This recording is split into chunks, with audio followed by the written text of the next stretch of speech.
What's up, everybody? This is Kenan Reese, otherwise known as the Obsessive Compulsive Gamer, the O.C.G, and hopefully I'm live with Mafia. Definitive edition for PS5, baby.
Vincenzo's waiting for you with a clean car.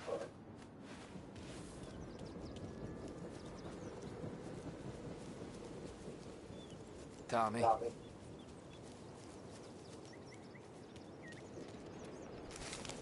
Oh yeah, hold on.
There's opening the collectible guide to make sure I get everything in the campaign.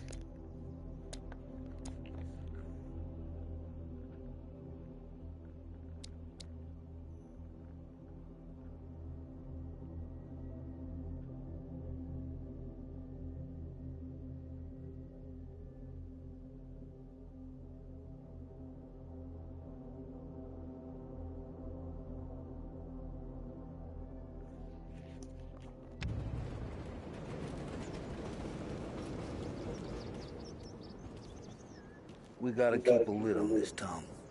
Start with Biff, but don't give him nothing. I got you a clean set of wheels. And something special here, if you want it. Tough day today, Tom. When Frank sees a Lapara, he'll know. The old ways work. You gotta get those books back before the feds use them against us.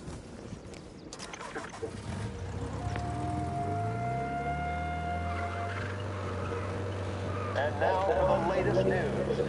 The Navy is today continuing its search for the remains of those brave souls lost aboard the airship USS Akron. The Akron was destroyed in a violent thunderstorm off the New Jersey coast Tuesday morning, with the loss of 73 of 76 aboard. The disaster stands as the worst aviation accident on record. Yesterday, one of the survivors, Lieutenant Commander Herbert V. Wiley, spoke to members of the press and gave a brief account of the tragedy. He also spoke of the survivors'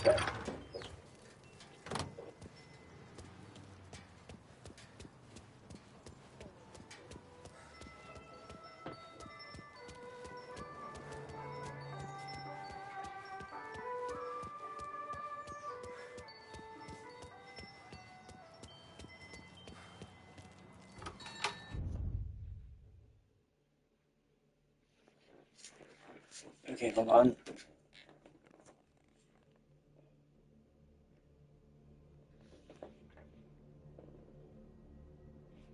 Looks like I'll be right back.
Tommy, what's the rumpus?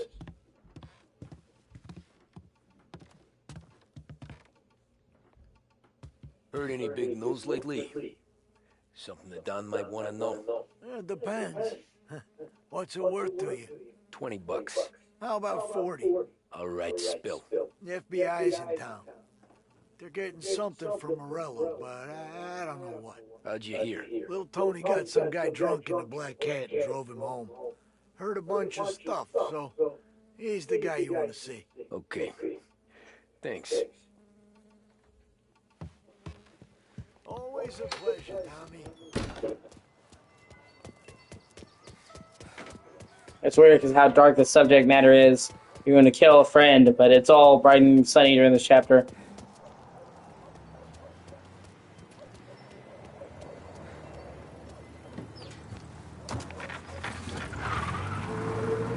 Welcome to a WLH Sports Report. There's a sense of anticipation as we await the start of the big game. Our very own Lost Heaven Lancers are out on the road, deep in enemy territory as they take on bitter rivals, the Empire Bay Cannons. This year's Gold Series is shaping up to be one of the best on record, with both teams matching one another blow for blow. Despite the Cannons' home field advantage and an early lead in the series, the Lancers have bounced back and have really taken their rivals to task. Many of the plaudits and column inches have been dedicated to one man. Lancers pitcher Buddy Smith is one of this year's standout performers. And with this series tied at 3-3, he may well be the key man that brings the Wisman Trophy back to Lost Heaven. But doing so will be no easy task, as David Hughes will be his new division captain, and Jack Seidel. His solo home run in the bottom of the fifth inning of Game 5 turned events in favor of the Empire Bay team. Victory was canceled out by the Lancers in Game 6, and we now have a powder keg finale that is sure to have everyone glued to their radios. Can Buddy Smith bring it home for Lost Heaven? Or will the Cannon's towering redhead have the final say? WLH 570 Lost Heaven Radio will carry live coverage of the final game of the Gold Series, and we hope you'll join us in wishing our boys well. And now, back to some of the latest musical numbers.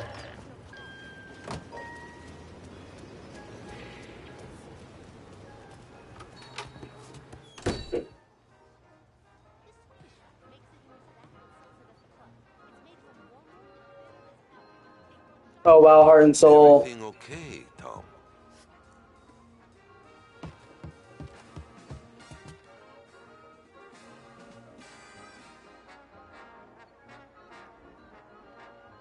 Heart and soul, I've been in love with you, madly, because you told me so.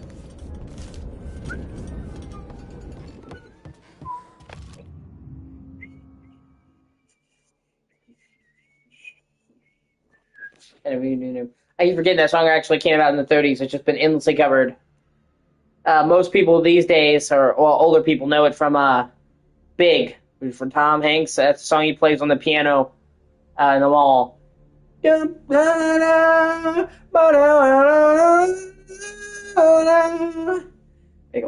hold on. I gotta do my non-harmful OC ritual real quick. God Nevin, by which I mean God. Okay, two things first. One, everything I'm about to say is retroactive to the start of the prayer since I sat down, and everything I've already said since I sat down is retroactive to the start of the prayer. And then if I don't look at the camera inside the lack of faith, it's just the anxiety. God in heaven, by what you mean, God in heaven only, God in heaven, not go to sing for anyone else, just God in heaven, Jesus, please listen to my words and not my intentions, and do me 4 favors right now, please. One, I'm sorry. Let me go back a step. God in heaven, by what you mean, God in heaven and only, God in heaven, not go to sing for anyone else, just God in heaven, Jesus, please listen to my words and intentions and not my thoughts, and do me 4 favors right now, please. One, please forgive me for doing sins and deals with drink. Please do the sins and deals with me, save drinking, even if it's already consumed or dead. Two, please let me do the shore ride for the next 12 hours starting now. It's currently 9:22 a.m., so I should be good until 9:22 p.m. 3, please everything be okay. 4, please let my stomach settle down and let my teeth pain go away. And also, what I said about my drinking applies to my spit. And then please give me juice and doom. And then please give me juice and doom. Excuse me.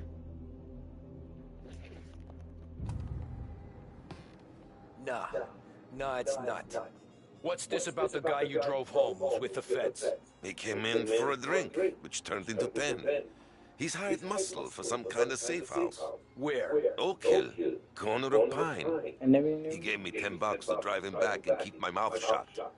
Let on that Councilor Gilatti's brokered some kind of deal between Morello and the FBI. They were all ready to sit tight on someone in there. Why the hell didn't you tell us? Tom, I did. I came in to see Frank straight away. He didn't tell the Don? No, he didn't. Tom, what's going on?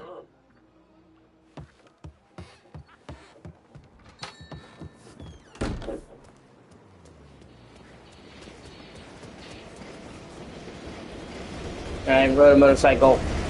They're okay. They added them to this game. They weren't in the original game, and these were the first motorcycles in Mafia history, but the motorcycles are not that great. But it's good just to have something to fuck with. I mean, they're not terrible, but considering they're the first motorcycles in the Mafia series, you really hope they'd be better. Hey, it's good to see you, man. Yeah, after what happened with Hayden, I'm contemplating replaying Kingdom Hearts.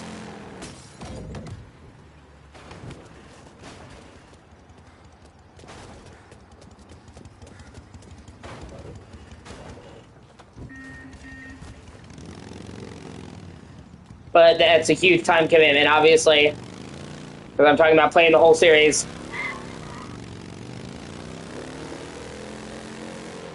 So I want to make sure before I pull the trigger on something that long. And then also, they're supposed to release a native PS5 version of the Kingdom Hearts games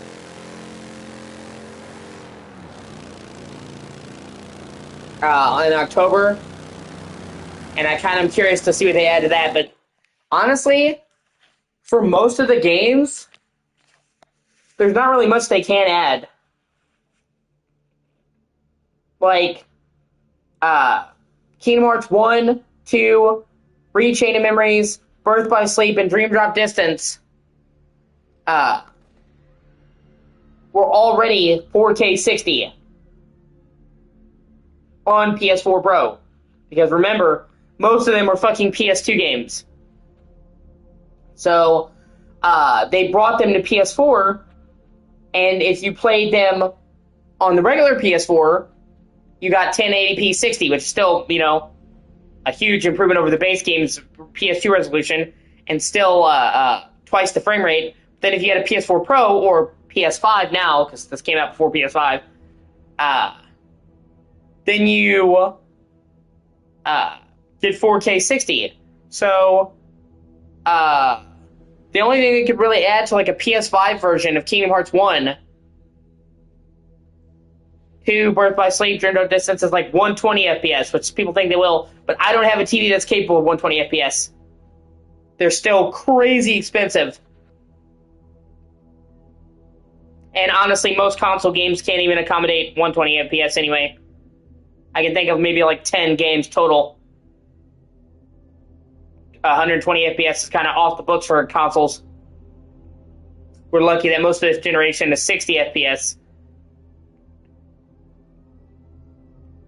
PS4 was pretty much locked at 30, so we're already made a lot of progress. Anybody's gonna be doing it, dude. But you know, the only thing is they are doing native next-gen versions for like Kingdom Hearts 3. That's cool, I guess. I mean, that was obviously not 4K, so I guess they could make it 4K.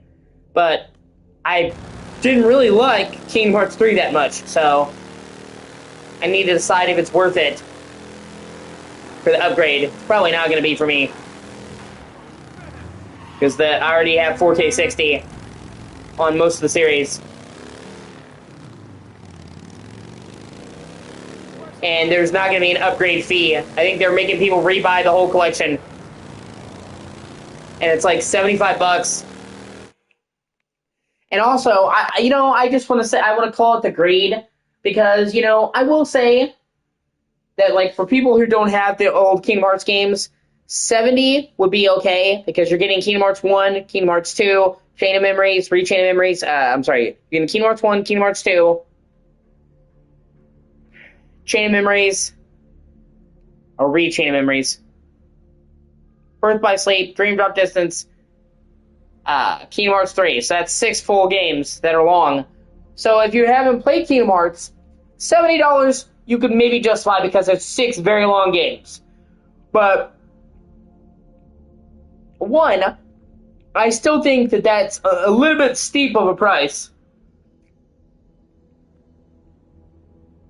And 2, it's $75 before tax. So you're actually looking at close to $80 with tax. And they just have a frequent history of gouging people with Kingdom Hearts, man.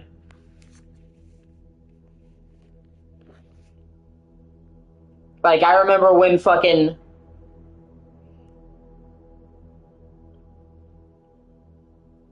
they did the DLC for Kingdom Hearts 3. And it was over $20. And it only added like 4 or 5 hours of content. Like, wow, that's kind of overpriced.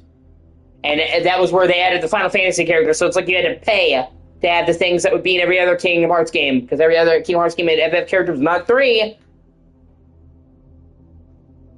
And, you know, like, roaming around with Kyrie in the final chapter, it felt like it should have been in the base Kingdom Hearts 3. And honestly, most of what I've seen of the gameplay of Kingdom Hearts 4, which granted, we haven't got a whole totally in-depth look at gameplay yet, so I'll reserve judgment, I'll try to.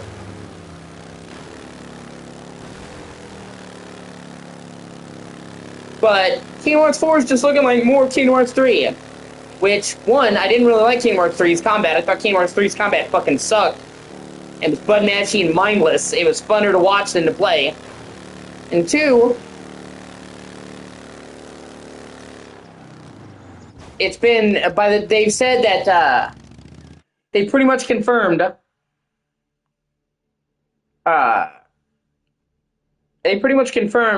that Kingdom Hearts 4 is coming out late 2027. And they said they're 100% sure. They haven't given the exact date, but they said they locked it in internally. So, we got Kingdom Hearts 3 in January of 2019. And this will come out very late, like October, November, December of 2027. So we're looking at 8, 9, nearly 10 fucking years between games. Like, it'll be over 8 because it's coming out Shazam. So it's, like 8.5 years, the better part of 10 years for a new Kingdom Hearts game, dude. You know, people bitched back in the day. It's like, oh, I have to get a different Kingdom Hearts system every time a Kingdom Hearts game comes out, because they had the ones on the DS, and they had the one on PSP, then they had the one on 3DS. And you're like, yeah, I can understand if you were like used to getting it all in one system. But at least at that point, we were getting Kingdom Hearts games at a regular fucking clip, man. We had fucking Dream Drop Distance in 2009. We had Birth by Sleep in 2010. We had fucking Recoded in 2011, although that game fucking sucks. And we had Dream Drop Distance in 2012. We were getting Kingdom Hearts games at a regular clip, man. Then it took like 6 fucking years, 7 years for Kingdom Hearts 3, and now it's like 7 years again for Kingdom Hearts 4. And it's like, it's taking fucking ages. These like games come out.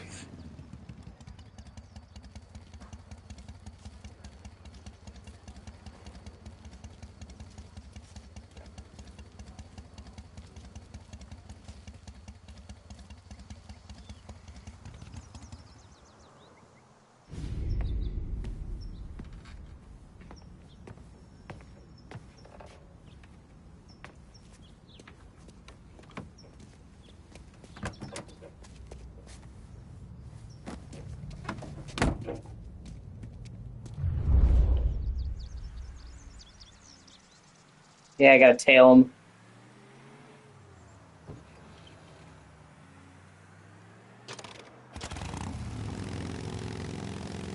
Take me to those account books, Frank.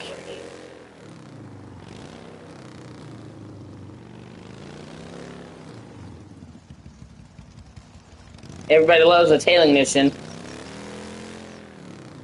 Either way, I'll probably just play the version of the Kingdom Hearts that I already have.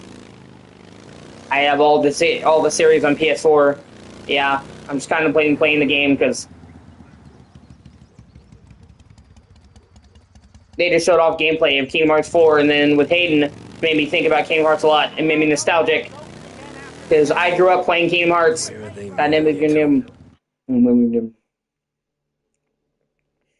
I grew up playing Kingdom Hearts.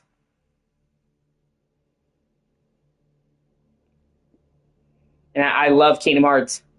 I literally played, the first game when I was like 5 years old. And I was super stoked for it. I remember, literally my parents had burned Simple and Clean in the car onto a CD, and we would literally listen to Simple and Clean in the car while we were driving around. And, she was a huge part of it because we all know who she was. And, most games back in the day didn't have very many Hollywood voice actors. But that was what was so great about Kingdom Hearts. One of the things is because they were like working with Disney, they had access to their voice roster. You had fucking Haley Joel Osment as Sora, and he was like at the peak of his fucking Sixth Sense fame when he started playing Sora. You had David Gallagher from Seventh Heaven, which at the time was a huge show. And then Hayden Panettiere was really big because she did Bug's Life as Dot, and I didn't even know that was her, but now I'm now told that was her. I haven't watched Bug's Life in, oh my god, 10, 15 years, 20 years. Like, it's very hazy in my mind, but I have seen Bug's Life. And then she was, her first, like, major role was in Remember the Titans. She was one of the little girls in Remember the Titans. And so in fucking Billy Zane, the main bad guy from Titanic, and other movies besides, but that's what most people know Billy Zane from, is the Titanic. As, Rose's boyfriend, her shit preppy boyfriend. So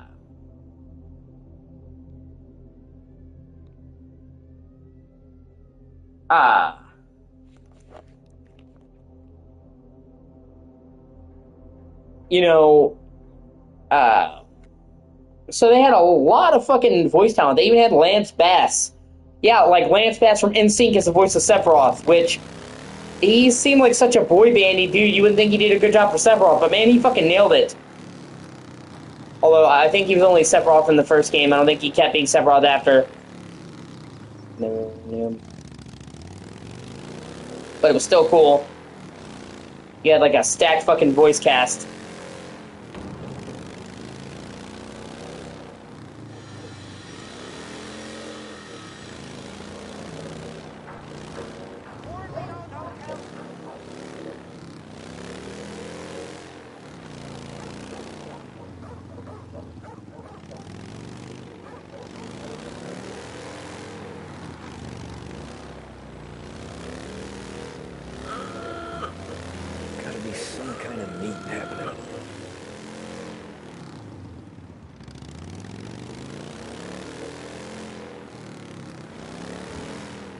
Thankfully, this is one of the only tailing missions in this game. And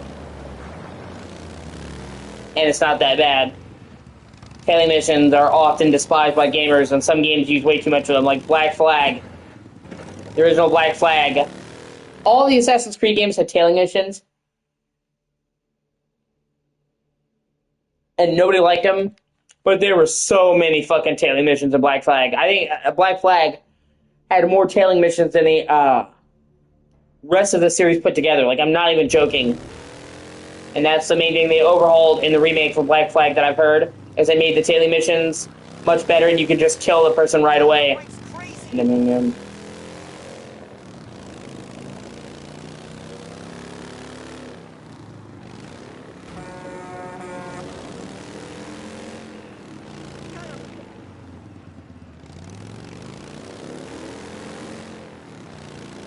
Ah, shit. They taking you to the airport, Frank?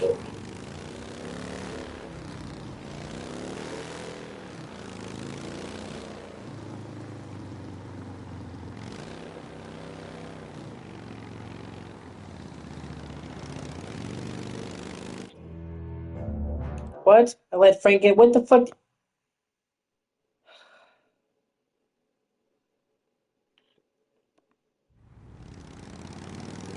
Okay.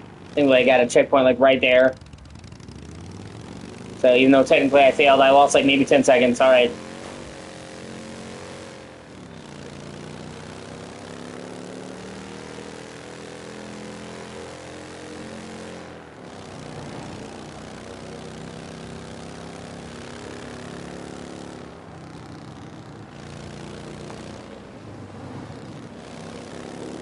Yeah, like, I understand why games have tailing missions. Like, in this game, it makes sense why this would be a tailing mission, because in the story, he needs to find out where Frank's hidden the documents. Kind of hard to have that happen without being a tailing mission. It's really hard to make a tailing mission fun mechanically. It's just like, hey, slowly follow this target. And it's just boring, like, hey, you know?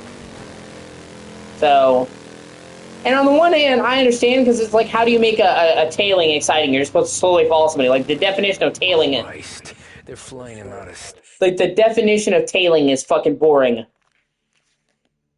But at the same time, it's like, well, if it's boring, then why would you include it?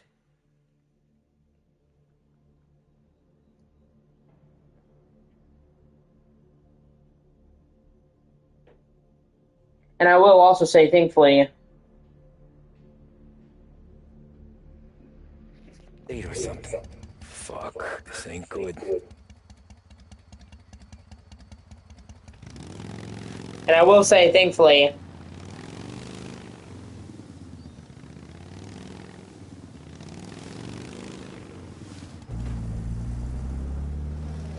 the Assassin's Creed series, after people hated how many tailing missions were in that, greatly toned down the tailing missions going forward, so they never made that mistake again.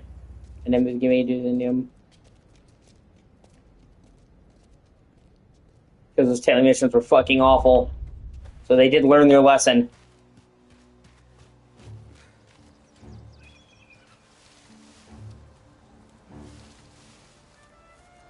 Who are these people?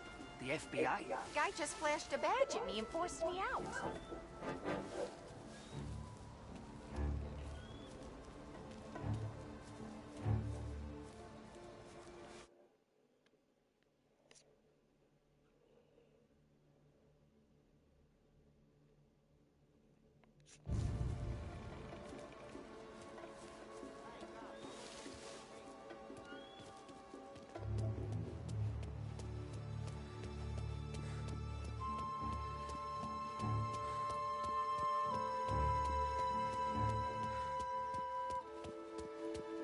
Anyone know what's going on?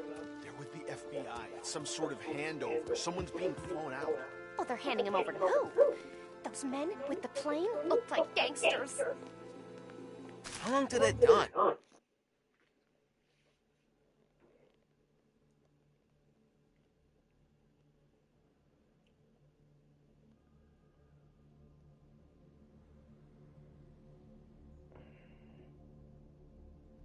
I'm due to fly. As soon as they fly their prisoner out, I guess. I don't know, a lot of these men don't look like cops. Oh, so. Hey, watch it!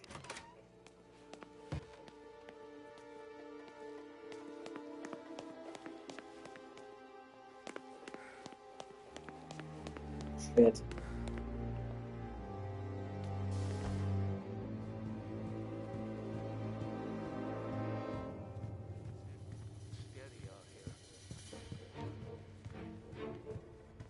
Kept the lid on this so far.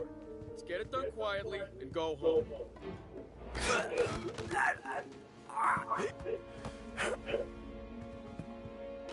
Well, at least now I have a good secondary weapon. Morello hasn't the honor to even show his face. For a rat like you? Nah. Get in the car.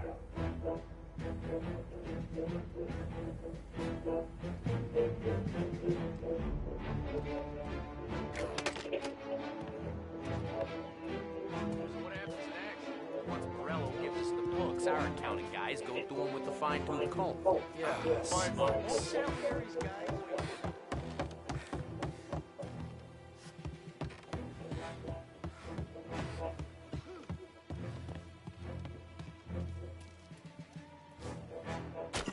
Wait, I have Molotovs.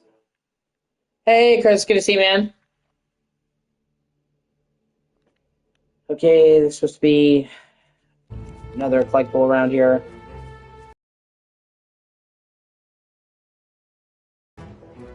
Ah, look at those good old biplanes. Good old classic aviation. Too bad Alex is not here. He'd flip his shit. He's a plane guy.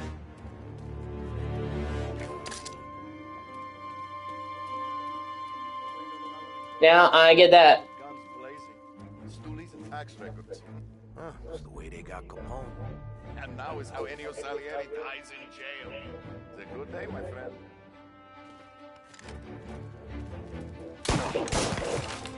Yeah, shit. Well, I tried to go quiet as long as I could.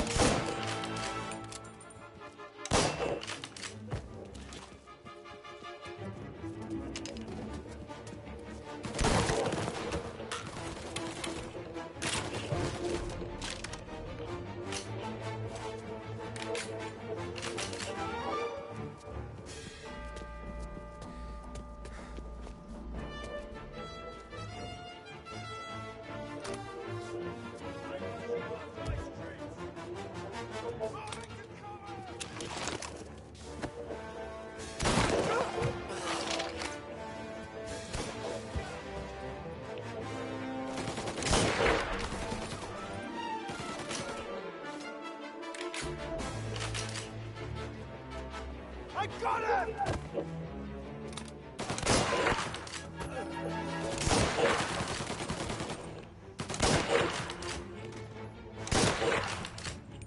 Good old M1 Garand.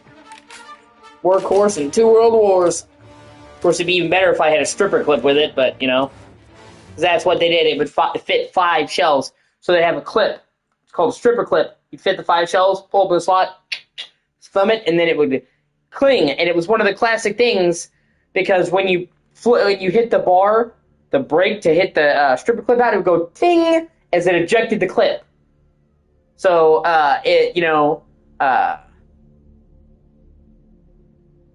you'd hear ting, and it became a classic thing where you hear the sound of that.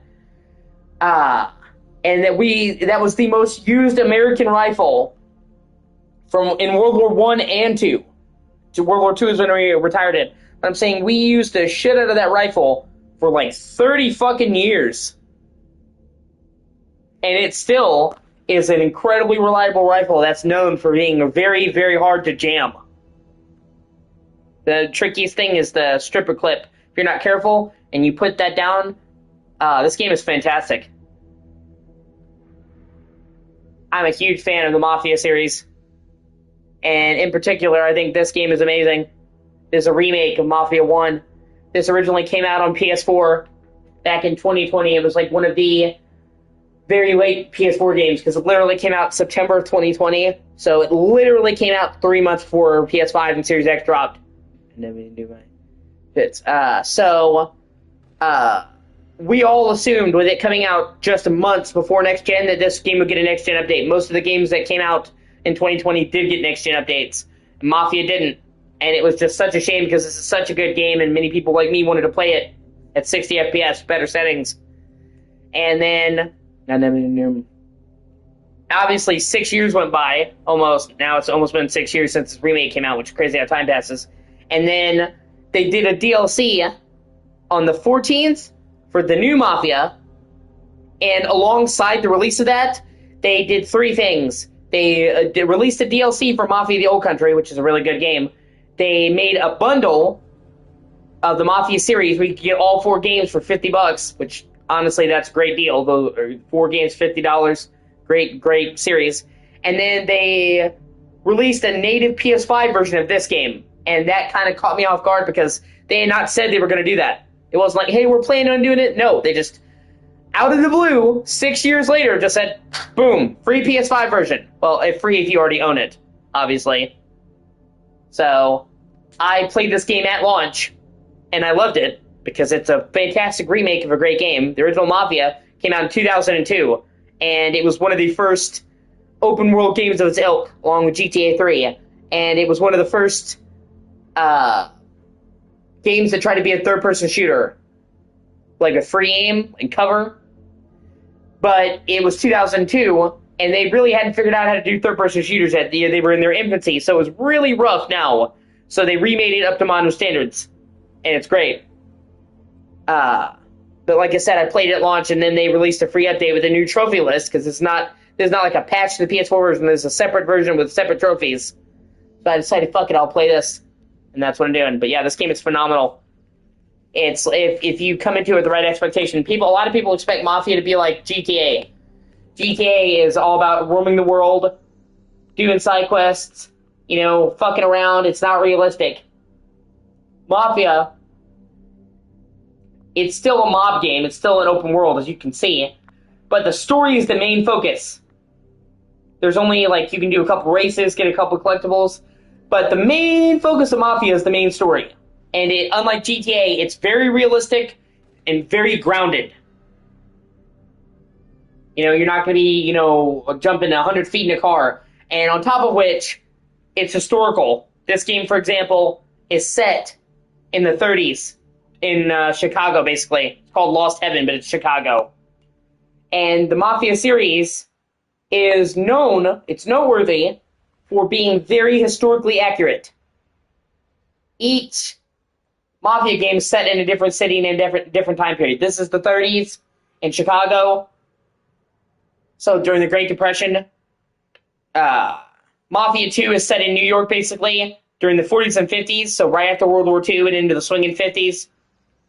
And then Mafia 3 is set in New Orleans in the 60s. And then The Old Country, which is the most recent Mafia, is a prequel to the rest that depicts the birthplace of the mob in Sicily in 1904. So it's like pre-World War I Sicily.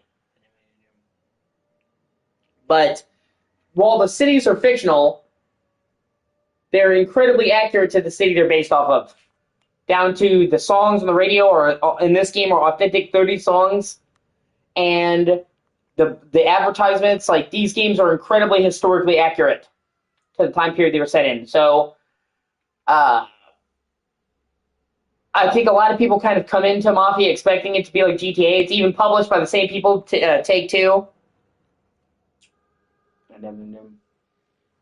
But they could not be more different. But if you like mob stuff, and you like historically accurate games, then you'll like this. As long as you come into it expecting it to be very story-driven.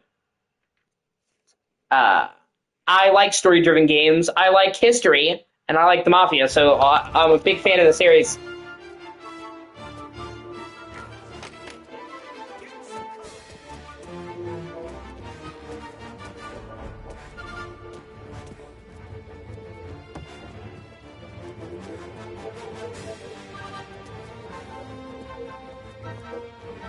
Hold on, I think there's, right around here. Supposed to be a collectible.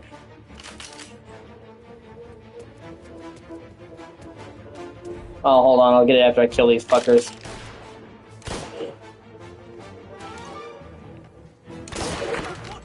Hey! Over here! I need some cover!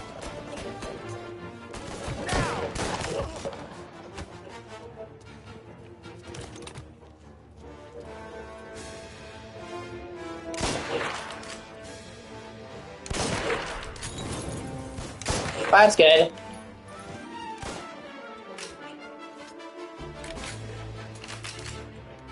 I know you're definitely struggling with that, so I'm glad to see that's working out for you. Here we go. I think this is where, yeah. Man, they really hid that really well. No wonder I didn't find that. Okay. That's all the collectibles for right now.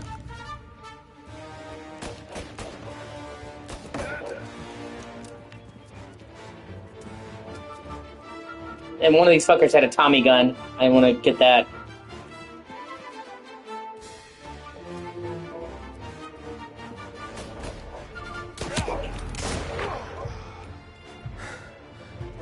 Shit. None of those fuckers popped up on the radar until just now.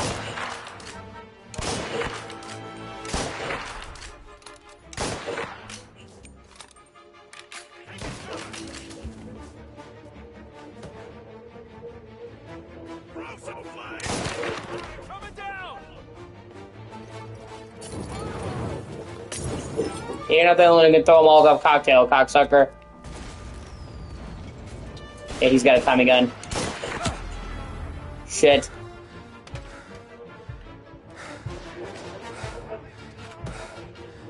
Yeah, in this game, your health doesn't recover. Fucking flies trying to get in my drink, dude. So annoying. I have to constantly keep a watch on my drink. Should be a health kit right around here. Yeah, here we go. In this game, your health doesn't regenerate automatically. Anyone who hasn't played Mafia before, I would strongly recommend playing this game on easy. This is actually not an easy game. Easy is more like what you'd expect for, being normal of a game like this. Normal's pretty fucking hard.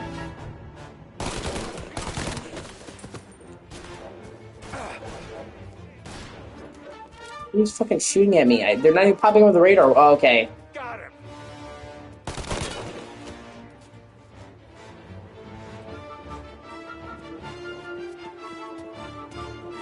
Now, hold on. Seriously, dog? Whatever. In this house, I think there's some ammo. There's some grenades. Could use that.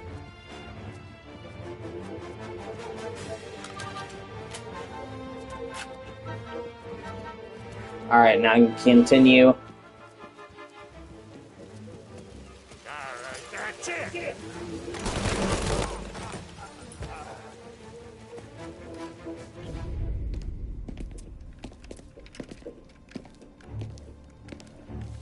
Tom. Frank. The Don sent me.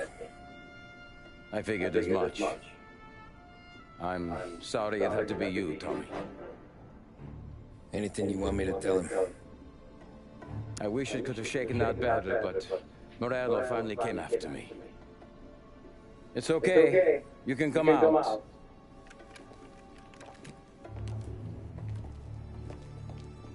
Morello offered me a simple trade.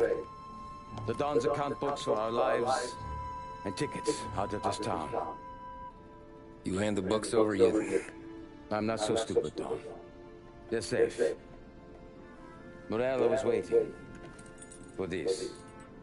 It's a key to a box. That's why he betrayed the Don. It wasn't because he was a rat. It's because he had his wife and kids hostage. Got never give me do the dum. Got never give me do the dum. Got never give me do the Imperial back downtown. I told Morello I'd hand it over after the plane was fueled and ready to go. This mission is the halfway point of the game. After you beat this, it's the halfway point, and this is where things start to get real shitty. Because up until now, there's been a tenuous truce between Don Enos, Salieri, and Morello. And he basically tried to get, they used to be friends, and then they both, in the extended lore Mafia, they were part of one family. And then the Don of the family died. And they couldn't decide who to take over the mob. Salieri or Morello. So Morello and Salieri agreed to split the city on each side. And for a while, this was like 1915, for a while, there was peace on both sides. But then they both started taking shots at each other, and it's been like an uneven truce. This is where Morello decides he wants to break the truce, and he basically goes after the second head of the family. That guy Frank was his consigliere, which is basically the Don's right-hand man and the brains of the operation. And try to rat him out to the feds. And if you're not aware, actually working with the cops is a big fucking no-no for the mob, even against other mobsters. The Italian mob is like, you can fight each other, because obviously there's different families, and they're obviously all fighting for the same territory, but you're not supposed to involve the cops. That's like the unspoken agreement, is if there's a mob fighting to be done, it's done between both. And so, by him doing this, not only did he strike a low blow trying to take out his capo, his right-hand man, but he worked with the feds. So, right after this, the next several chapters are dealing with, a brutal civil war between these two mafia types. And that's when the plot heats up and things go badly for everybody. Because obviously, when you have two big-ass mafia families fighting to kill each other, a lot of collateral damage happens. His men were meant to fetch it before we left. I took care of them. Told them to get on a plane.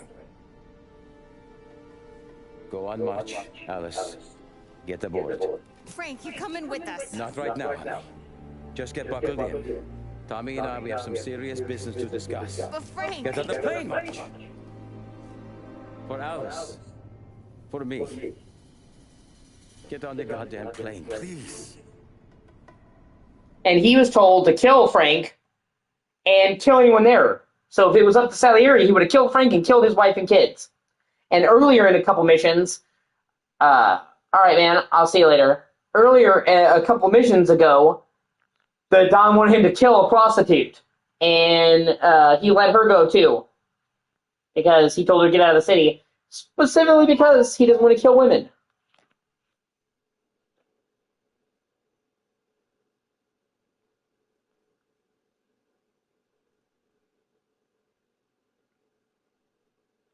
Yeah.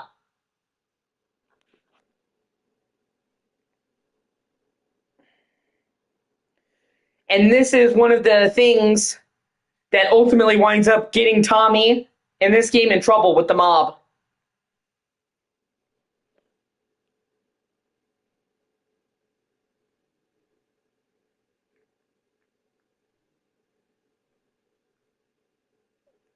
Because he decides to let Frank go.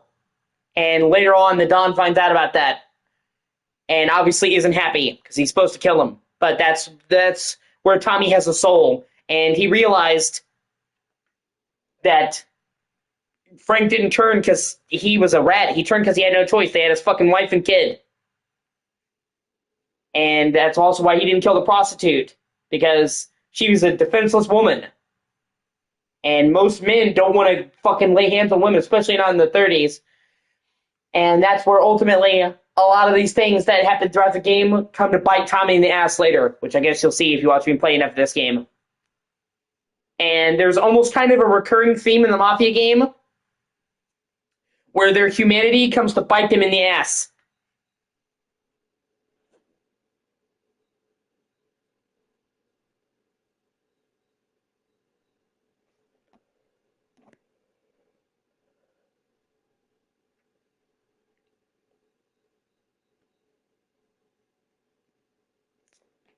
Hold on.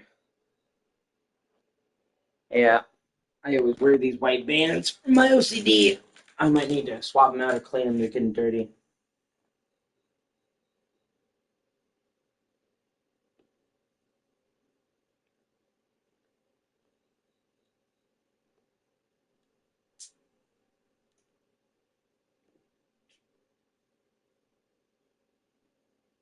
One second, I'll be back. I pop these bands as part of my OCD. Snap it on my wrist. So that's why you might notice the entire time you know me, you'll see me wearing some kind of bands on my wrists.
Okay, sorry about that.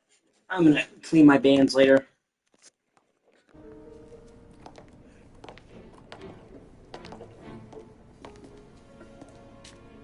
And like I said, Tommy lets him go out of mercy because he understands he has a wife and he wants to have kids. But later on, him letting him go bites him in the ass. Which kind of shows the irony where him trying to do the right thing ultimately winds up making his life harder. You been paid yet? Yeah.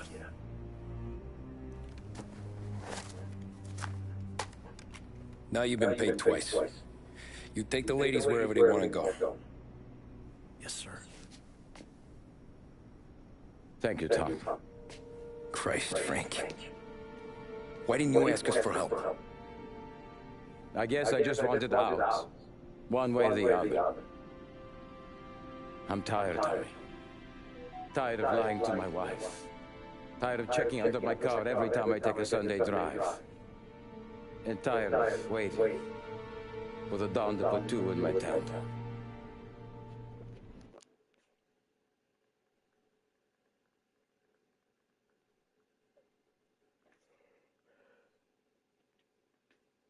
I'm gonna take a picture of my drink.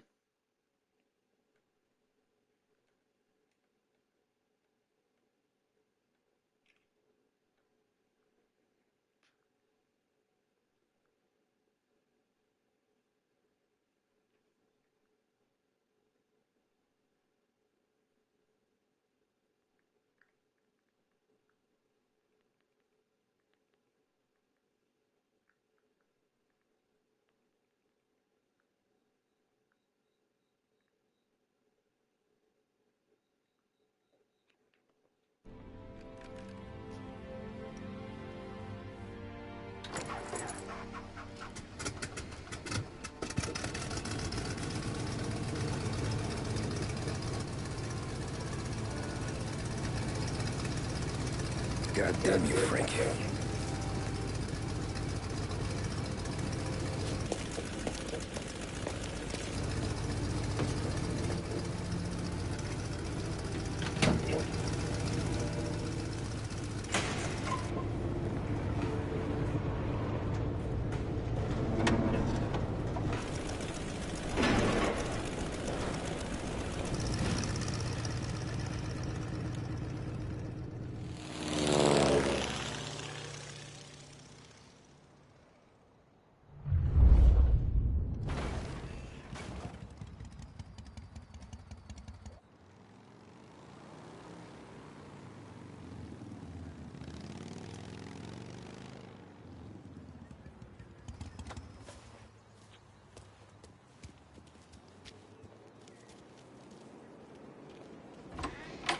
Good afternoon, sir.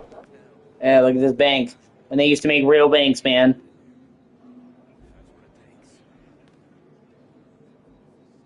Where's the safety deposit boxes? With my colleague downstairs, sir. Thanks.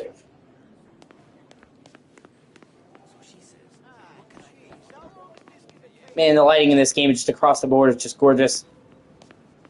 Beautiful day, huh? Uh-huh.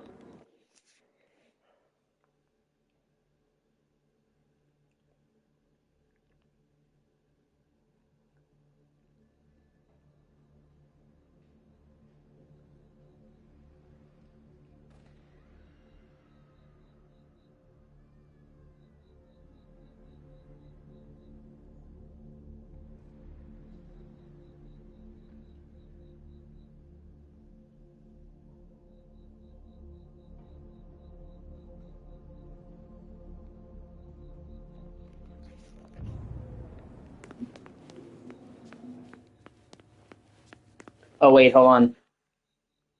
Fuck, there's a collectible in the bank. Let me make sure I get it before shit gets cray-cray.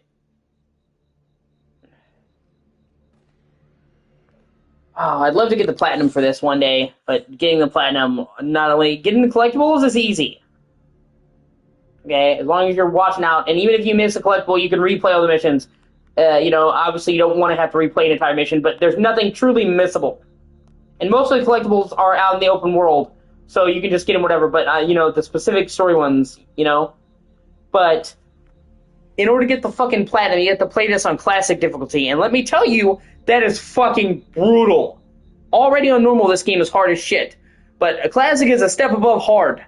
And, like, literally, you get killed in, like, 2 fucking hits. The enemies are way more aggressive. Cops will pull you over for speeding, so you can't even fucking drive quickly. Cops be on your ass. And even, like, in the races, the AI is way harder. It is fucking brutal. Like, let me check the percent. I think it's, like, less than 1% of people have beaten this game on Classic on PS4. Obviously, those percentages would be very low for this because it just came out, but the PS4 version has been out for 6 years now, and like 1% of people have beaten it on Classic. It's fucking brutal, and it's like I don't know how to do that because it's not like in a fun way, like like literally, hey, let's have like a game where you're driving around and I have to go at 20 miles an hour, yay! But at the same time, I would like to get the platinum. And I did get the platinum from Mafia the Old Country, and that did require me to play it on hard. But hard wasn't quite as bullshit, because they listened to people who said that the hardest difficulty was too hard, and they toned it down for the Old Country. Hard is still hard, but it's not, oh my god, this is fucking bullshit. Like, the classic in this game is bullshit. But hold on. On the chair in the vault level of the Grand Imperial Bank.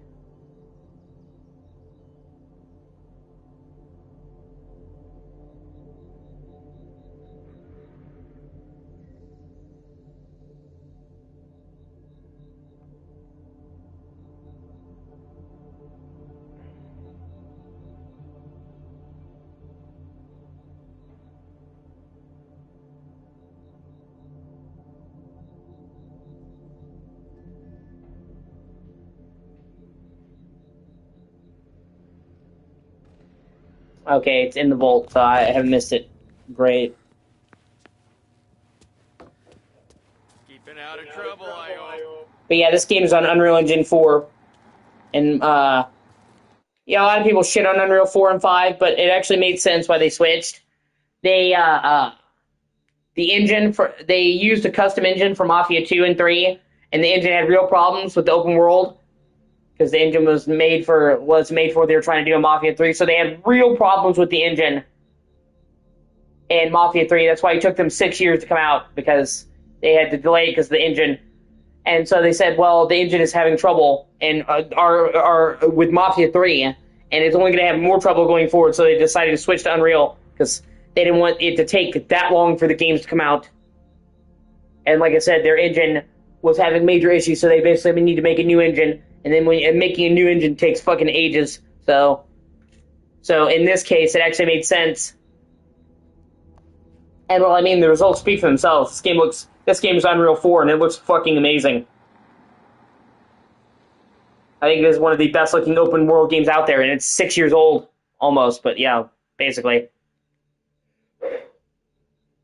Hold on.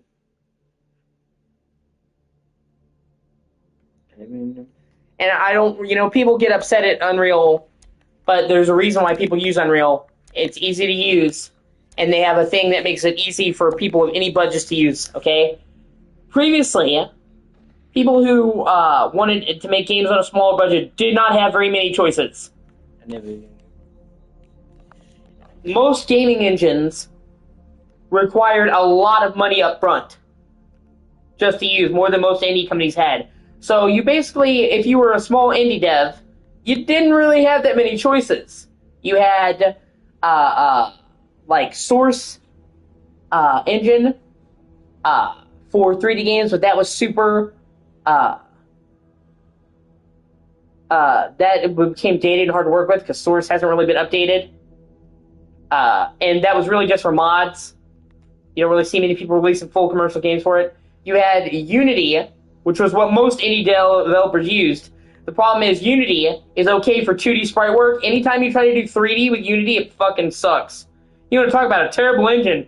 Fucking Unity. And not just because, like, there was actually a scandal a couple years back, if you remember, Dustin, where they were trying to charge people, trying to charge developers for every time somebody uninstalled and installed their games. Craziest shit I've ever fucking heard. And they were, like, found guilty of, like, trying to gouge developers and squeeze them. But Unity just wasn't a good game engine. Almost every single fucking 3D game I played with Unity has had major game engine issues. And they're games I like.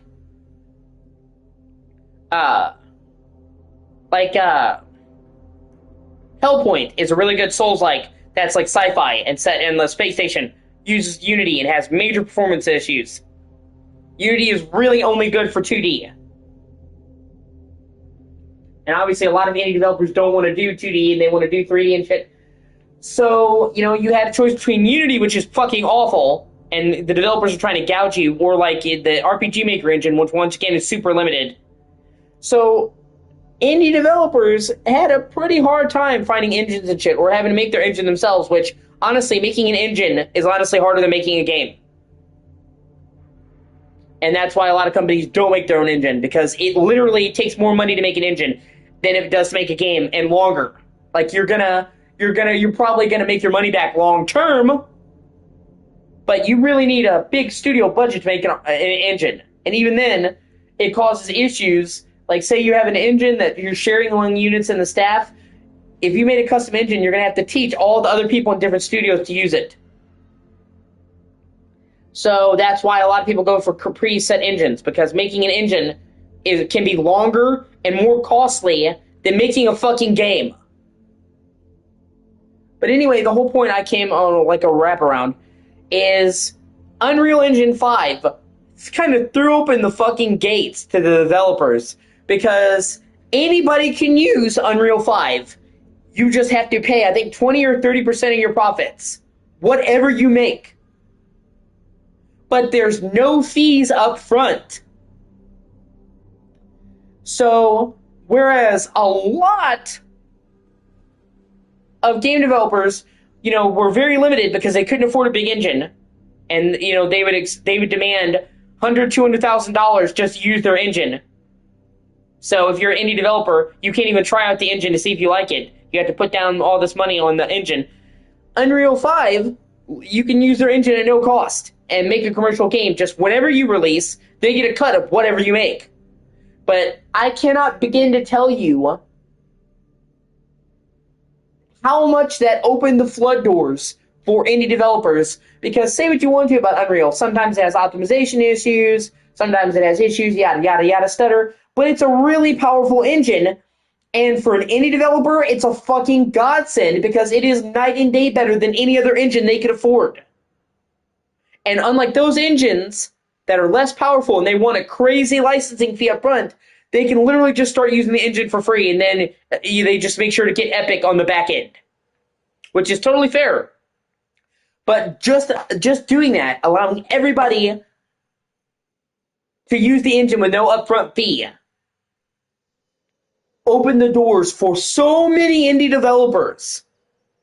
And I also think that's why Unreal gets a bad reputation, because a lot of the games that we're seeing in Unreal 5 are made by indie developers without game making experience.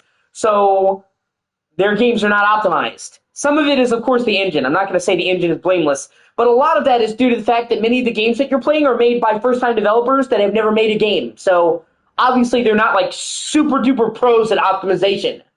And I think people need to acknowledge that some of the bad optimization issues with Unreal 5 is because a lot of the games they're playing are from first-time developers who are just kind of figuring this shit out. But I digress. But like Clair Obscur, that game fucking sweeped the Game Awards. Fucking won every fucking like award you can think of. Got rave reviews. I played it. It's a fucking great game. You've never played a game like it. That game was made on a budget of under $10 million. And the only reason they were able to do that is because they were able to use Unreal 5 up front. They literally straight up could not have made a game as graphically demanding as Clair Obscur on that kind of budget with another engine. They would have paid more than the budget of the game just to get access to the engine and all that shit. Like, you know, there are a couple of games that use Frostbite for the Battlefield engine, and they charge you out the ass for that engine. So, literally, Clair Obscur, the developers of Clair Obscur have literally said, if it wasn't for Unreal 5, we wouldn't have been able to make Clair Obscur to the level that we made it, because it was a powerful engine that we could afford cheaply.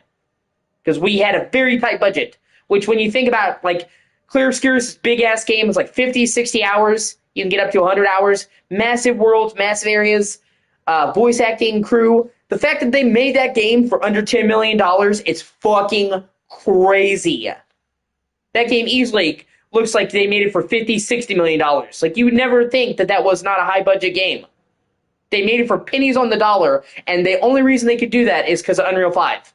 They would have had to pay way more for a less powerful engine because most people have a licensing fee. So, like, a lot of games that people really like are only possible because of how affordable and how accessible Unreal 5 is. But all you ever hear people do is shit on it. And don't get me wrong, I'm not saying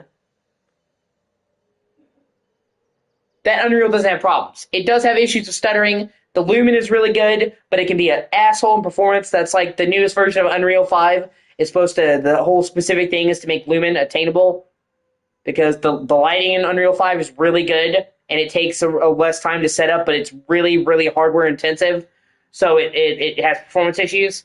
That was the whole, like, their newest version of the engine is supposed to, I think 5.6 is supposed to make Lumen achievable at 60 FPS. Because the lighting in Unreal 5 is amazing. It's some of the best lighting in the industry, but it's just really, really demanding. And it's hard to get that high quality lighting running at that frame rate. So Unreal 5 does have issues. But people make it sound like it's the, you know, Unreal. I saw just the other day somebody saying, I'm so tired of Unreal slop. There's been so many fucking great games that have been made with Unreal Engine.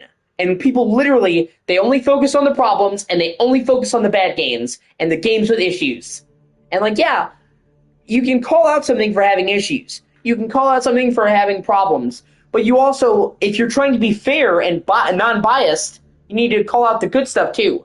And every time somebody mentions Unreal 5, they only mention the bad stuff, and then they avoid the good stuff. They cherry pick their argument to make the engine look bad. And what I'm saying is there bad stuff in the engine too? Is there bad stuff on the engine? Yes. There's a lot of good stuff on the engine though, and they cherry pick their arguments and ignore the good stuff. If you're going to give a critique of Unreal 5, you need to acknowledge the good and the bad. Otherwise, it feels less like you're giving an objective review of something and more like you're making an Unreal hit piece. Because, like, literally, when you tackle a movie or a game or an engine or a company and you only focus on the bad and you literally ignore all the good stuff, that's a fucking hit piece. You're not trying to give a look at the good and the bad, like an overview. You're literally just trying to make it look bad. And it's something really weird where every time a game comes out that's Unreal 5 that's bad, somebody says, oh, Unreal, it's such a shitty engine. Yeah, look, another game with issues. But when a game comes out that looks really good, suddenly people forget that it's Unreal 5. Most people don't even know that Clair Obscur is Unreal 5. And all these reviews, they were giving it like 10 out of 10s. It got rave reviews. They weren't mentioning the engine. And the game is not just looks good, it's optimized really well. Even on Series S, which obviously is dramatically underpowered compared to PS5 and Series X. Clear Obscure is a locked 60 frames a second. So, Clear Obscure doesn't just look good, it runs good on all platforms, even on Steam Deck. With the right tweaks, you can get it running at like a locked 60.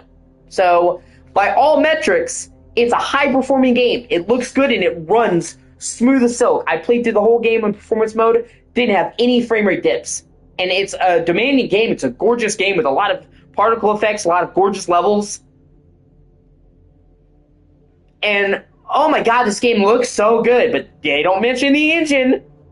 So, literally, they'll call it out if it's a bad game that's Unreal 5, but if a game that they really like is Unreal, then suddenly they just forget what engine it's made on. And that's just not fair. Like I said, that's not giving a critique. That's a fucking hit piece at that point. And that's, to me, that's just sloppy.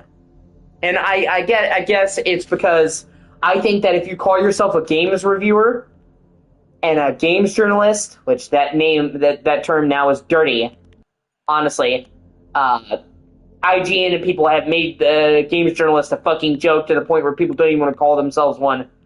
Like they've sullied that name. But if you want to call yourself a game reviewer, a game critique, a games journalist, then you should hold yourself to a certain standard of ethics. And that's what I'm saying, especially if you're saying I'm a professional. Like IGN, that's what they do for a living. Like, you can maybe get away for giving a sloppy review if you have no budget and this is your first time. Everybody makes mistakes. Lord knows I've come a long way making content.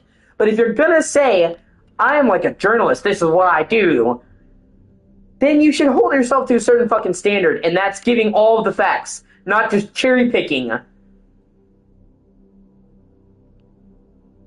to make a case. Which is what people do. And, like, for me, I'm not what I consider a games journalist, but I talk about games, and I give my opinions on games, and I've even thought about reviewing games. I'm not sure if I'm going to do that, but we'll see. I thought about it, like doing a full review, like a video review. But I give my opinions a lot about games, and I work very hard to make sure that I'm giving people all of the facts. Sometimes I'll make a mistake. Sometimes I'll miss something, but I try very fucking hard to give people solid information. What year the game was made, who makes it, the ins and outs of the making of it, the good, the bad. I do my research. And if I can hold myself to that standard, then IGN, who literally get people who pay people to do that, should hold themselves to that standard. And it really upsets me.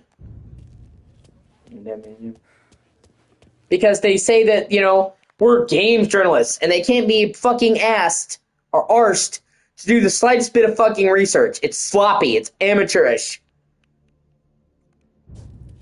And it's not like you're finding the Dead Sea fucking Scrolls. How long does it take to quickly Google, hey, who made this game? What made this game? What engine is this game? Like, this is stuff you can find out in fucking 5 minutes, man. I need to access the deposit boxes for Frank Coletti. Yes, Mr. Angelo? Yeah. Mr. Coletti said it might be you who came, and to provide access. Please, follow me. Like, this game is gorgeous. And runs like a dream. I've not had a single frame rate drop on this game. And the next gen version. And this is Unreal, but people don't acknowledge it when it's a good game. They just cherry pick their fucking case, and I just hate people like that. I got the books and covered my tracks. Salieri never asked any questions. In fact, apart from the funeral, I never heard him talk about Frank again.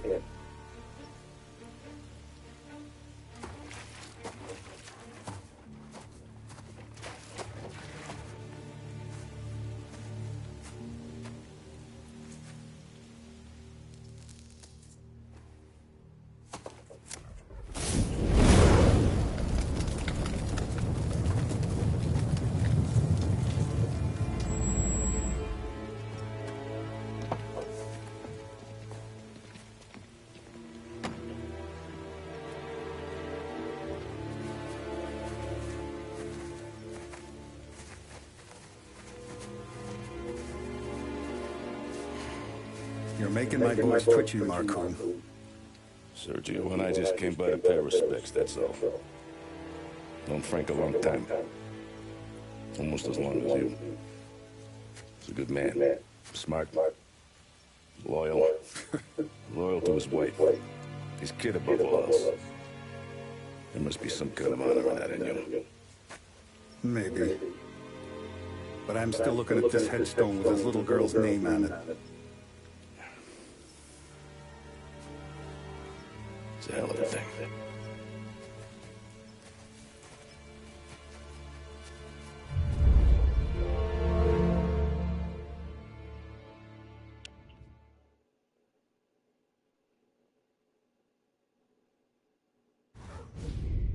Visiting Rich People, 1933.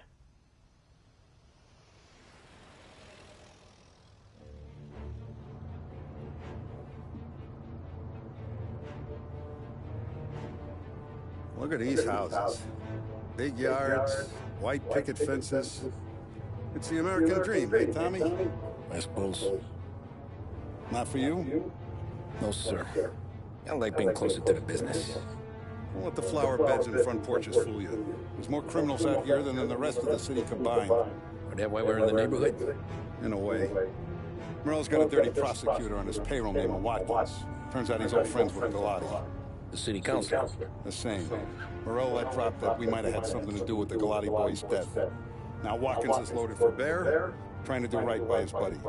Word is, he's striking gold with a few witnesses. You have names? Yeah. But Paulie and Sam are taking care of that. I'm putting you on a different part of the job. We need whatever Watkins has got on us.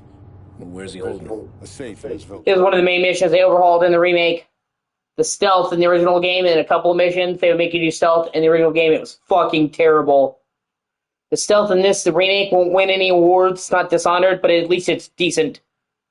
In the original game, whenever they forced you to do stealth, it was awful. This was a notorious mission in the original game, because you would fail as soon as you were detected, and the enemies would have the AI of, like, an omnipotent being. They would see you if you so much as twitched. And the game didn't really have a good stealth system. You couldn't really even, you could crouch. That was about it. And there was nothing to really hide. There was no way to hide bodies. The stealth was terrible. And for most of the game, it doesn't really matter. But in missions like this, it was bad when they forced you into stealth. So they greatly overhauled that in this game. Safecracker. Don't worry about that. We're taking you to meet Salvatore. He's fresh off the boat, but he knows how to pop open anything. Just get him into the villa, find the safe, and he'll do the rest. What kind of rumpus should I expect? Nothing you can't handle. Watkins is going to the theater, so the house should be empty except for a bit of muscle. The office is on the first floor, and our stoolie says the safe is on the wall. Once Salvatore has the safe open, grab all the evidence and get out. That him, boss? Yeah, that's right. Salvatore, tutto bene? Sì, grazie. Don Salieri. Good to see you. You know the job. Don't let me down. Sì, ho capisci. Tommy, if you bump into Watkins, don't kill him. It'll just bring down more heat. You got it, boss. Buona fortuna, ragazzi. Good fortune. That guy is also in the old country. Tommy Angelo. Piacere di conoscerti. Meraviglioso. Per favore.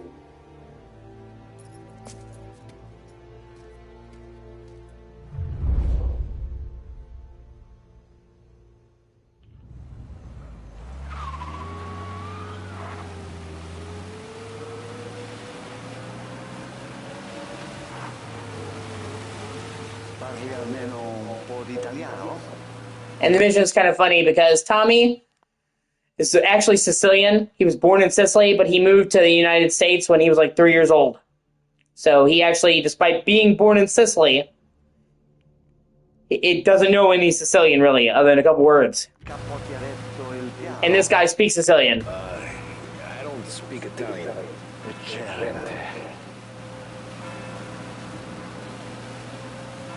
So it's like you're trying to do things with a guy who doesn't even, there's a language barrier, this guy. Which is funny. Like I said, the mission was funny, it's just the game sucked at stealth. So they made the stealth way better. It won't win any awards, but at least it's tolerable.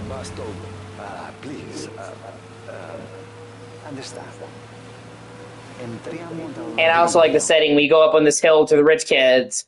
This is the suburbs. Here is the swanky rich area. Beach Hill.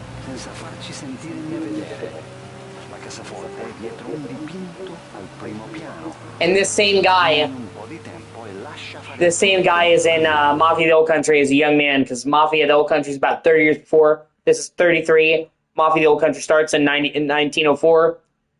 So, you meet that guy. But of course, everybody speaks Italian in the Old Country, but it's supposed to be English. You know what I'm saying? Where it's like, technically they're speaking English, but they're speaking Italian. So he speaks English in the Old Country. But it's because you speak Italian in the Old Country.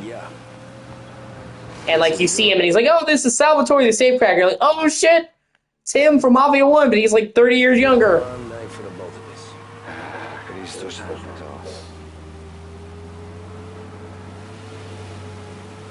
And like I said, they just have a bunch of dark humor.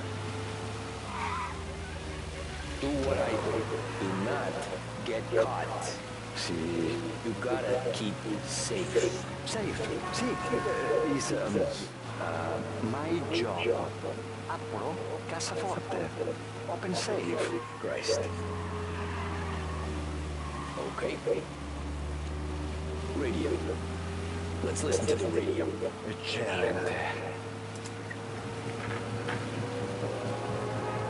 Hell of a view up here. A volte questo paese è stupendo. Hey, you can see a lot of the city from here. See, this is the swanky rich cats. As I'm saying, in this city, you have Chinatown, you have the suburbs, you have the Central Island, the Little Italy, Chinatown, the workers' quarter, the slums, the airport. Like, this feels like a real city. What I love about Mafia, they put so much research into their settings.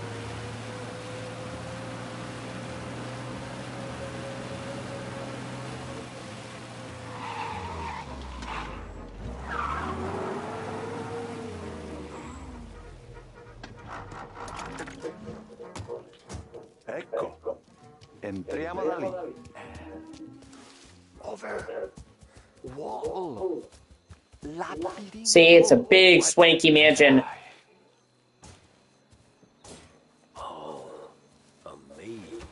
With a maze and an angel statue. Stay here while I take out the guards. Such a beautiful setting. And see, you can't use guns and you can't get caught. In the original game, the stealth was so bad. You couldn't even take down enemies, like, the proper way.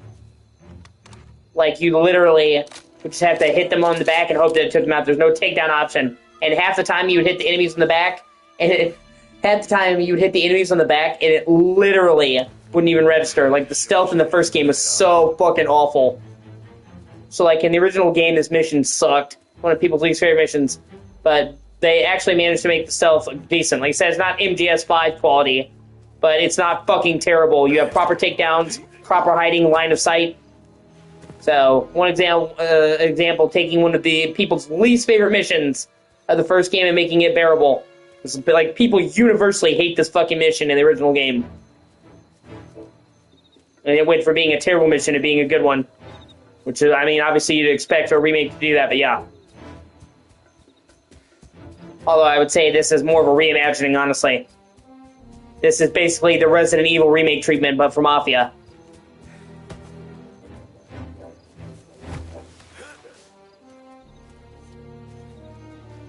Nice evening.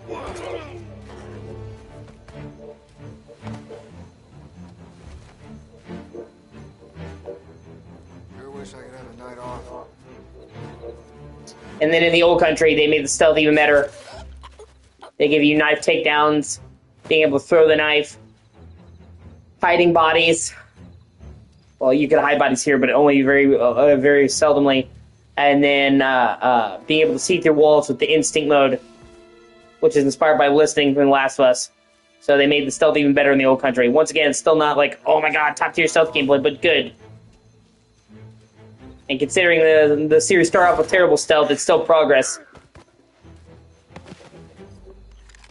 Well, if shit goes rough, good to know I got a Tommy gun. Oh yeah, baby! On a loud share by the pool at the prosecutor's mansion. Okay.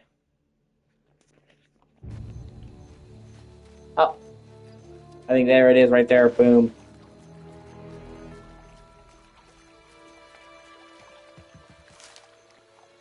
Super Science. Prisoner of Time. The Missing Day.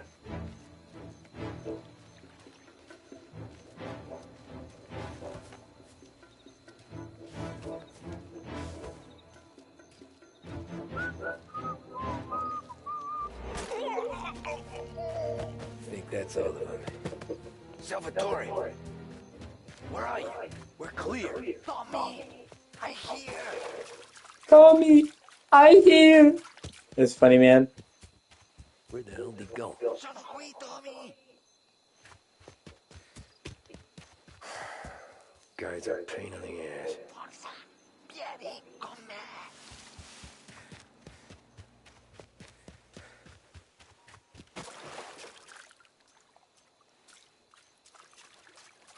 Tommy, I hear.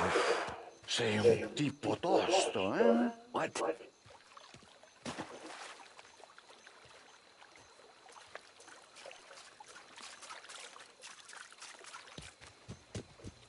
C'è un'entrata.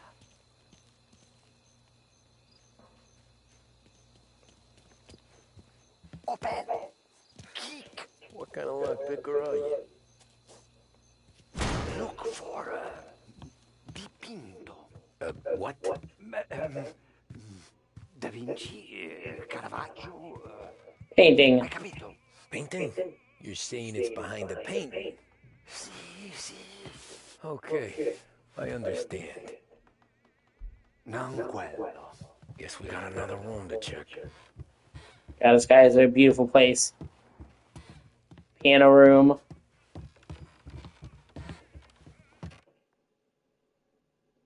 America will not fall into temptation. Prohibition must not be repealed. Yeah, except it was. It's a terrible idea. Didn't work. And it actually made liquor and shit actually fucking worse. People, like, liquor became cheaper.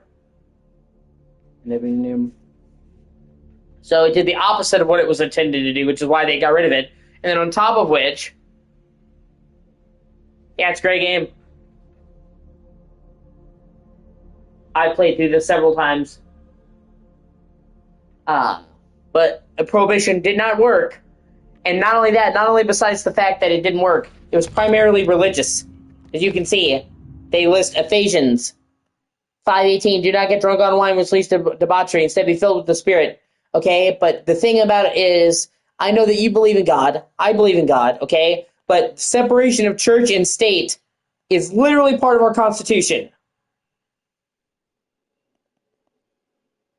Religion should never influence politics. Ever. And literally, that was a key founding principle of America, was the separation of church and state. Because remember, we came from the fucking UK. And in the UK, they had issues with the church because the church and politics were intermeshed. King Henry VIII, who was a bit of a douchebag, wanted to fuck Anne Boleyn, get that Anne Boleynacy, and wanted to divorce his wife, Isabella. And the church didn't want to grant him a divorce. So he reformed his church. So he was the head of the church. I am the voice of God. I am the head of church. And it caused, him doing that, caused so many fucking issues in the UK, where literally there was massive wars between the Catholic, the British Catholic, which was King Henry VIII's Reformation, and the so-called Protestants, which the Protestants were just, we don't accept you as the head of the church. But there was many, many bloody civil wars for hundreds of years, because it's like the 1400s, the 1500s, the King Henry VIII, I think. And they had many, many, many, many issues between the Catholics and the Protestants because of what he did. And people in general didn't like the king saying that he was the voice of God, because already the king already has a ton of power. But then when he starts saying he's the voice of God and his power is fucking absolute, then you have a king with a literal god complex. And obviously a lot of people think that's sacrilege to say they speak for the word of God. It's like you're not even a priest. And even the priests are told that they don't know the word of God. It tells you in the Bible, don't presume to know the heart of God. So there was a large amount of problems, many bloody civil wars in the UK between the Catholics and the Protestants. And on top of which, the king of the UK at the time was squeezing America and saying, well, you have to do what I say because I'm the voice of God. I'm not just the king, I'm the voice of God. What I say is just.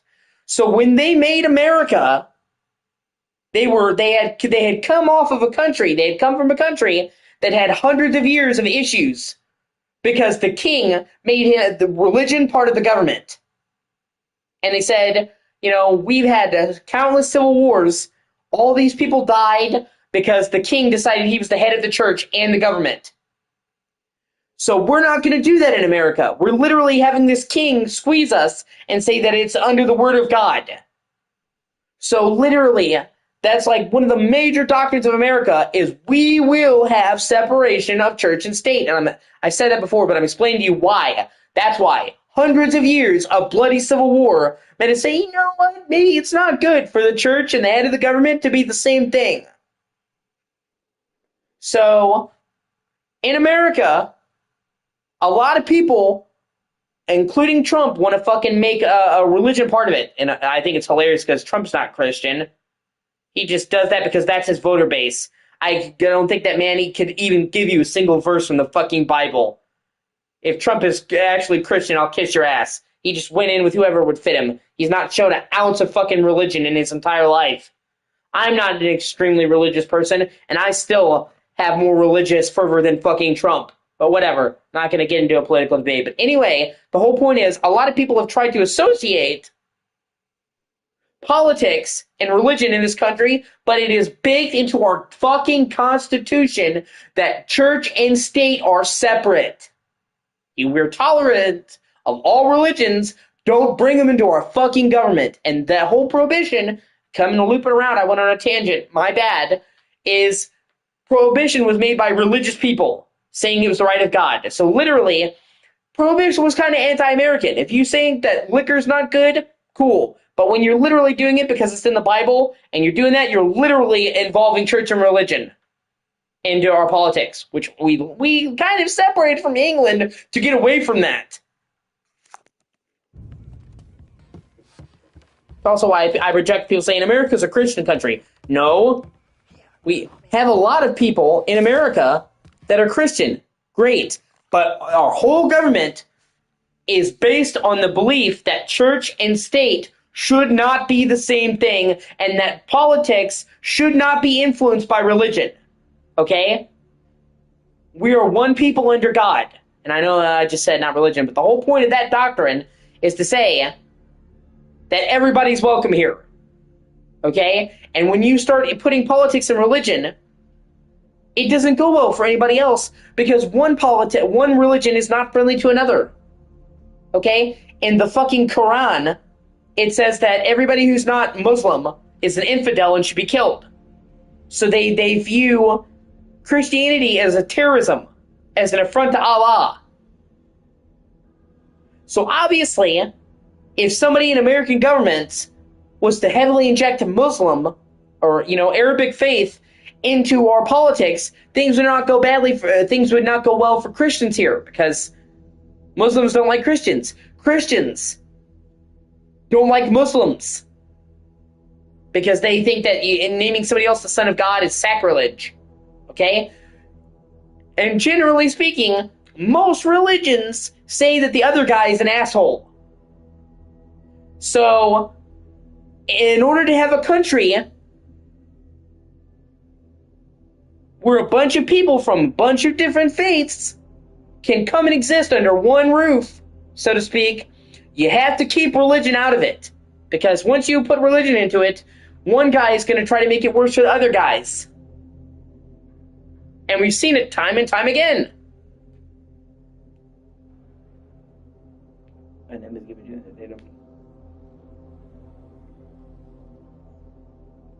Yeah, a bit of a tangent. I'm just explaining. That's why fucking prohibition was never gonna work. Besides the fact that adults are gonna do what adults want to do, and they're gonna get wasted, and alcoholism and alcoholic deaths rose like tenfold during prohibition. It made liquor cheaper. It didn't do shit. And on top of which, it was founded on a basis of religion that didn't belong in our fucking country, in our politics anyway. Christianity's welcome here, but it didn't belong in our politics. And then other people who came to America, because remember, America's the great melting pot, are like, well, I don't recognize the authority of your Christian God. I'm fucking Muslim. I'm Chinese, or I'm sorry, Hindu, I guess you could say is what they call it. Their religion. I'm Muslim. So obviously, fucking Muslims are, oh, you don't want me to drink? Fuck you. So if you have a, it's just a bad idea. And that's what I'm saying. That's why prohibition only lasted like 10 fucking years. And everybody agrees, even at the time, that it was a mistake. Because it made liquor it made it worse. It literally did the opposite. Prohibition made drinking worse.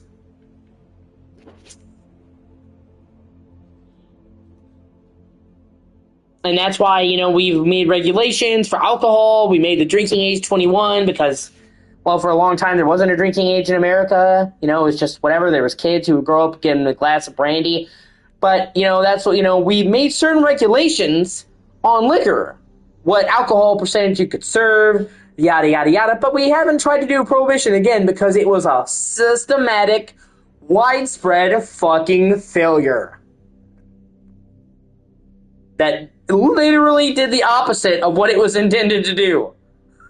Like I said, hold on, let me...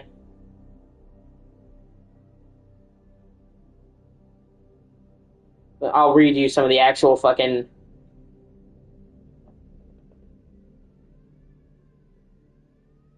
I'll read you some of the literature about prohibition and how what it did, because I can't give you the exact statistics.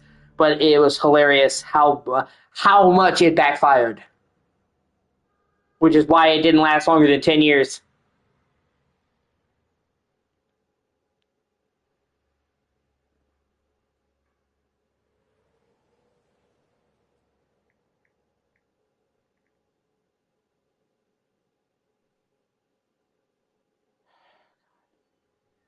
Hold on.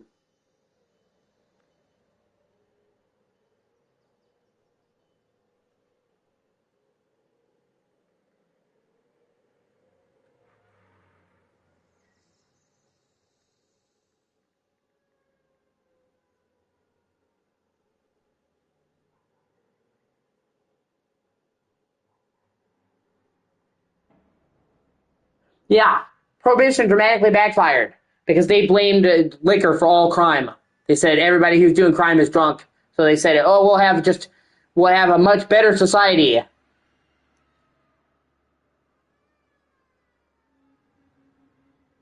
Hold on. Sorry. Instead of creating a morally crime-free society, the 1919 ban on alcohol under the 18th Amendment triggered a massive wave of underground criminal activity, widespread police corruption, and a total disrespect of the law. Gangsters like Al Capone built powerful criminal empires by running illegal bootlegging operations. So it made... the whole mob basically came about on the void from liquor. So you wouldn't have seen Al Capone, Nucky Thompson, all these fucking Scarface, all these fucking violent gangsters rise without prohibition. Rather than stopping drinking, the law drove people into thousands of hidden unregulated bars called speakeasies.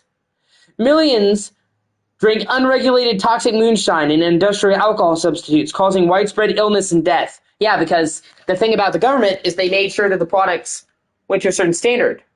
But people, liquor dealers who were unregulated by the government didn't. So if you got quality liquor, you would be fine. But you would have very low quality ingredients, not properly cleaned, you'd get sick. And some people even made what they call bathtub gin that had fucking ethanol. And ethanol will straight up kill you.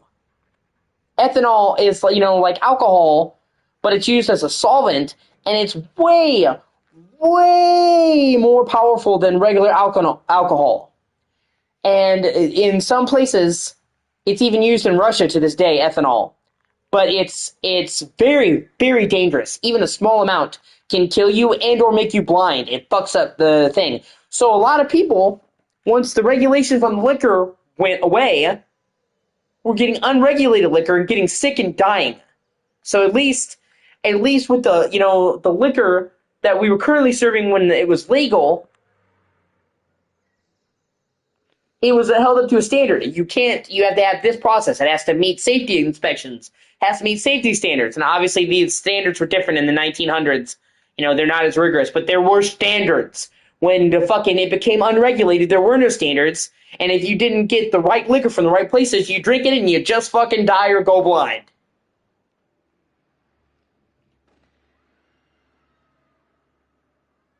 And then they expected this tiny police force that was underfunded,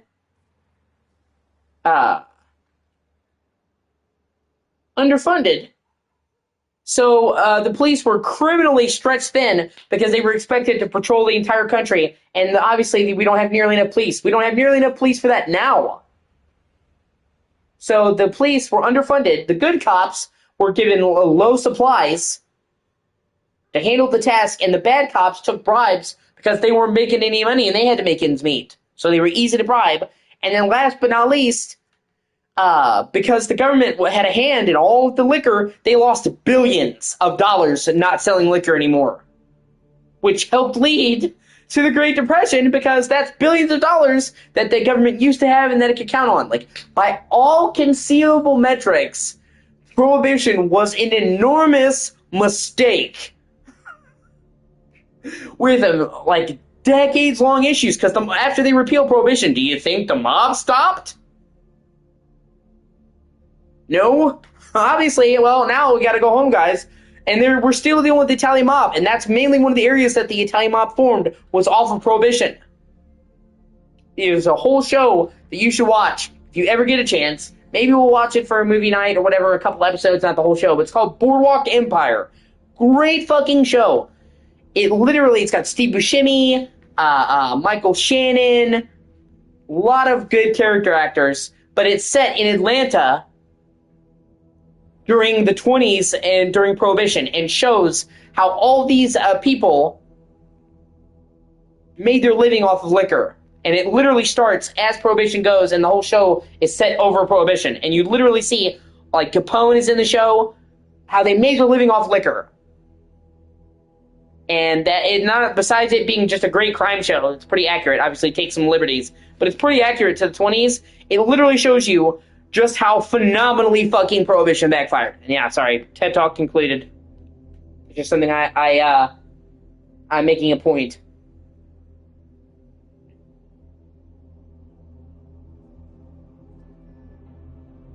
And most people consider that Prohibition was something that meant well.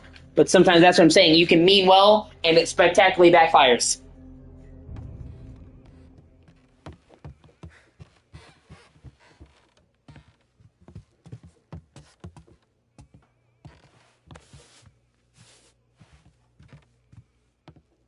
Only wall behind here.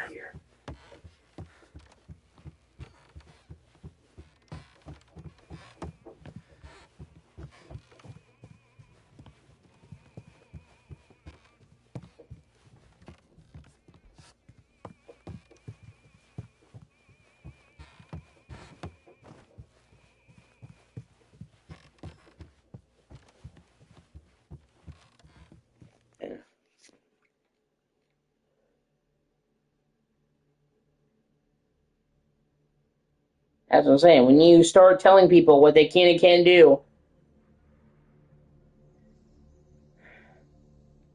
and bringing religion into it, it never ends well, even if you mean well. Because who's going to be the moral police? And even if you mean well, that's what I'm saying, who are you to determine the morals for other people? Even if you say, well, I'm just trying to make the world a better place. Okay, cool, for you. Every time people have got into that and, try to dictate morality for other people, it always ends badly, even if they mean well. Because sometimes, sometimes it's done out of a misplaced sense of superiority, I'm better than you, so I should dictate what you get to do. But even people who genuinely mean well, it usually goes really badly.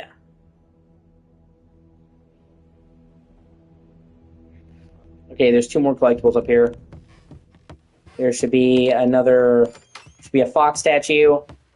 Qui c'è un altro dipinto.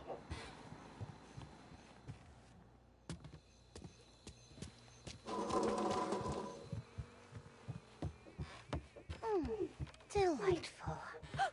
What the hell are you doing here? Oh, burglars! Help! We need help in here!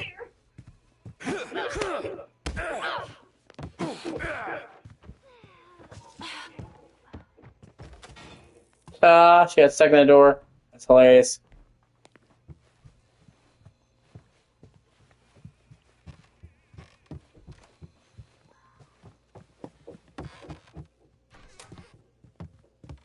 Here, Tommy.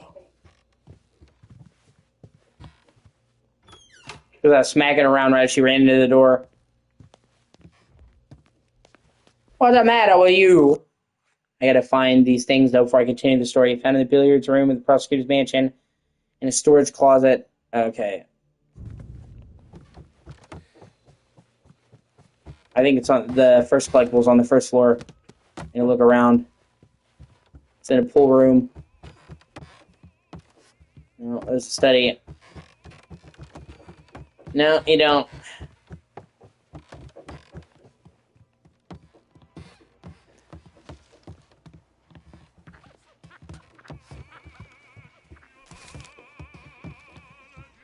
There's a card for Sally area. That's cool. Someone help us! We're not here to hurt you. Just get out of the house. I guess I could have talked her out. I just thought I had to smack her around. That's my bad. She would have locked the door. Oh well. Hold on. Now, where's the fox statue? Those are the hardest to find. Okay, it's in a storage closet on the second floor. Okay.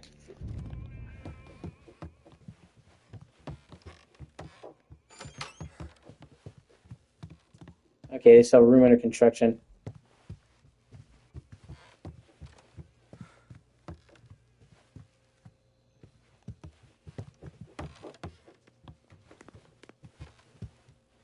Yeah. I guess it's better to be glitched out than rubbed out. She gets to live to see another day.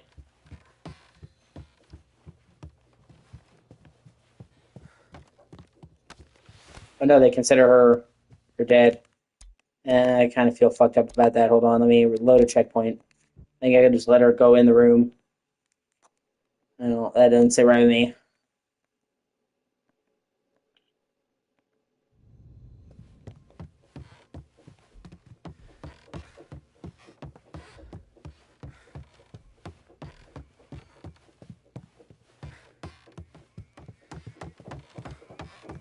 And actually, I mean to kill her. I glitched her out of existence. I'm sorry, hon. Like, you don't understand, boss. I didn't mean to kill her. She glitched. She freaked out, man.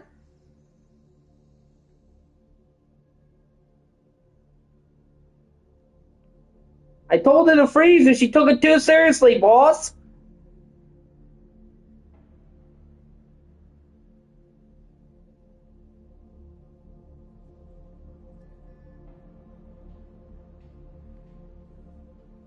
I didn't mean to hurt nobody.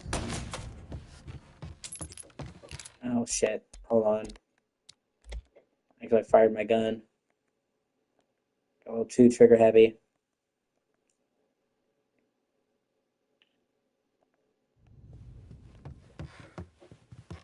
Thankfully, you keep the collectibles even if you reload a checkpoint or die.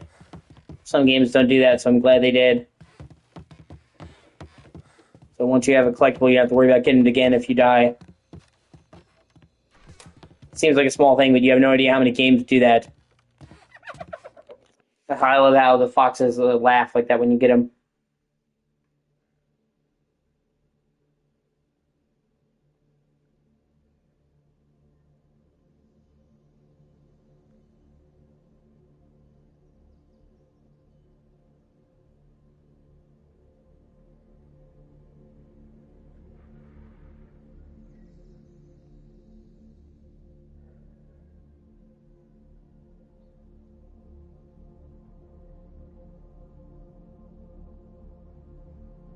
think that's the last collectible in this chapter. Let me just make sure I don't miss anything. I have to replay the whole chapter. Yeah, okay, that's it. Everything right now. Okay.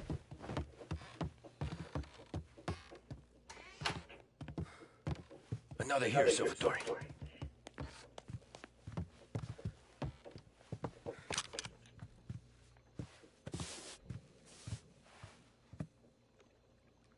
Only wall behind here.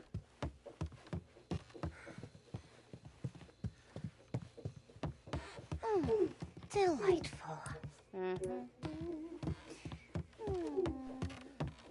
Gotta be it.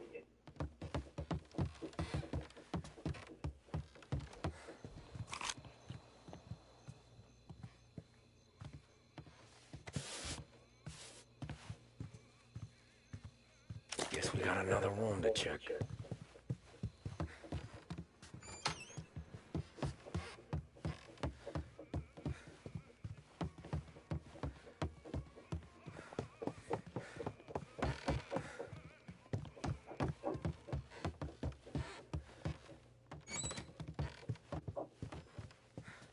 I guess it's downstairs then.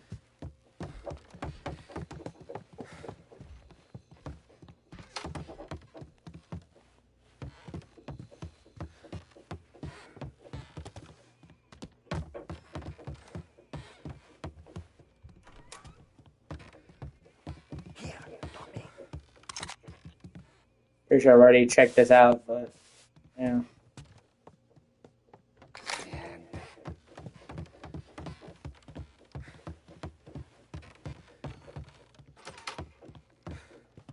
Qui c'è un altro dipinto.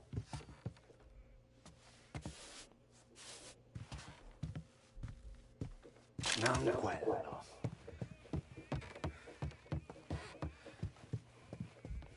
How many paintings does this cocksucker have? Our taxpayer dollars at work, alright. Yeah, that ain't the most American fucking thing. There's one.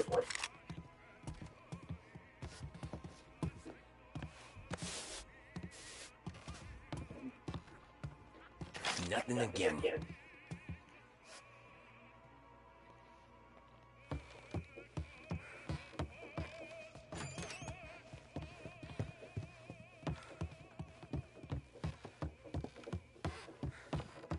Oh shit.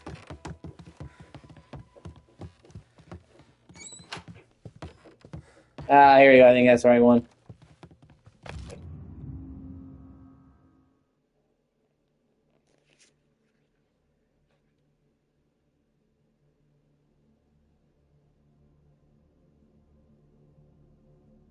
And everybody give me them. Good. Everybody give me them. I remember doing them. And everybody give me them. And everybody give me them.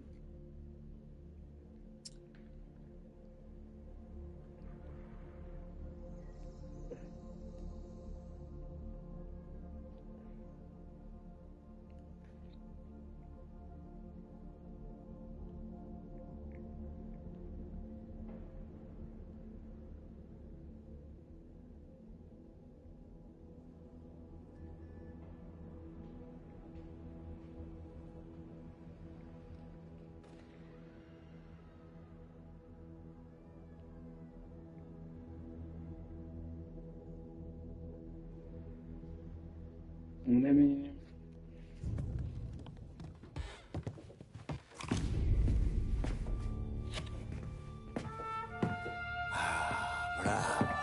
And everybody give me them. Scusa. Sure. Show me what you can do. Oh shit, they coming. Be quick, Salvatore. Pazienza, pazienza. And then we give me do the new.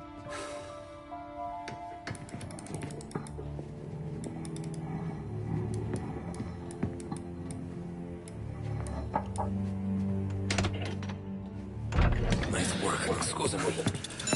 Cura! Ed è collegato alla allarme! What? Intrappolato! Doesn't matter. Come on, we need to get out of here. Vai dietro, dietro! Oh, shit. They gotta be upstairs. Safe's in his study. Hey!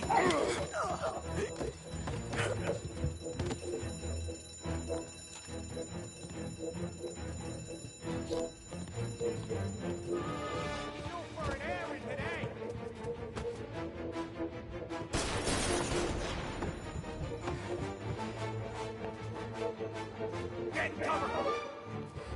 Get a taste of this!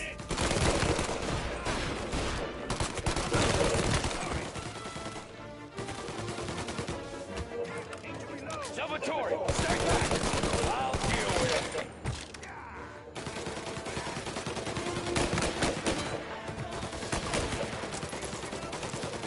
Light him up! Fire going out! Shit. Fuck. See, this is on normal. It only takes like 2 hits to get you down to low health. On classic, they so much as sneeze in your direction, you're fucked.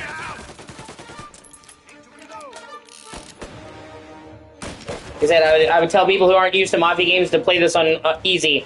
Easy is closer to what is normal for most games. Oh, fuck. Take the car. Fine, I get you first time. Forza! Andiamocene!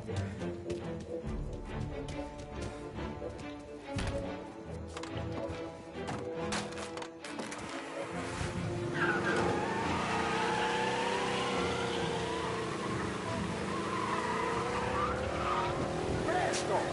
Semina gli sbirri! I know! Whatever you're saying, I know! Police? Was he gonna take a little shortcut?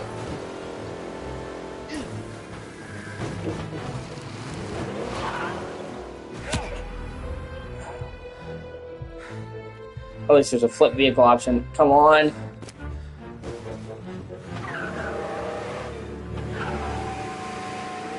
We're almost out of the way.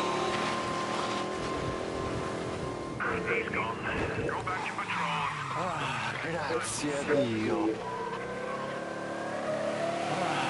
Grazie a Dio. Salvatore, where do I take you now? Home. Yeah, where home? 6 and Nightfall. Okay, let's go.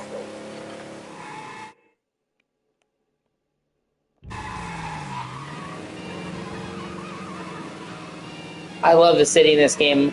It's one of my favorite settings in any game ever. This city is just so beautiful, man. I played a lot of open world games, but this seriously has to be one of the best settings in any of the games I've ever played. Every inch of the city is gorgeous. And perfectly represents the setting it's supposed to.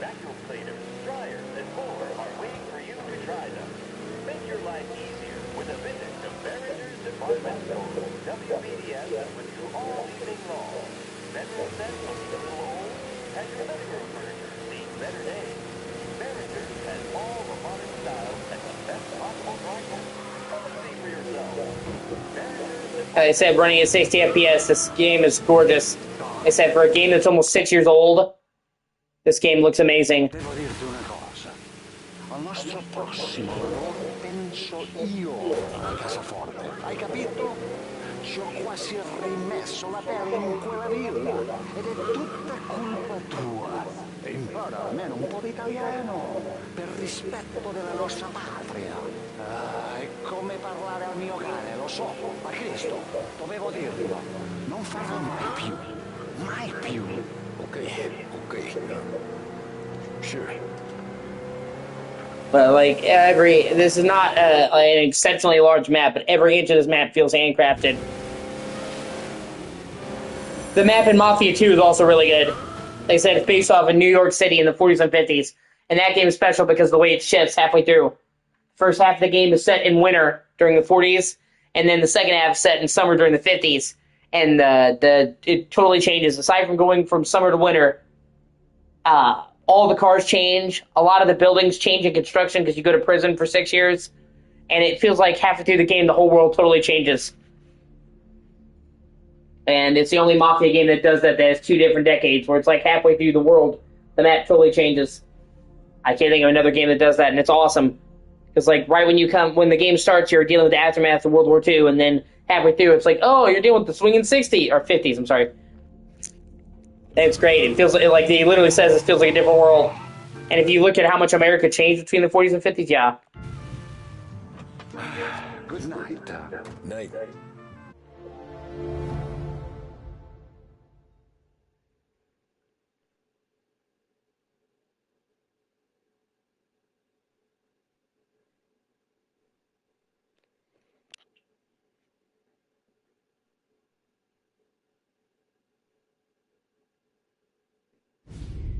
Great deal.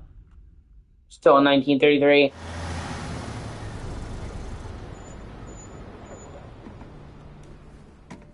This is the last of the good stuff, boss. I know. Some of those bottles I've had for 10 years. But we gotta make payroll. Get it out of here. Word. Load it up. Good to see you, boys. Boss, any word on a job I pulled with Salvatore? You did fine, Tom. Galati's got nothing on us now. We bought some time. And you see they're really struggling to make ends meet because Morello's squeezing them. And you can see at a certain point in this game you win, and you win the Civil War, and you'd think that would be like a turning point for the better, right? Like we've been fighting brutal war with these guys, and now we won. But actually, it goes to Salieri's head after he no longer has any competition, and he actually starts going back on his own word. And that's when things start to get really bad, which I kind of think is interesting. You think that would be like a breathing moment, and it turns out that them winning the war was a bad thing. Because, like, for example, early on in the game, Salieri is just like, we don't do hard drugs. And then later on, he starts selling heroin. Like, what the fuck? The whole time we've been part of the family, you said you were specifically against this, but now that he's got control, he doesn't care. And now that he has no competition, he basically takes over the whole city, starts wearing a better suit. But the problem is it, like I said, it goes to his head. So it's like what you think would be a turning point for things to get better only makes things worse. And that's just a really clever twist. The money runs out. Don't go selling off the farm yet, boss. Sam says you worked out an angle. Yeah, and you're gonna love it. We make a few bucks and knock out a couple of Morello's teeth, too. Okay, what's the rumpus? A couple of weeks ago, I'm relaxing in the cigar lounge at the Blue Tropics. Where? Some small-time whorehouse. It's just a couple of closets with some mattresses on the floor. It's a gentleman's club. They got a bar and everything. Anyways, one of the Johns is south, and he's crying to the madam about all his troubles. He catches my ear on account of his goofy accent. He's going on and on about how he just landed this huge payday. But the goons he's working for are already twisting his arm. And he's got the busted nose to show for it. And this is where Paulie, I really like Paulie as a character. Paulie is a great example of how nuanced the Mafia games are. They're in shades of gray. Like, Tommy, he can be brutal, but you can also see him show mercy when other people wouldn't. Like letting Frank go. Paulie, he seems like he's kind of a hot-headed asshole at first. He makes fun of Ralphie with the stutter. He has an anger issue. They talk about how he needs to work out his anger on somebody's head. But then later on you find out that, one, Paulie's incredibly loyal to his friends, literally willing to take a bullet and go to the ends of the earth to save any one of his friends. And also that Paulie feels trapped in this life because they all think of him as dumb muscle. I never knew. So he can't really advance. Even Frank says it. He says Paulie's basically reached his potential. So even though he's extremely loyal and does whatever the boss tells him to, he's reliable, because he's considered dumb muscle, he's basically stuck in the same spot. He obviously wants to go up the ranks. And you see that, he's a lot more clever than he initially lets on, coming up with this whole idea right here, and that he wants to be known as more than just a fucking knucklehead. And also you see how intensely loyal he is to the people that he cares about. So that's what I mean when I talk about the writing and the nuance, because he starts out as a character who just seems kind of like an asshole, and you see that, yeah, he could be an asshole, but he's also smarter than he looks and fiercely loyal to the people that he cares about, when a lot of other people would sell you down the river. Which, I mean, shades of gray, good and bad.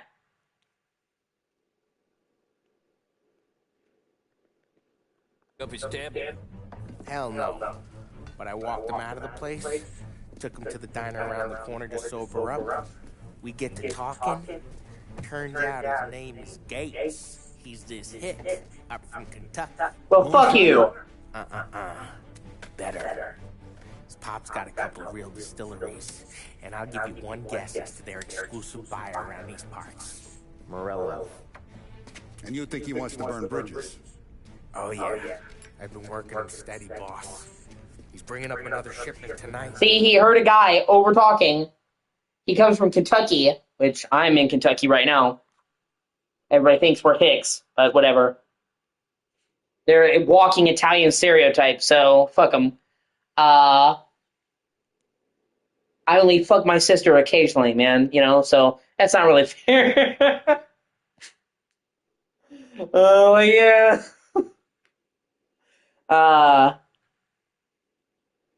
So he comes up with this racket, and they're hurting for liquor. So then Paulie is smart enough to basically set them up a deal where they can not only fuck over their rival, but they can get a handle on the good shit. Several distilleries of primo moonshine. And if you want to have liquor that will fuck your shit up, drink Southern Moonshine. That shit will put you in the hospital. Not because it's cheaply made, but that shit is strong as fuck. Mountain Dew, actually, but used to be alcoholic. Mountain Dew is based off of fucking moonshine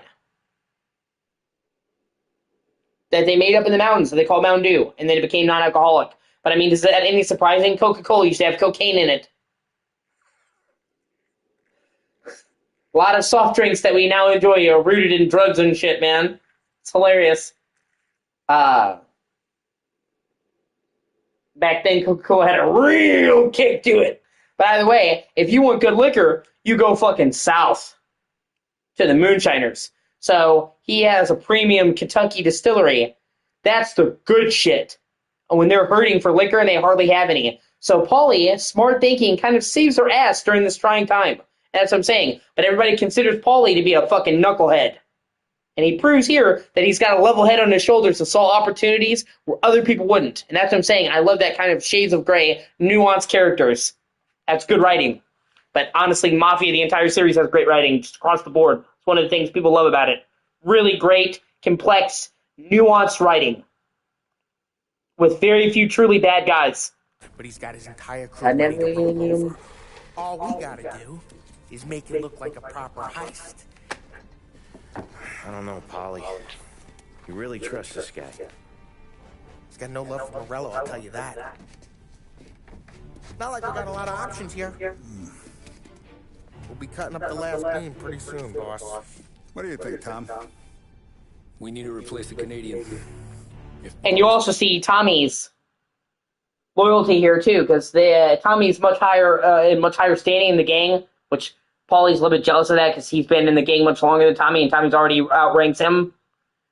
But Tommy stands by his friend and says, if he says it, I believe him, and that meant a lot. Says this Gates can do that.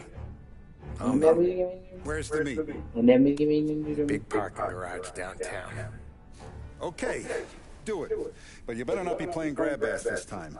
You take Carlo a little bill with you. Sure thing, boss. Once you have the truck, drive it back here. We won't let you down, boss. Don't make me regret giving you some time out there in the streets with the guys, Carlo. You don't have to worry about it. I know. Tommy does that for me. I'll keep your driver safe, boss. Buona fortuna, boys. Sam and Little Bill said to meet him downtown.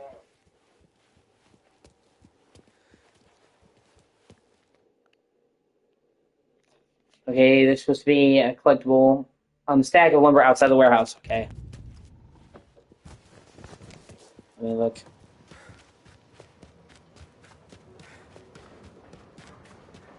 There we go. Now, technically, you get this during the open world, but it makes sense to get this right now under the main mission. It even says in the collectibles, like, for collectibles that are really close to the main missions on the outside world, we're going to include them in this, which makes sense. Technically, I could have got that in the open world, but it's more convenient to do it, and the mission flops you right there. Okay.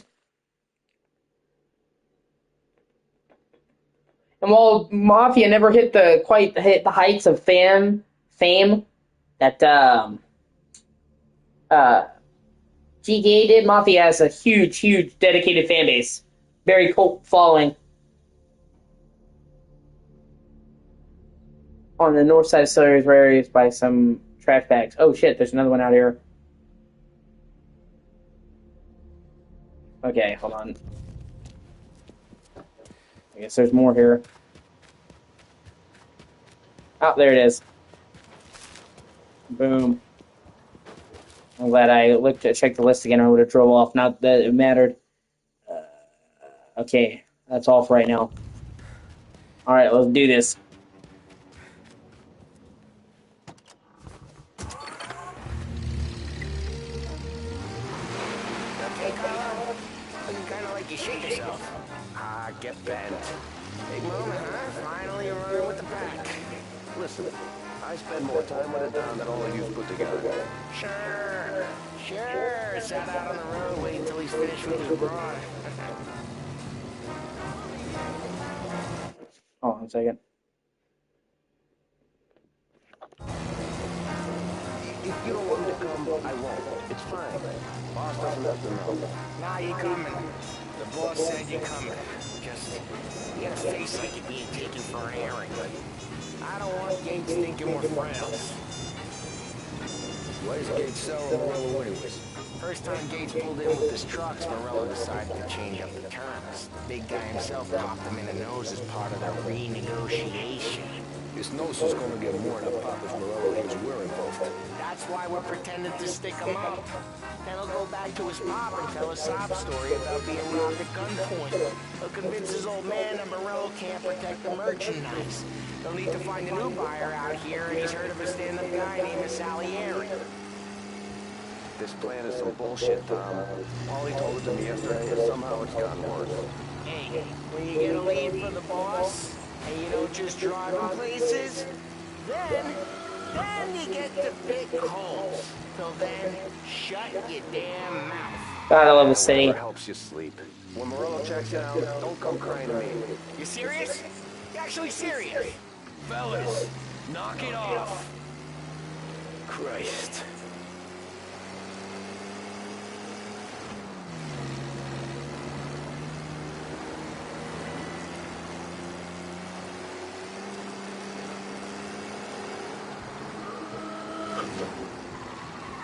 Watch the road! Watch it!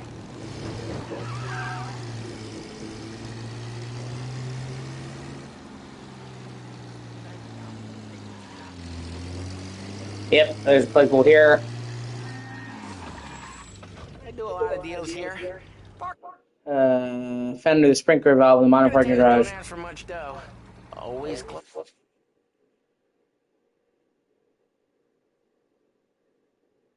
Okay, it's in the building. Closes up shop till I'm done. Okay, we're good. Gates is waiting up on the top floor. Oh no, I gotta keep driving inside the building. Gotcha. Oh, it is a parking garage.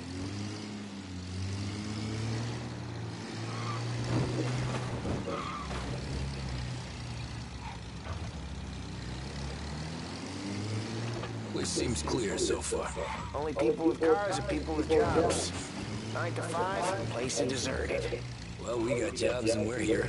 That kind of a job, sure. Ah, it's funny. But kind of a job.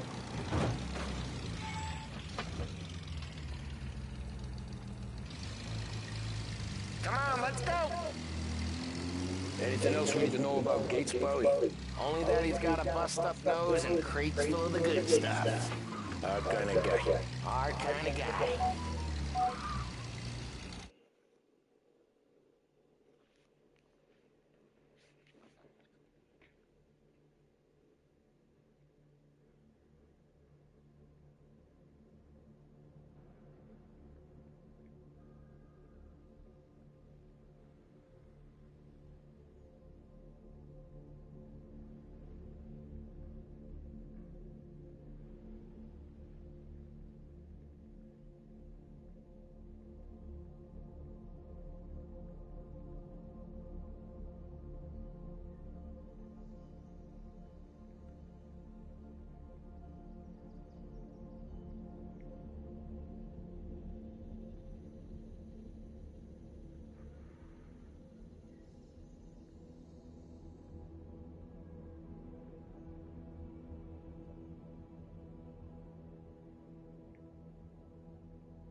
Park up over there.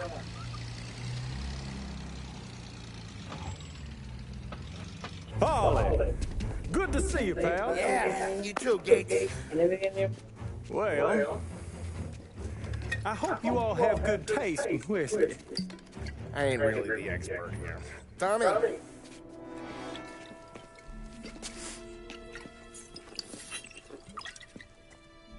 Oh, yeah.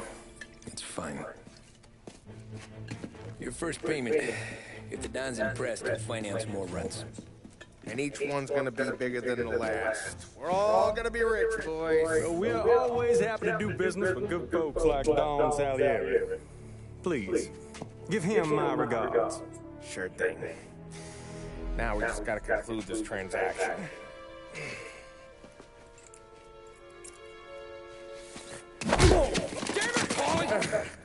No! It's okay.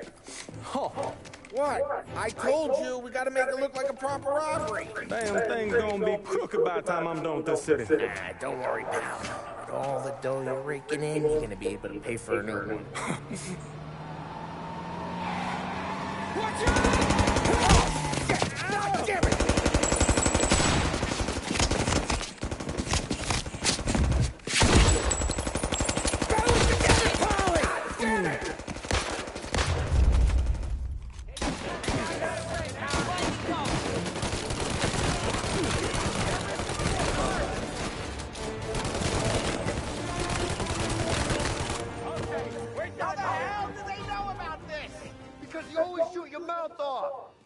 Gates took a bullet.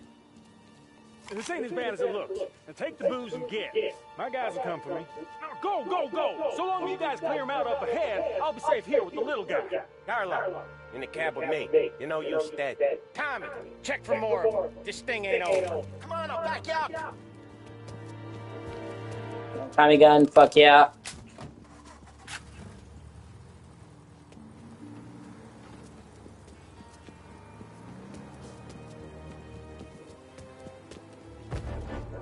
We got more of them. Over here. Move in the cover. You're in our sights.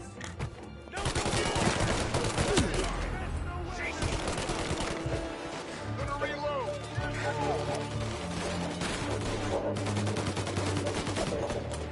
Okay, they're on our side.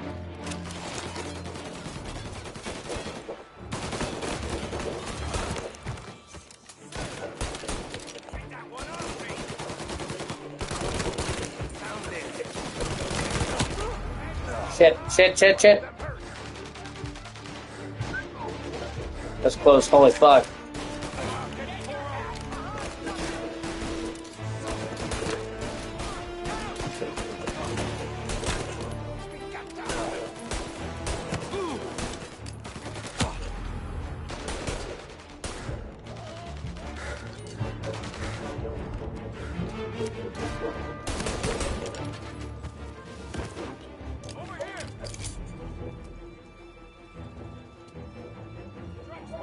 Hey, hold on.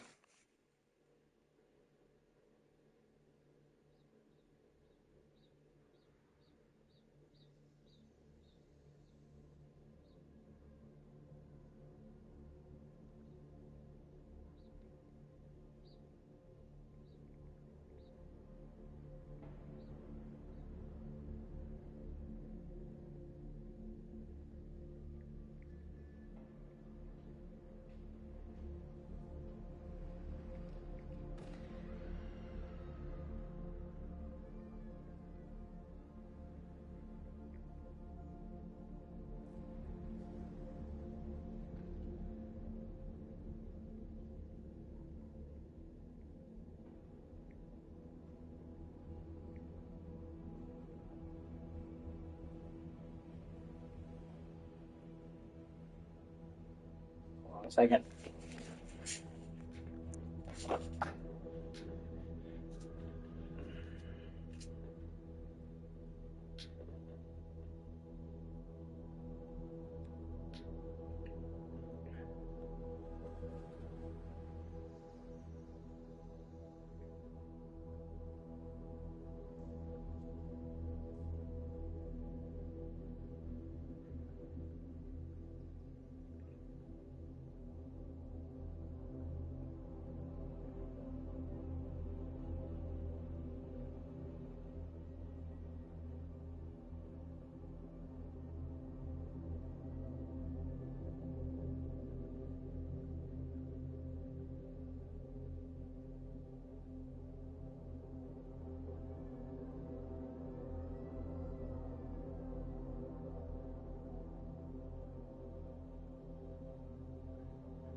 get through this. We gotta put it out. Look for extinguishers or something. I see fire sprinklers up on the ceiling. We need to turn them on. There's gotta be a valve to turn someplace.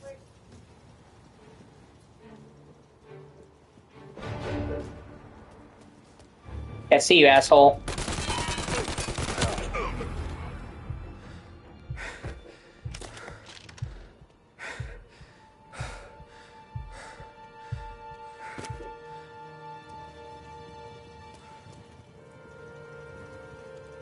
Grenade, nice.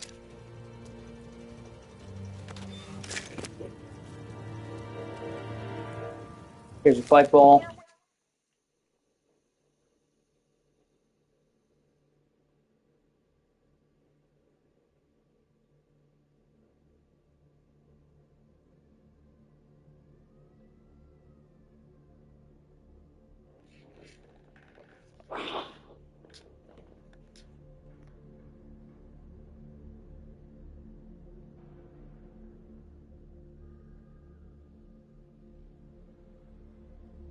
Okay, and then there's one more collectible in here. Gotcha.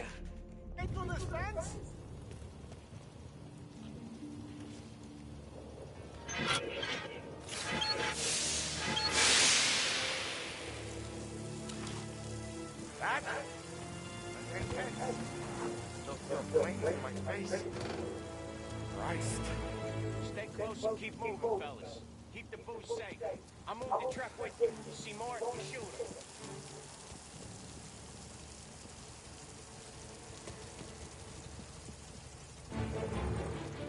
Knew this wasn't over and died. Over here!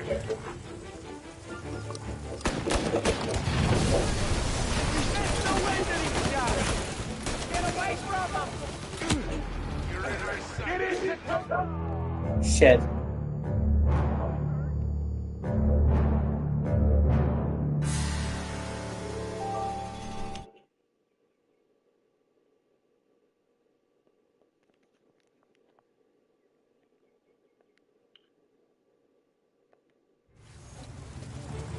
Knew this wasn't over. Seen him! Take it cover! All these grenades!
Should be one more collectible.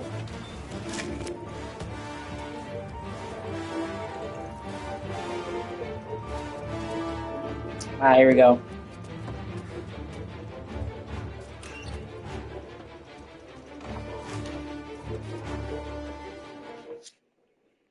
Okay, I think.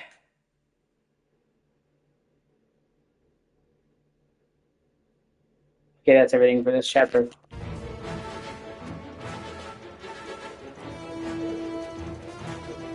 Grab a set of wheels and watch my back. Sure thing.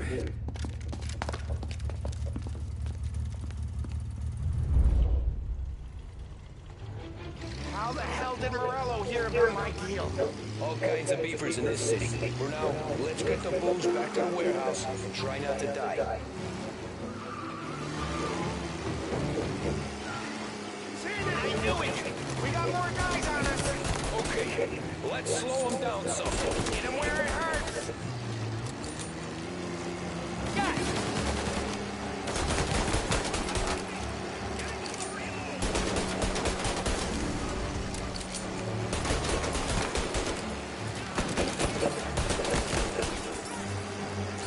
Shit.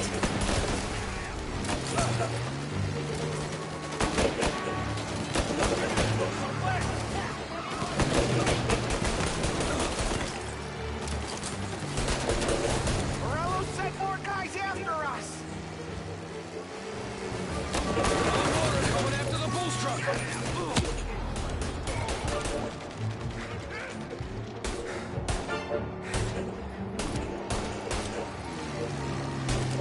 Shit. Ah, fuck. I didn't see the guy coming up from mine until too late, giggity. Oh well. How the hell did Morello hear about my deal? All kinds of beefers in this city. For now, let's get the booze back to the warehouse and try not to die. I guess I'll only focus on the ones right near the truck and leave the rest. I knew it. We got more guys on us. Okay, let's slow him down some. Hit him where it hurts.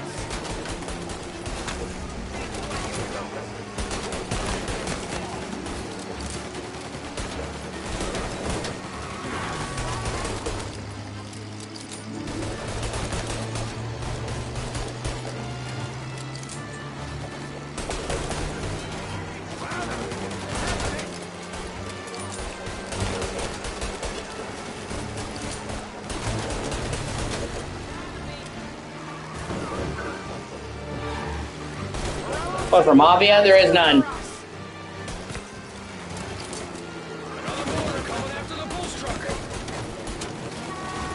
They've confirmed you will not be able to transfer your save file. You have to start fresh.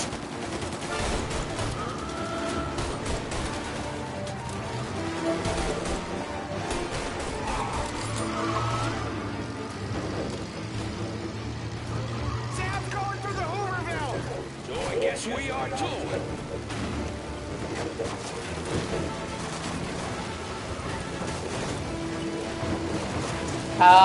Who knows? You'd hope.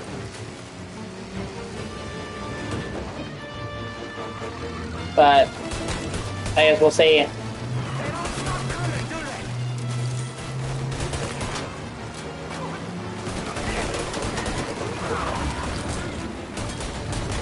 God. Come on. Fuck.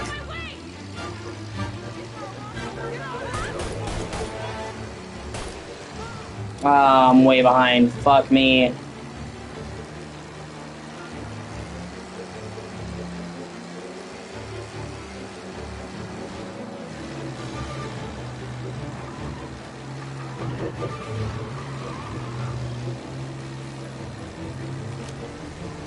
think we lost them all.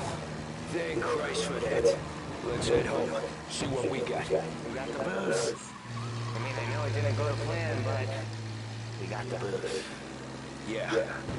But tonight, me and you are gonna drink a bunch of it. I guess we earned that much. God never give me do that, dude. Never give me do that, dude. I never give me do the needle. God never give me do the needle. Morello's boys caught up with God never give me do the needle. Never give me do the needle. What about the kid? God never give me do the He needle. took a slug to the shoulder. He's a tough blocker. He and his crew dusted out as soon as we bumped off Morello's hatchet, man. Getting shot will give Gates and his pop another reason to ice Morello out of the whiskey business. Well, let's see if God this never mooch was worth all the trouble. Never give me do that, dude. I never give me do that, dude. God never give me do that, dude.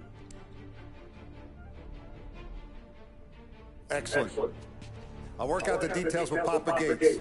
But once we're running this Kentucky Brown, we'll be back in brass buttons. Good work, son. I'm proud of you. I'm proud of all of you. Salud! And like I said, Paul's idea may not have gone to plan, but it saved all their asses. They were running out of money for the band, like they said. And they said the only area they beat Morello was in the liquor racket. So that was kind of their last thing in the war. So when you came into this chapter, they were doing very dire.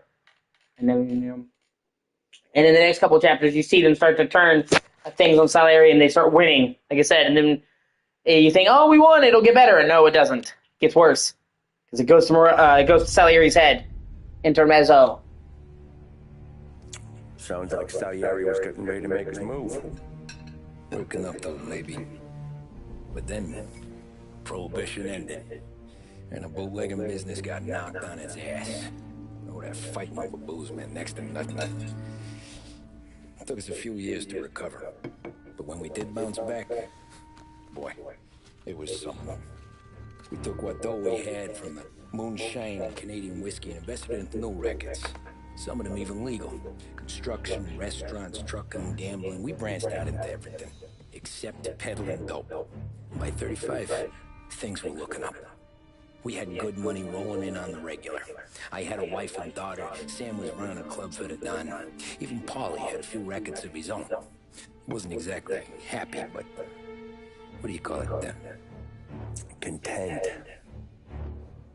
Yeah, that was it. And Salieri, he finally starts talking about getting out of Morello's shadow. Maybe buying our own cops, our own politicians.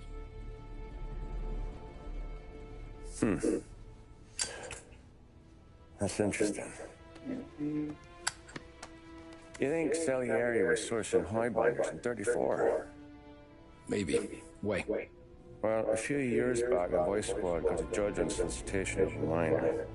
Once in the box, he started confessing all sorts of misbehaving, trying to get a deal. But he copped to taking kickbacks from Morello and your man Salieri. Playing him off on another, trying to goose the take, but once Morello found out, he threatened to bury the judge's kids on the beach. Still breathing, of course. Christ. That was the missing piece. How's that? Morello was always winding us up, but he never did anything that might start an all-out war. Learning Salieri was building his own bench must have finally tipped his scales, because in 35, he hit us with both barrels. We jump ahead 2 years to 35.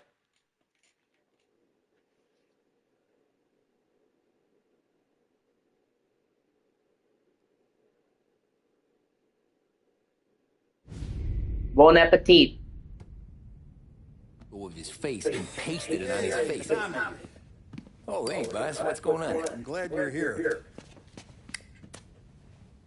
There you go, boss. I'm going to Pepe's for lunch, but Carlo called in sick. You up for a drive? Sure, boss. Bravo. I'm already starving. You got a piece on you? Yeah. You think I'll need it? You know how it is. Things with Morello have been a little quiet lately. Yeah, they definitely were.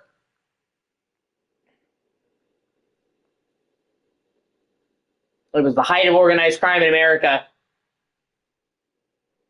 Well, kind of. I would say the 30s through the 50s were probably the golden age of organized crime for the mob.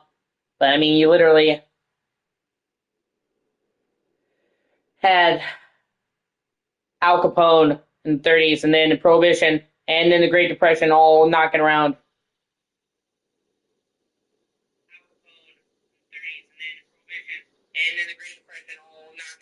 Sorry.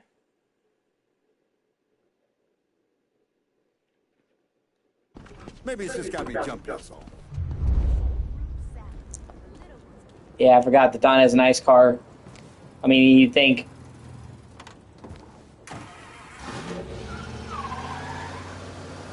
So how's business, Don? Hey, you know how it is. It's good.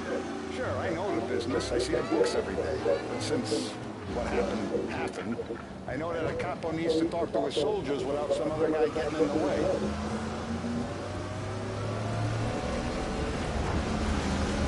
I guess we're mixing with a better sort of person now.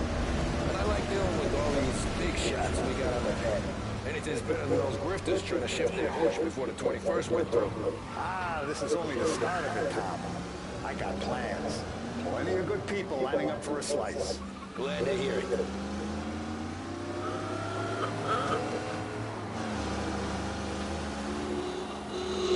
Extra!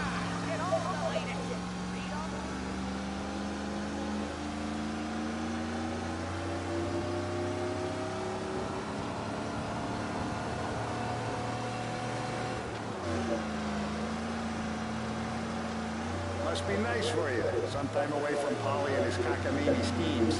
That's better conversation, boss. Give you that. Sure I am. Me, Sam, and Polly, though, we're still real tight. We've been through some times together. Yeah, know and I know it.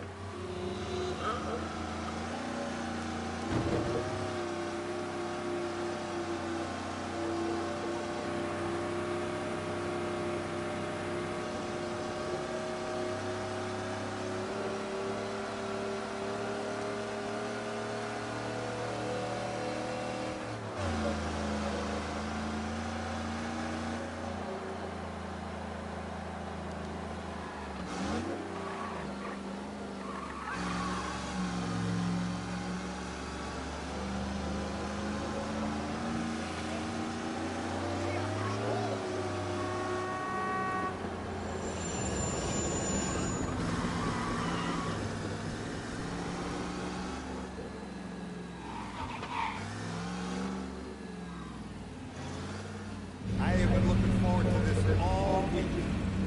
Wait till you taste the casaca, Tom. Oh. Oh, more wine. Hey, more wine here, please, quickly. You're going to love this wine. It's a... Don Salieri! Welcome, my friend. Welcome. Good to see you, Pepe. Hey, come. Our guest has arrived, eh? What's on the menu today? My mother, she would be so honored if you tried her caponata. Bravo, bravo. Oh, Benny, let me get you a chair for you, huh? Sit, please. And to drink, a Chianti. I've been saving this just for you. Yeah, bene, bene. Huh? Enjoy, huh? I'm glad you're off the roof, Tom. Sarah threatened to leave me if I didn't dry out. I know. She told you? No. I put her up to it. Drunkards get sloppy, Tom. I didn't want you to make a mistake we couldn't live with.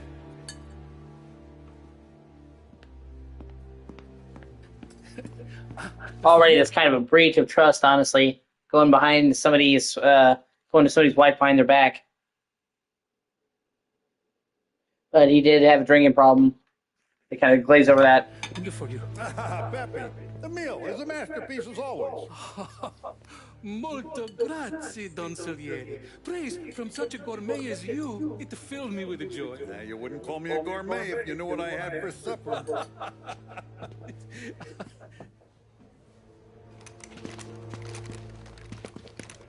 Get down! My dad was doing review. And I'm sure myself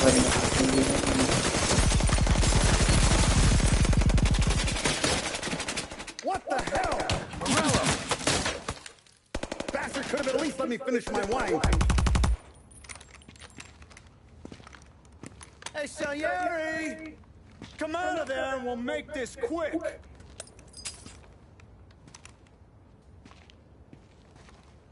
Smoke him out, Joe.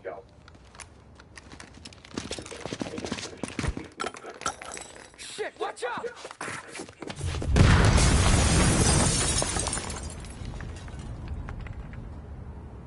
And it's kind of where things escalate to the point where they can't go back. That's when it gets to an all-out fucking war.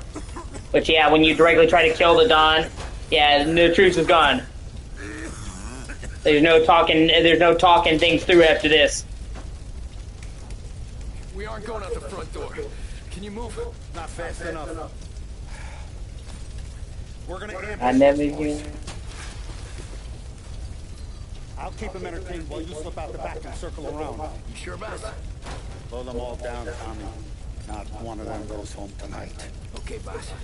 Be careful. Tom, just be quick about it.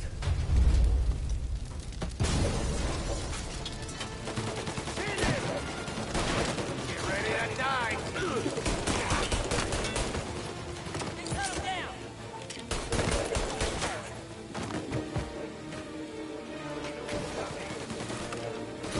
Okay, that's the only collectible in this chapter.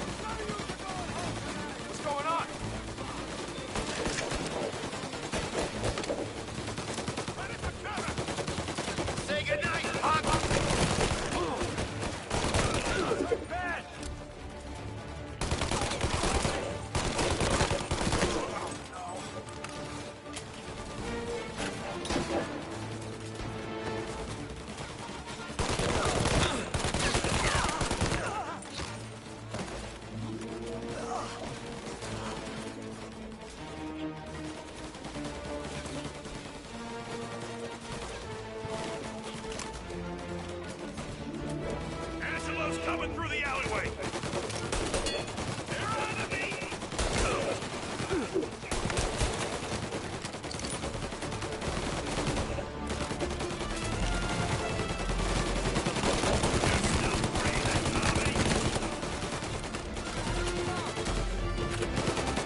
Oh, look at the balls on this kid. You really saved my ass, Tom. We gotta go, boss. The cops will be here soon. I need a minute to catch my breath. Well, let me get you back to the bar. No, not the bar. We're going to see Carlo. That son of a bitch knew where I was going today, and he calls in sick. He set you up. To us, Tom, you could have ended up just as dead. Yeah, I know, boss. Carlo's shacked up with some dame in Holbrook. Let's go see what he has to say about all this.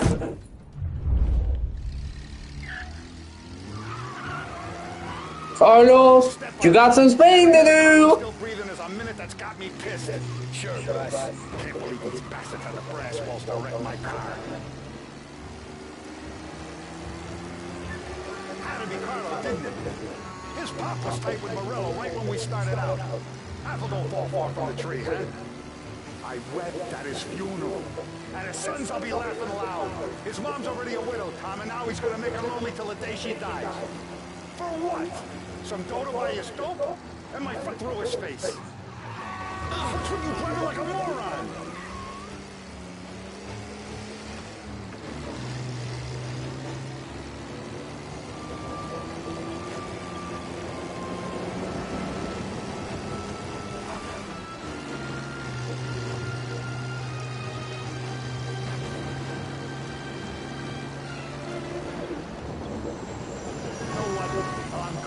I'm glad this happened. I get to plug another rat, and we finally go to the mattresses with Morello. Today's the day the dam breaks. Sure feels like it.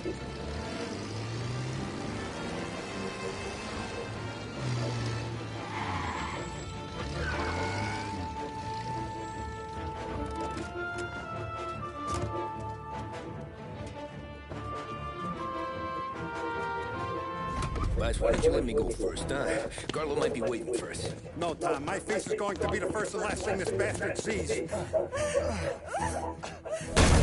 What the fuck? You goddamn dirty grifter. You better dangle, sweetheart. It's gonna be a closed casket, Carlo.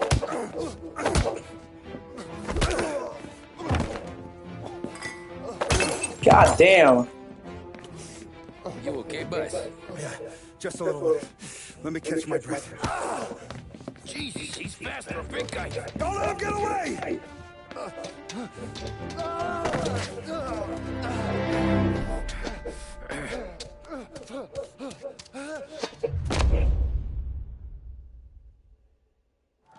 Help! Help me, someone!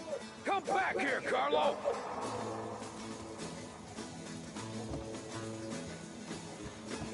They're going to kill me!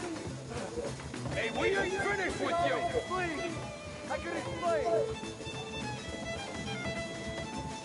Think about that now! Please! Let me talk to the boss! I can explain everything! Tommy, you gotta know! Bro, he was gonna kill Mom! I had to do it! I had to! They made me do it, Tommy! Please! I can explain! There's only so many rules in this life. You broke them all.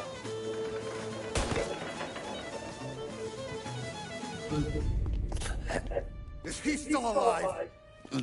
I'm not sure. God.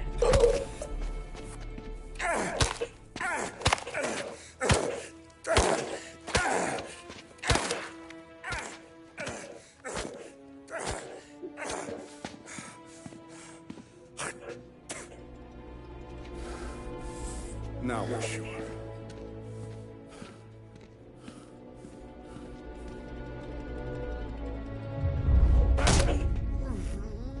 Hey, Sergio, how are you? Keeping out of trouble? Sure. Who's this? Wait a minute. Is that Gordy? It is. Hey, Gordy, how you doing, buddy? I hardly recognized you. What'd he do? You said you were having some trouble down at the docks, right? Yeah? It's nothing I can't handle. Yeah, well, they did some asking around. This asshole was planning a strike. Strikes are no good for business. Unless you don't want to call them for it, right? Right. So I decided the union needed a change in leadership. That all right with you? Of course. Good. Now, what about that, other thing? That's why I'm here. Salieri's still alive. God damn it!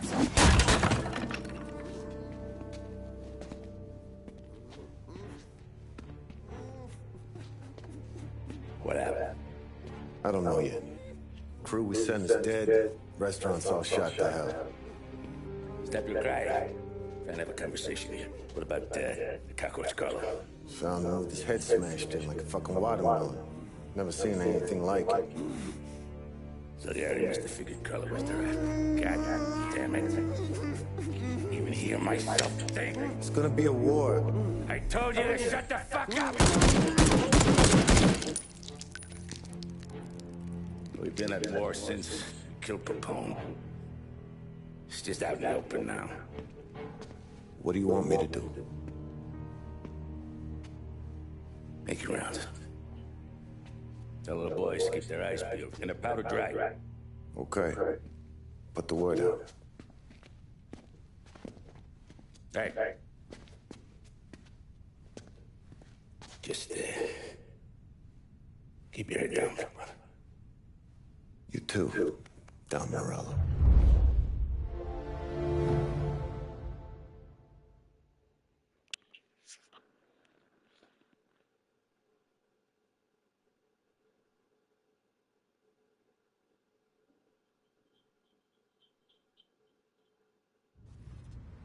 Happy birthday. We're at the start of something. Something big. You think? Morello tried to kill the Don. Not Tommy, not Paulie, not anyone regular. The Don. It's gonna be war. I'm ready for him. I hope so. Hey, you're needed up the stairs. I'll go straight up. It's war, dumb. From today, we are at war.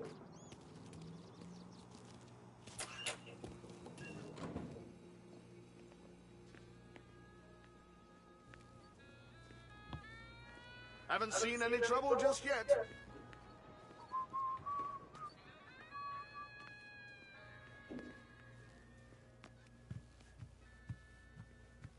Hey, it true the Don slipped Carlo the bump? Not you? Yeah. Wasn't pretty. Still blood in his veins, huh? Less than Carlos. Keeping out of trouble, I hope. I want guards and lookouts around the clock. Here, the warehouse, and all our business. How about people under our protection? Forget about that. We stick to our own till this is over. I'll remember who picked the wrong side. Our guy's in place. Good. We're finally going after him. Soon. But first we have to soften him up. Merle's got the cops, the politicians, and even some judges in his pocket. We can't afford to bite them all off, so we need to scare them into abandoning Morello's sinking ship. We bump off the right idiot, the rest are going to realize sticking with Morello ain't too good for their health. First in line for the pine box is this asshole, Galati. The counselor's still seeing red over his dead kid, so he's never going to turn on Morello. Christ. That guy's been giving us fits since 32. Let me take care of him, boss. Why do you think you're here?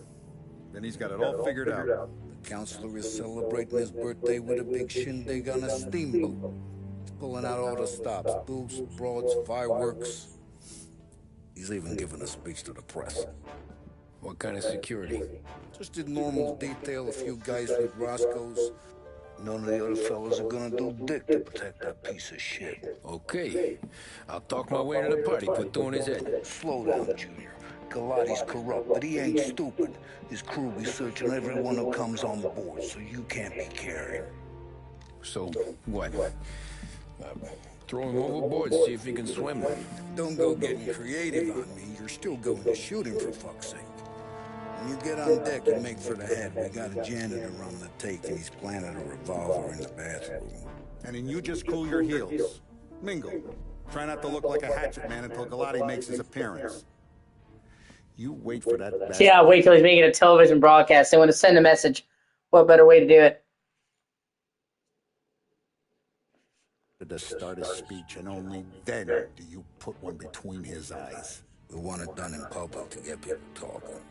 Sure. I love that. We get people talking, and he winks at him. But you got a plan for getting back to shore? Sam and Paul are down the docks working on that. You meet up with them there, and they'll fill you in on the rest of the details. Okay. The Lottie's done, boss. You won't have to worry about him after tonight. I don't doubt it, Tommy. Buona fortuna, Tom.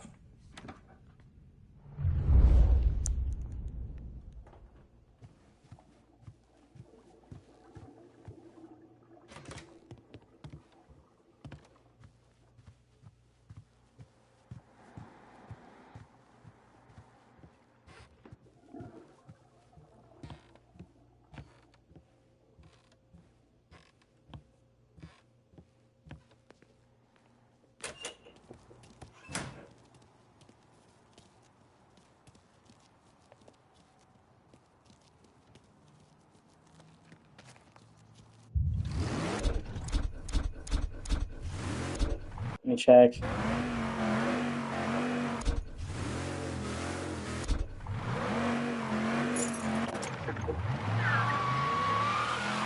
Now, an excerpt from a presidential address delivered earlier this year. This is part of our series looking back over the president's plans and results since his inauguration. Our responsibility is to all of the people in this country. This is a great national crusade. A crusade to destroy.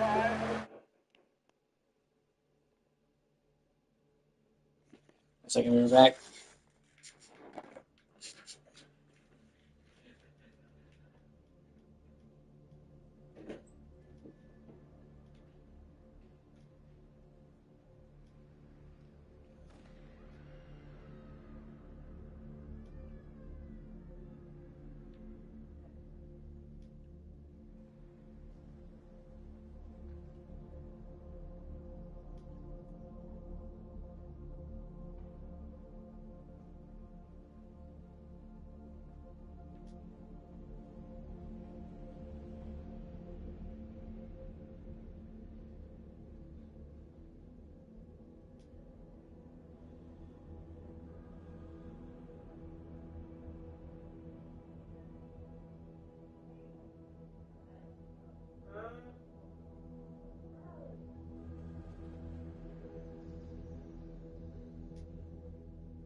Yeah, sorry about that. I haven't eaten since yesterday afternoon.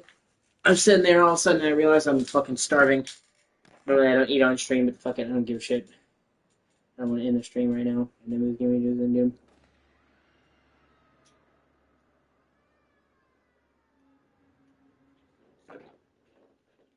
Everybody give me do it. We're gonna have to take little shit. Everybody do it, dude. Everybody give me do it, dude. Everybody give me do it, dude. Everybody give me do it, dude. Everybody give me do it, dude. Everybody give me do it. Everybody give me do it, dude.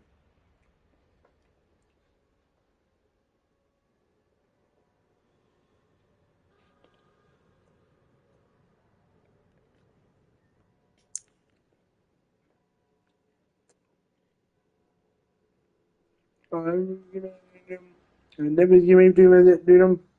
And then we give me do it, dude. And then we give me do it, dude.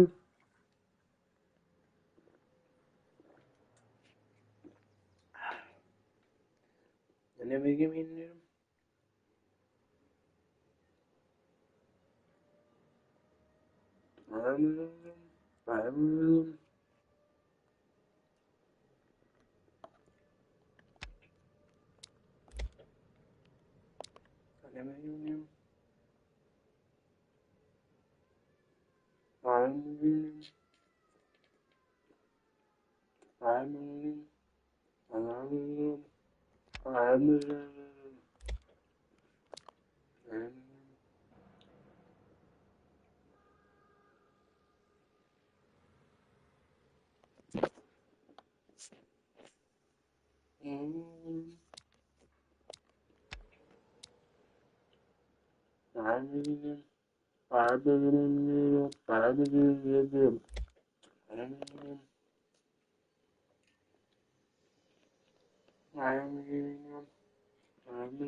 Yeah, these are cards. Are like cigarettes cards from the 30s, but they give you backstories on characters from Mafia 1 and 2, which is cool. And then they give me.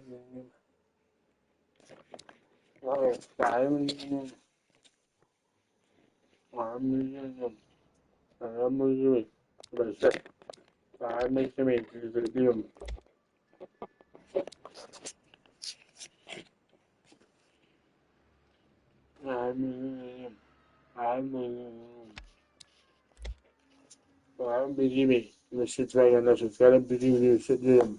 I believe it is sit down. I am giving him.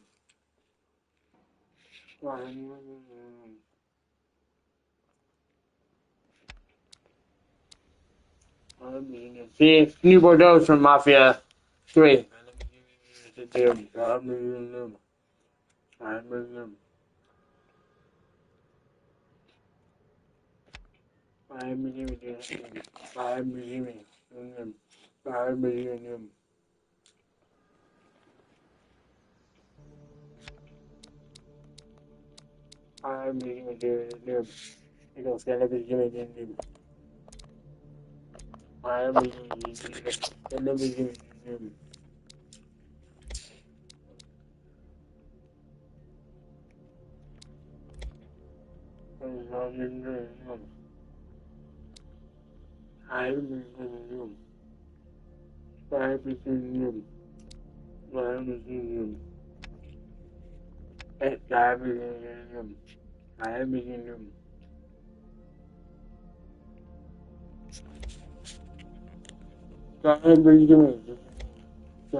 People don't really know it.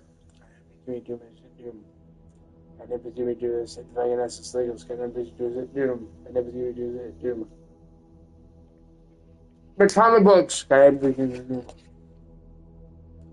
used to be really graphic. In the 20s, 30s, and 40s,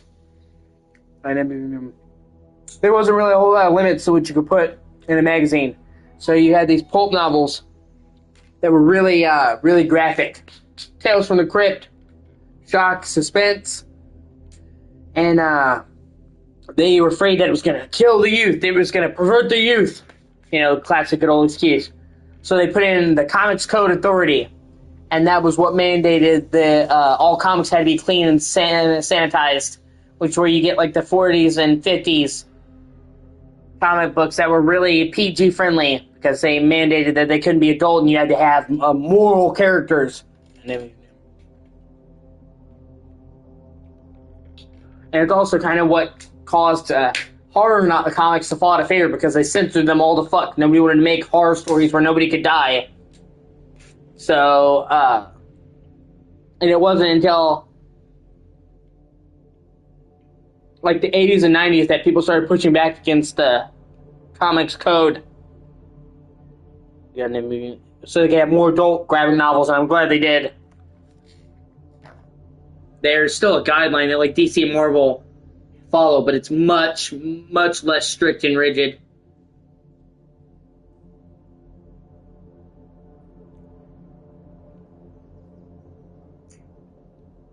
And I feel like comics are wide enough that we can have more adult comics. We don't need to make them all for kids. Like, yeah, it's cool to have the option, but that's what I'm saying. We shouldn't all be limited just to family-friendly shit. I'm glad we're not as limited now. Comic books are should be as wide-ranging as they can be. I mean, it's the same fucking thing.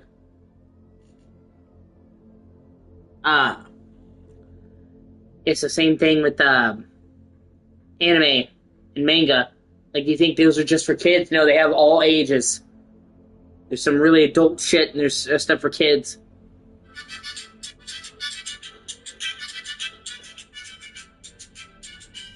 I never even knew.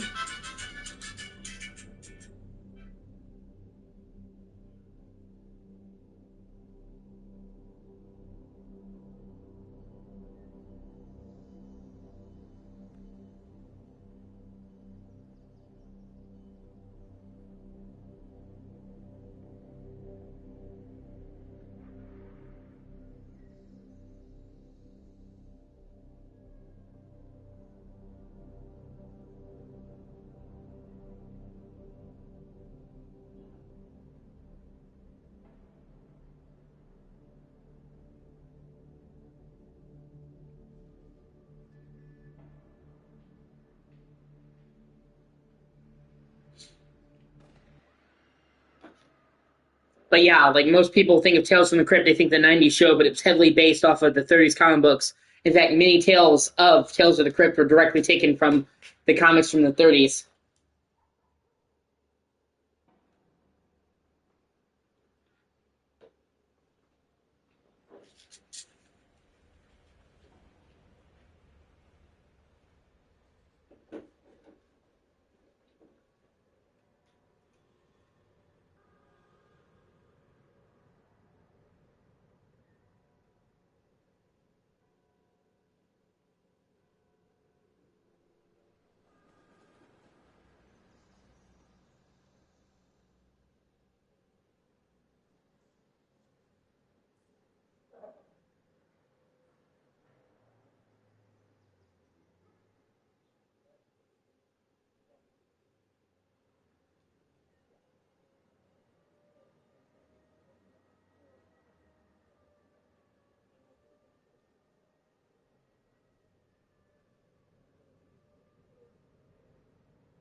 What's up?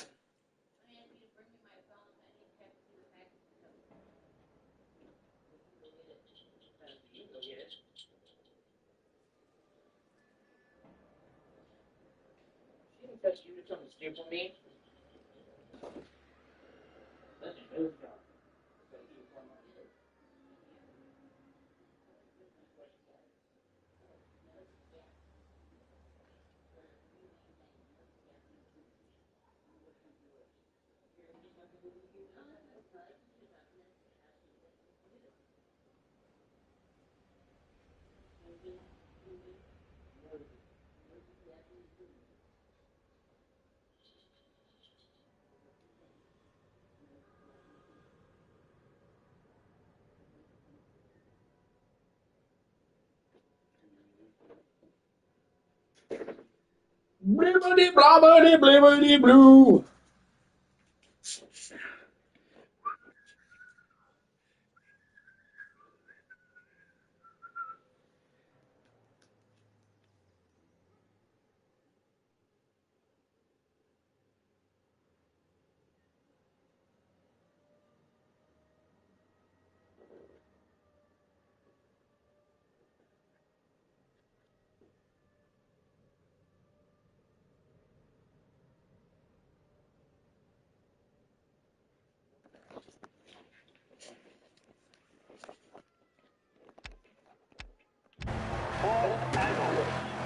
Which is an enemy of the human spirit generated by this depression. Our attack upon these enemies must be without stint and without discrimination. No sexual, no political distinctions can be permitted. It must, however, be recognized, and I know you will recognize.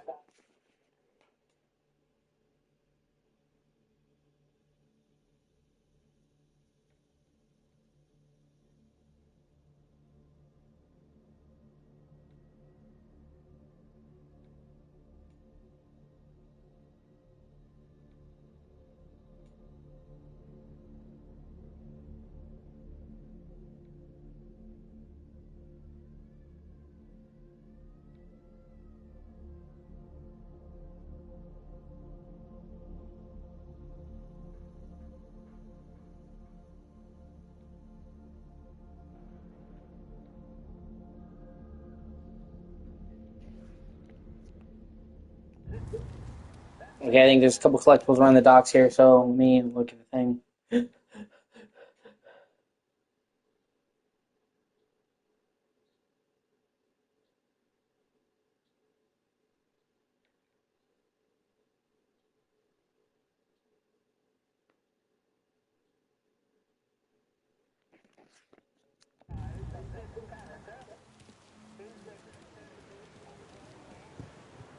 Attention, folks, attention. We'll get you all aboard, but we will need to see tickets. The finest family in the city. No doubt in my mind. Who's done more? An all this after the loss of his son. You got an invite too?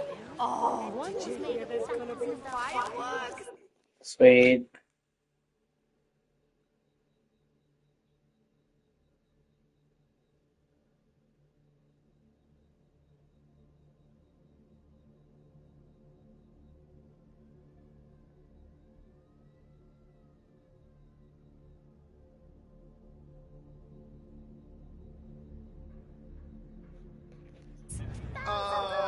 Dottie, yes, You don't look like a guy with an invite. I got friends, just not these kind of friends. Well, I'll tell you what I got. Sailor back there who works on the steamer. His head hit something heavy. But his dandy white suit's fine. Thanks. We'll find him.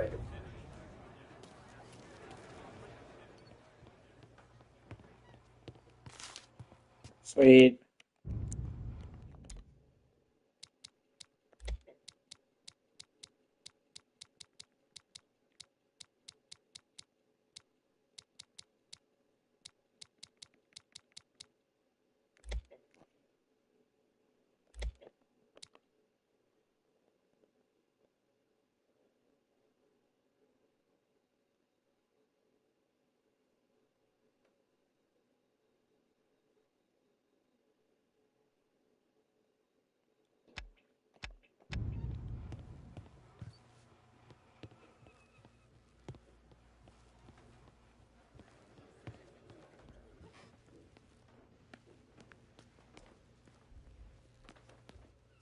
Yeah, you have to dress up like a fucking sailor in this mission. It's funny.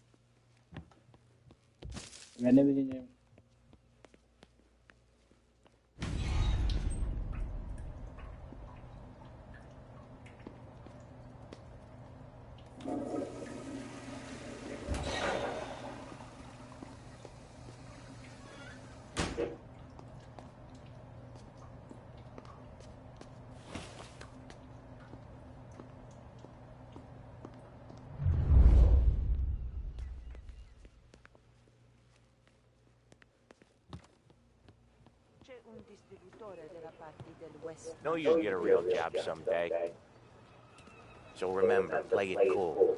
When you've gone some ways over the water, find the gun. The janitor stashed it in the bathroom. Sure. Then get up on the roof. Wait for Galati's speech and pop him when he's done. How do I get away? Polly's borrowed a speedboat. After the speech, there's fireworks. We'll come as soon as we've seen it. You better be there on time. Don't worry. Hold on a second. A little smooth, like eggs and coffee. Somebody ever heard that fucking expression?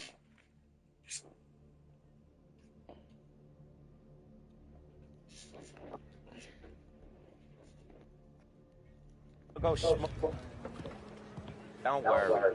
It'll go smooth like eggs and coffee. Looking good, Tom. The outfit don't get messed up. Keep it. Suits you. You the new guy? Christ, you took your time. You think he's gonna pull this off? He sure as shit gonna kill Galati. Getting off that boat? Well, he's gonna need a guardian angel. You don't need no fucking angel. He's got us looking out for him.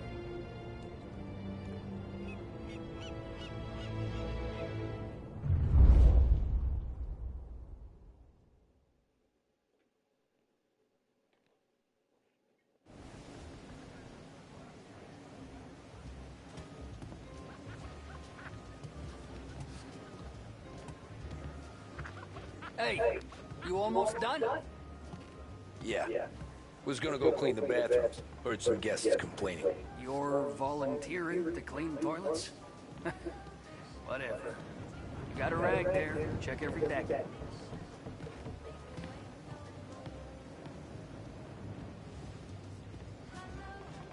It's a really good shot of the city.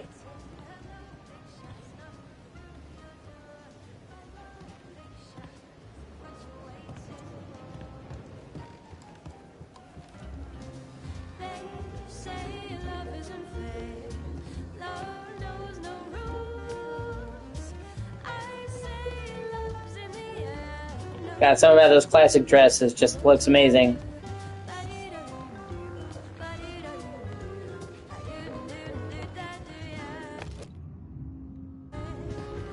Who's to say she's not happy in her own way?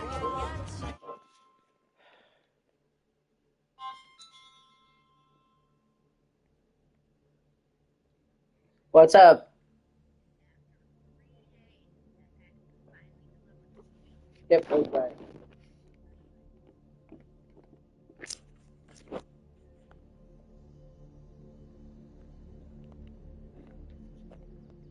Alright, I gotta get a package from my mom. Just give me a second. You've waiting on this package for ages.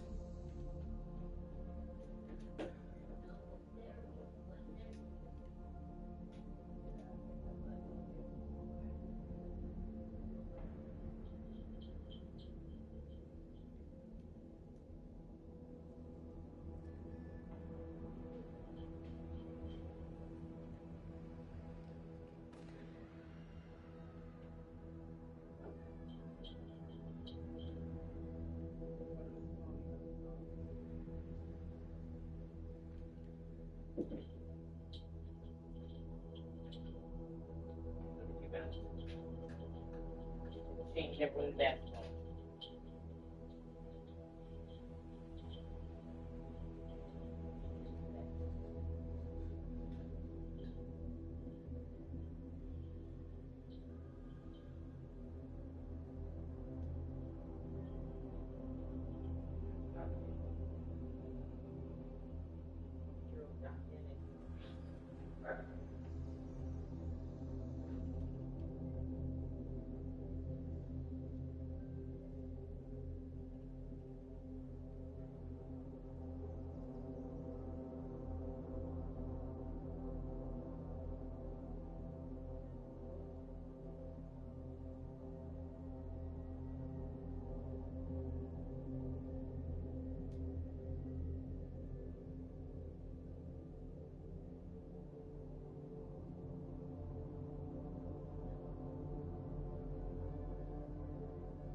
Sorry about that.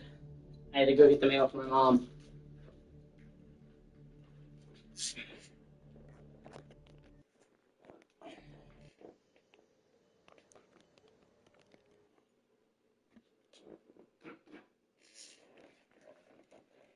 Oh, you want to back up? I almost got room for my best Kittle.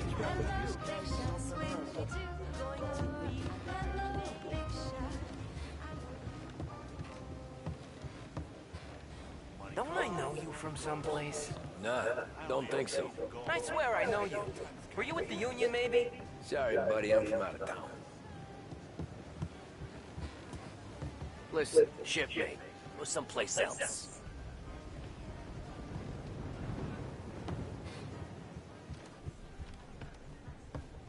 I think I got him in trouble.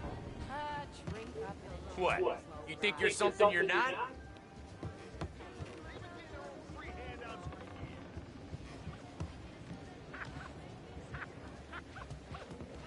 Seen the janitor any place?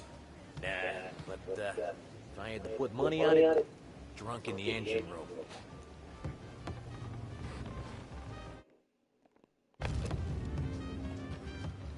Alright, guests only. Go scrub your dicks. This is off limits.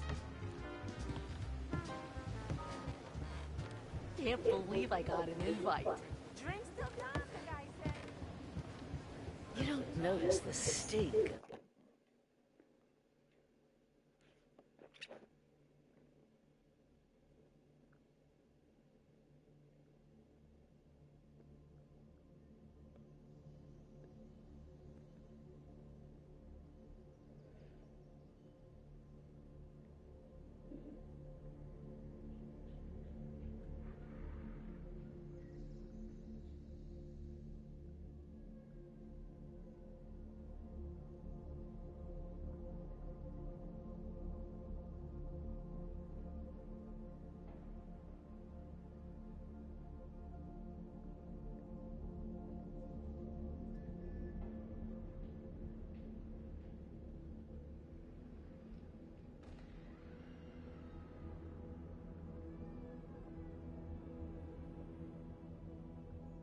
Sorry, hold on.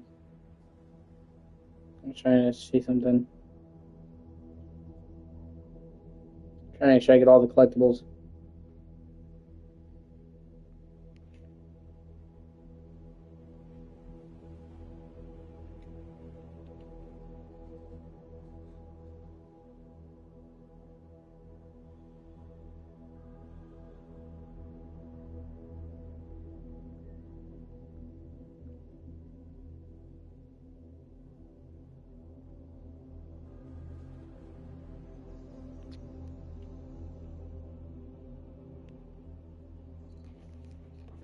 The city until it's far behind. Visit the bathrooms, honey. You get a reminder.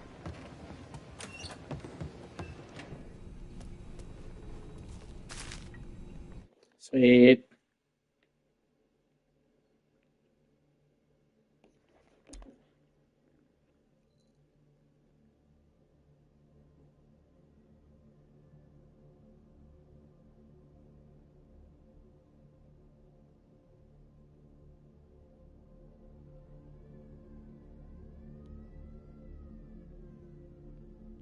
Okay. And then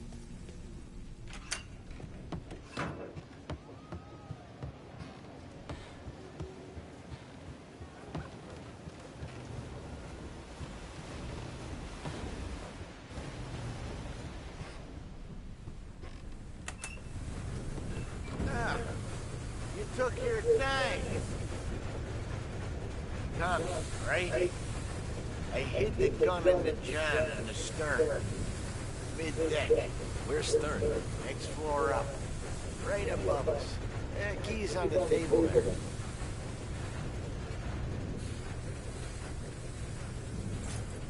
You ever say my name again, you'll be found floating outside. Get that? Yeah, I get that.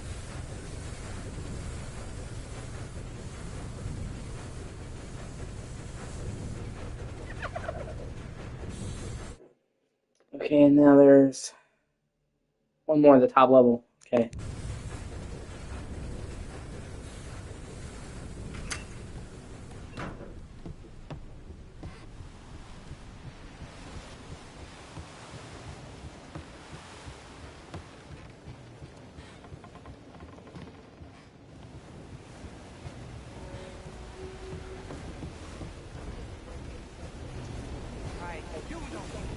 Yo, it's Salieri. What are you gonna do about it? Well, I'm gonna give you a beat for starters. You got some trouble. Son of a...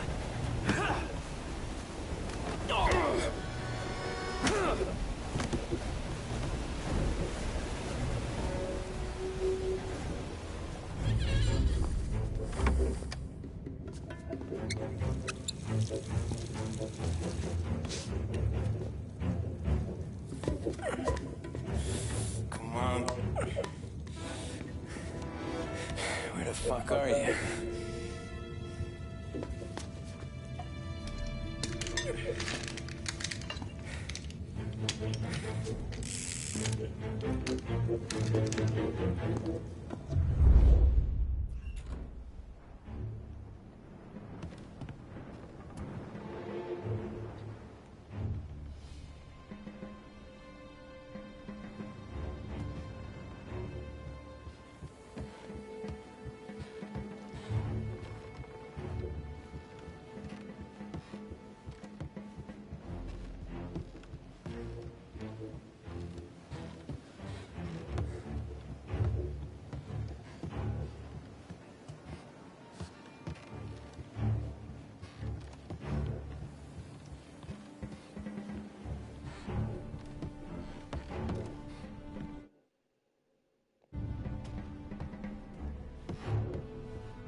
Okay, that's all for this mission.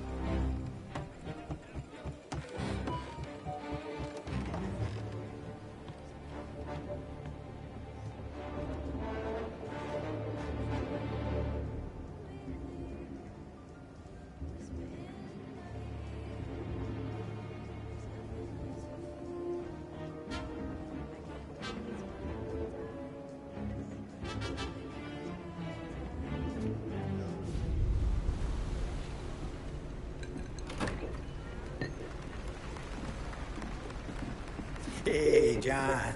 Hope you're enjoying yourself. As long as the bar stays open, Counselor. Good man. Have a note from me, huh?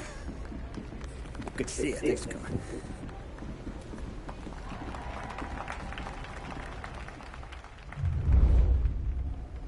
Hey, thank you, everyone. Thank you. Hey, welcome to my little party, right? So, as you all know,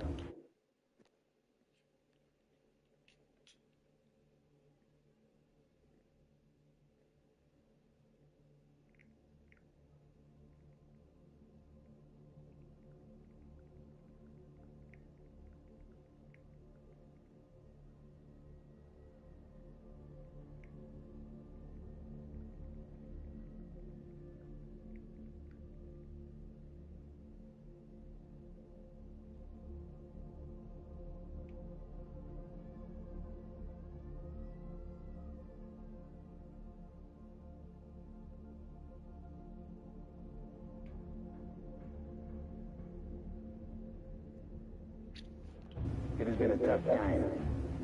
3 years ago, my dear son Billy left us. An innocent pawn in a deadly... An innocent pawn. Meanwhile, his son was in a crime gang and was a rapist.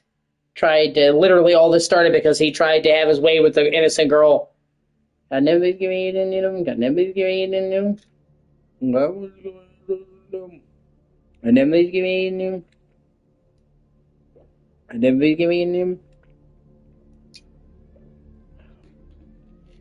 Gang war. A victim of the deceased. That is organized crime. Since that day, I have lived... And meanwhile, he's been working with Morello. So he's sitting there saying, oh, I'm getting rid of organized crime. And meanwhile, he's working hand in hand with another Don. Yeah. Oh, this Don is okay. To eradicate this disease. Today is a day of celebration for my 50th birthday.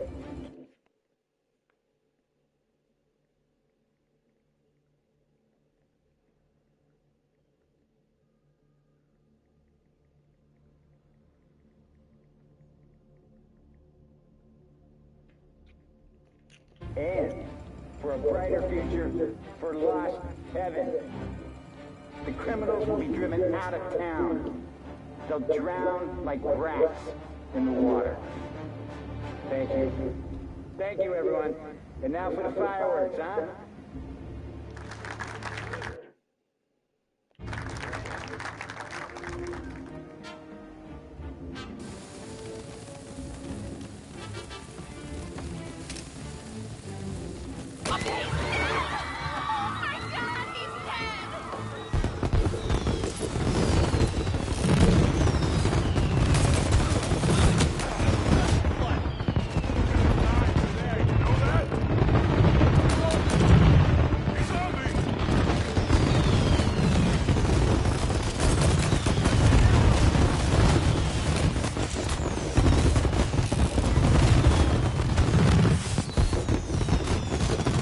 Dude, yeah, I knew he had a Tommy gun.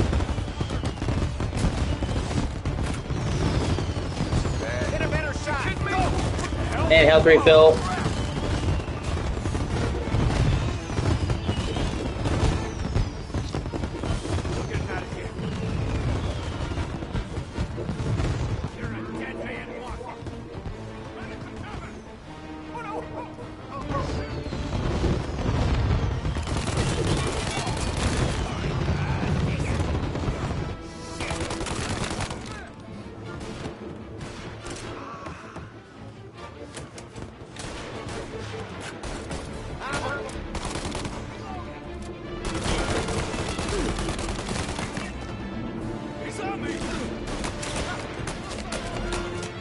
I think I missed him. What the hell?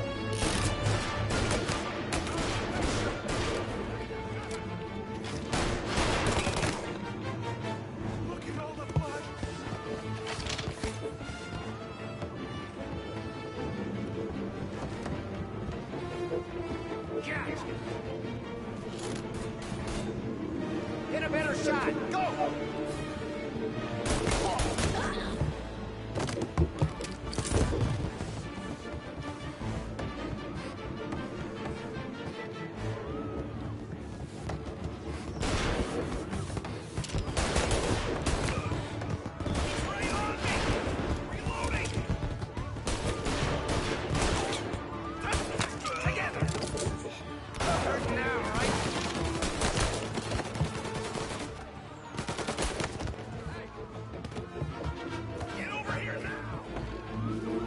No, fuck.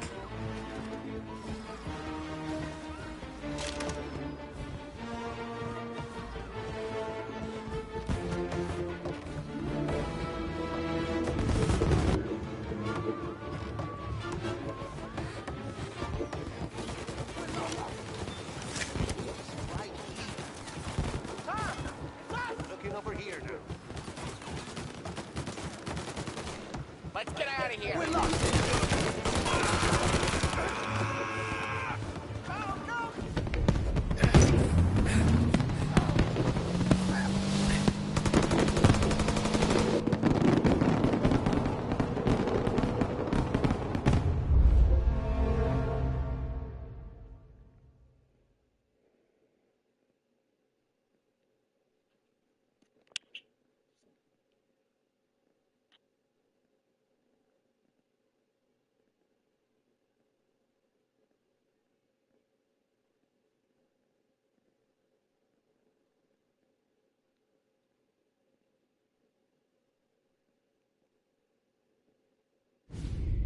You lucky bastard.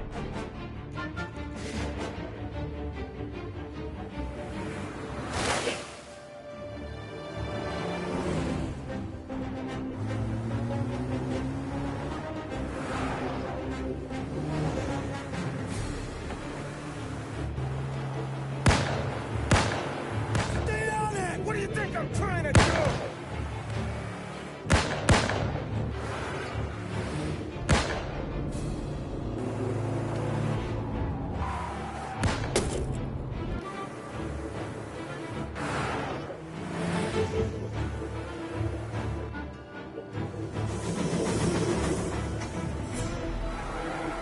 He's trying to beat the train!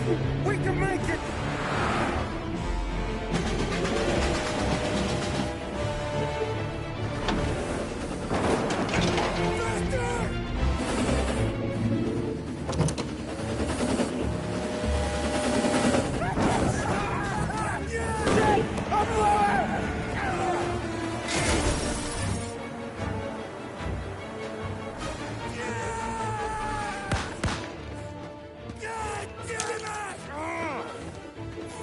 Look faster!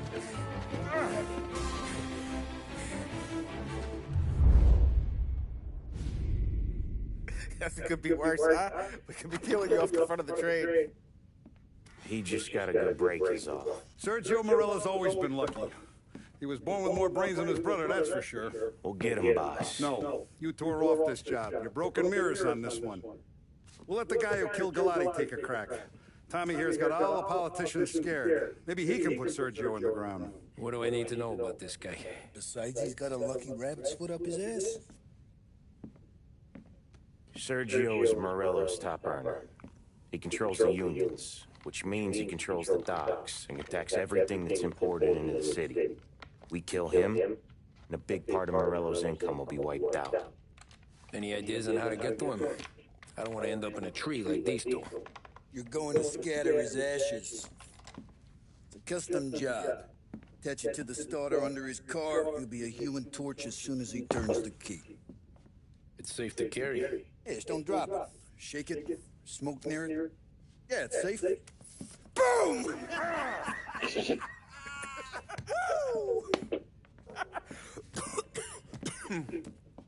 Get it done, Tommy. For all our guys Morella's killed. And for all the money he's taken out of our pockets. I'll take care of it, boss.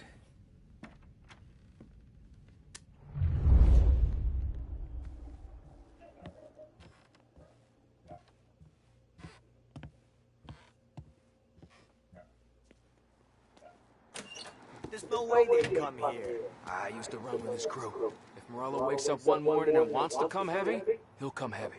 Nah, no he won't. He goes with his gut. If there's one thing he's got, it's gut. He'd see all of Little Italy burn. To the ground. Yeah, that's one of the deadliest mistakes you can make, is underestimating your enemy.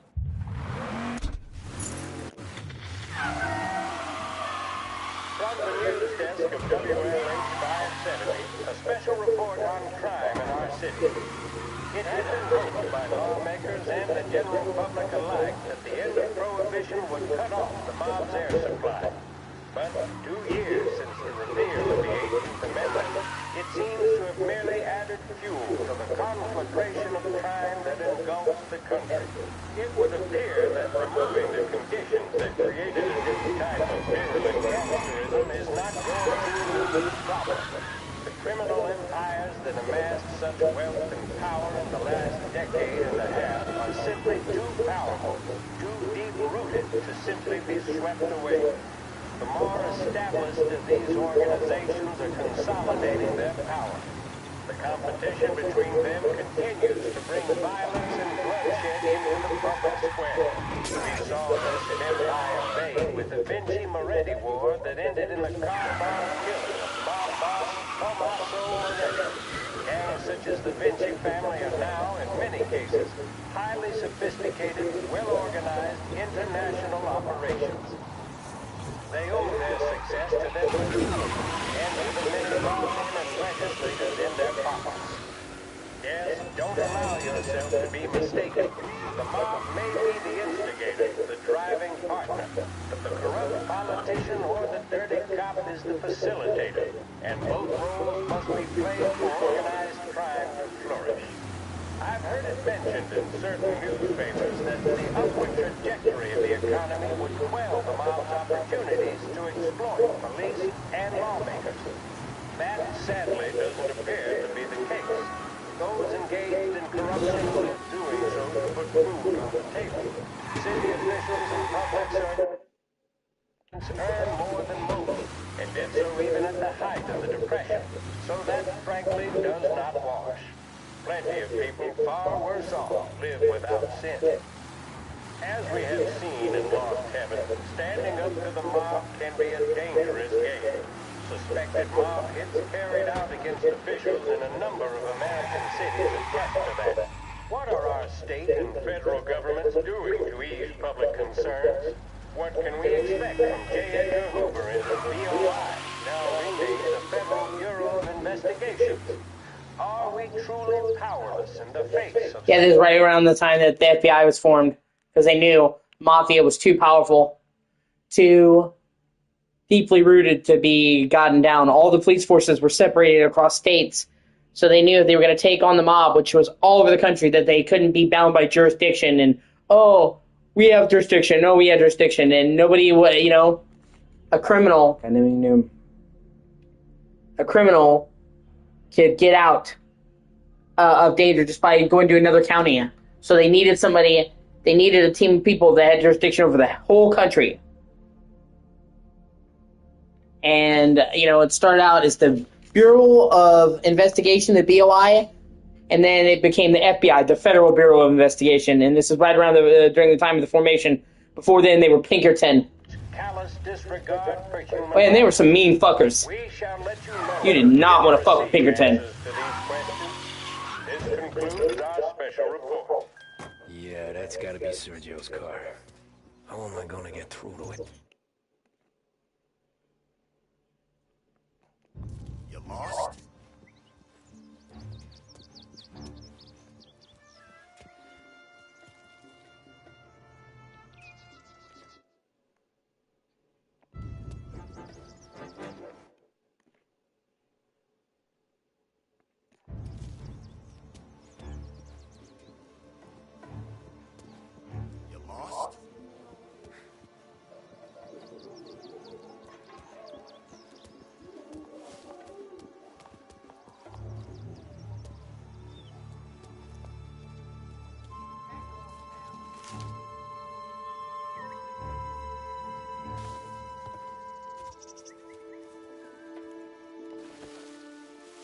don't know shit. The place is as quiet as the grave.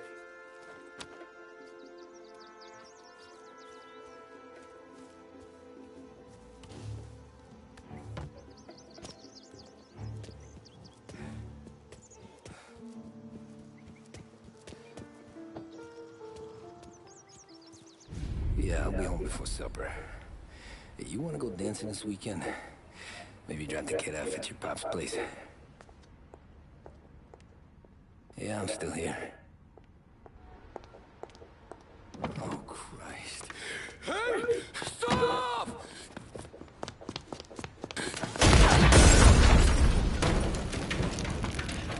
Well, the Times credit, he tried to stop her from using the car.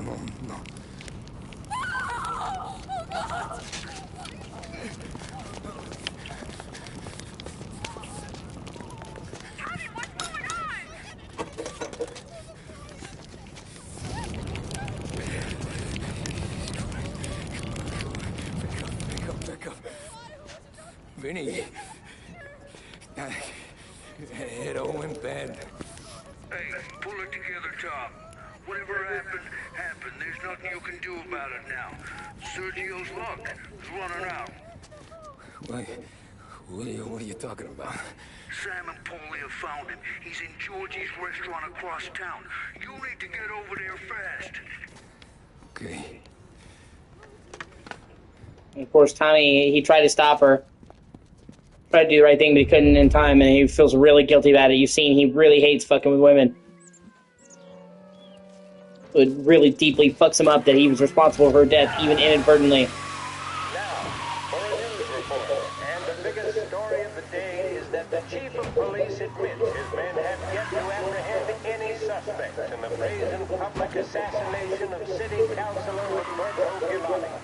Giuliani was gunned down while giving a speech at his own birthday party aboard the paddle steamer Lost Heaven Queen. According to eyewitness reports, the assassin made a daring escape by motorboat, aided by a number of associates, all under the cover of a lavish fireworks display. The public nature of the slaying, as well as the degree of professionalism with which it was carried out, have led some to speculate that Giuliani was the latest public... Tom, you okay? Yeah, this is a car bomb. Things went south. We could draw about it later. Right now, we gotta get that bastard. Let's go.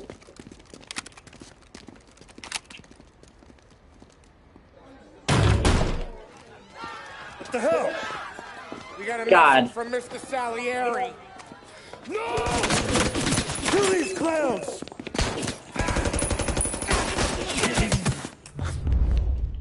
First we take you out, then it's your boss.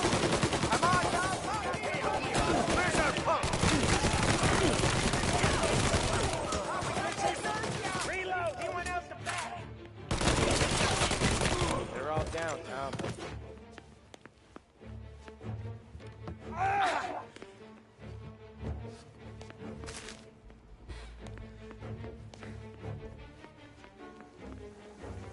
Kill him! Over here! Get these bastards off me! Shit. I'm gonna die. Okay, somehow I didn't. Well. Was there any more? Okay. No, please. Get me out of here!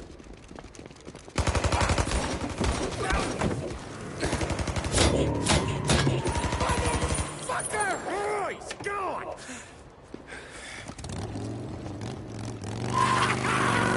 Go get him, Tommy! Come on! Let's get back to the car. We gotta catch up before that idiot gets himself killed!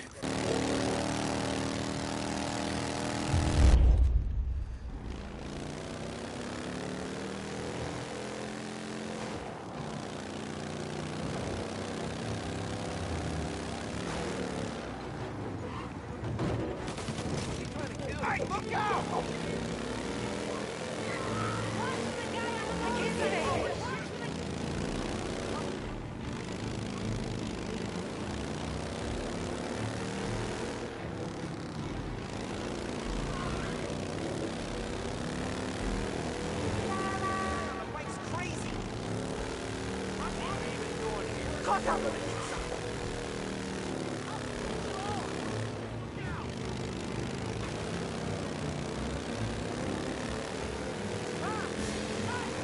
So get it!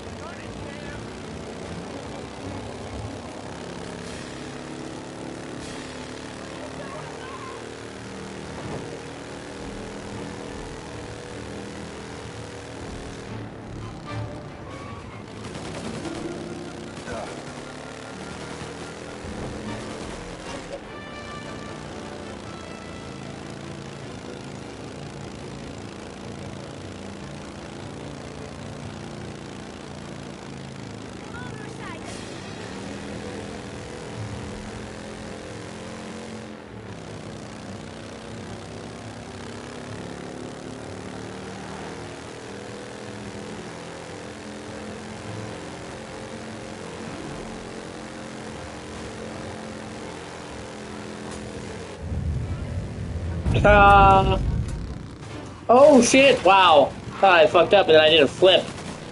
That's one for the record books. I'm doing sick of flip. Spin in the air like a Mario. This is my party. Yeah, just run over fucking innocent people, why don't you, asshole? God, what a dingleberry.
got down here now? He's coming this way. I'm reloading.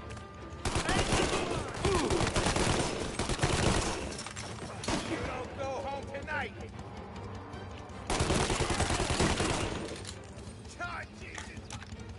Shit, I don't have a pistol. How the fuck did I not...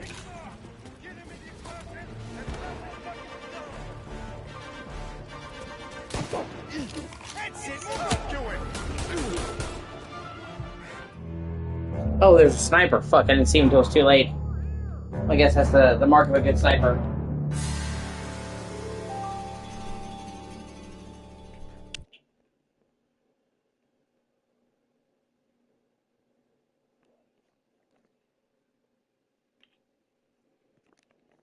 Every guy we got down here now!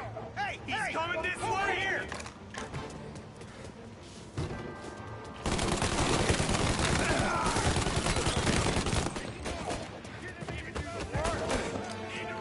Move up his side. Got him.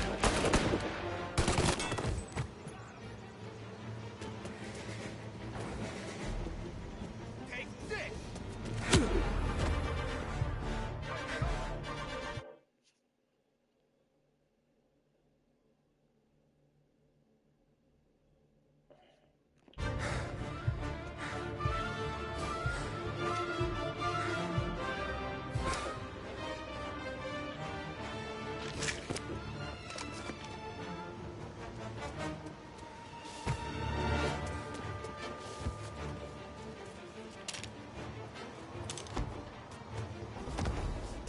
Got him! I'm reloading!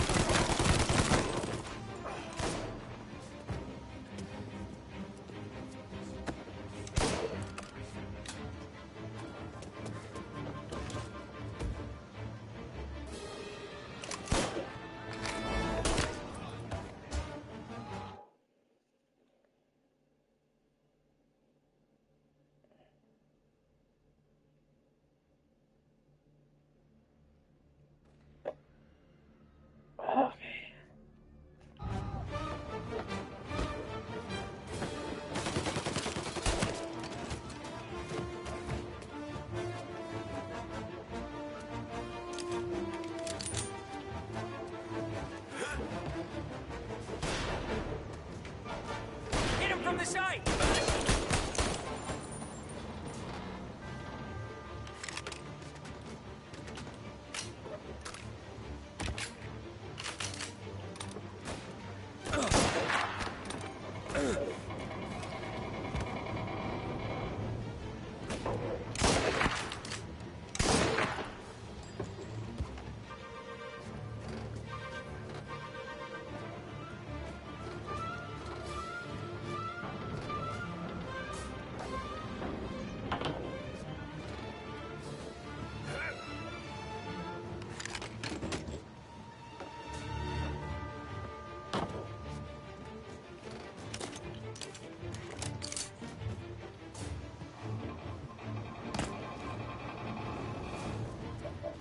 Ah, shit, hold on. I could have gotten more ammo for the sniper rifle. In fact, that's what I'm gonna do.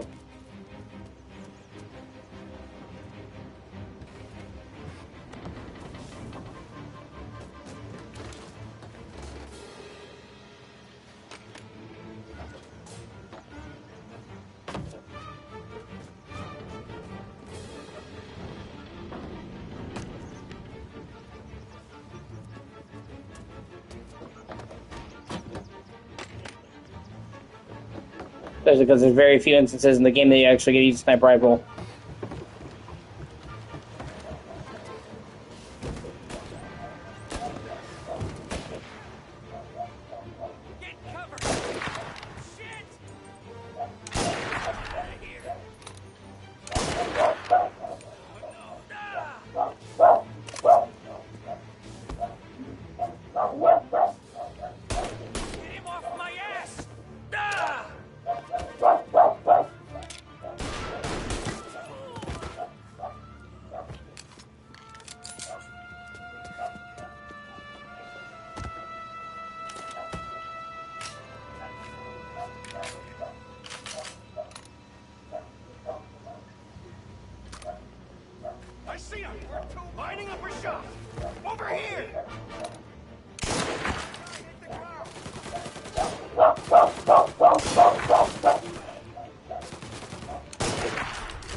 Okay, there should be a collectible around here. Ah, here we go. No wonder I missed this. Oh, wait. Plus Molotovs. Plus ammo. Wait, Sergio's card. That's cool. Well, I'm going to kill him, so anything now would be the time. And the first successful train card at the Lost Heaven Harbor. Okay.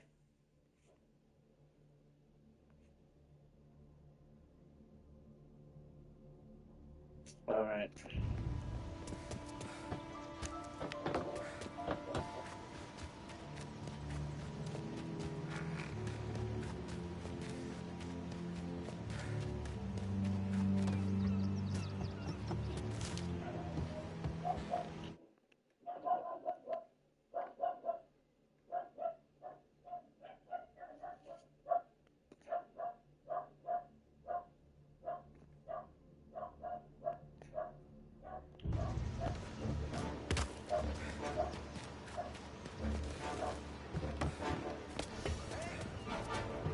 Found him!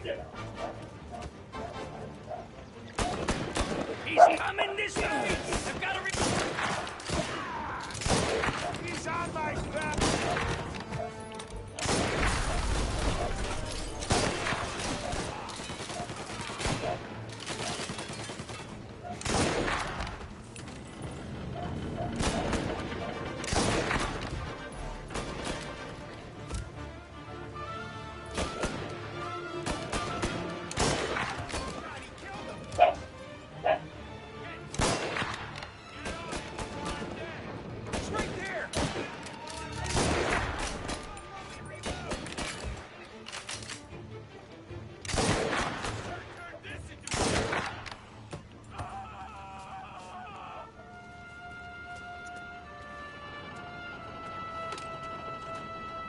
What do I pay you for? He's tearing the docks apart! Okay, and there's supposed to be a fox right around here.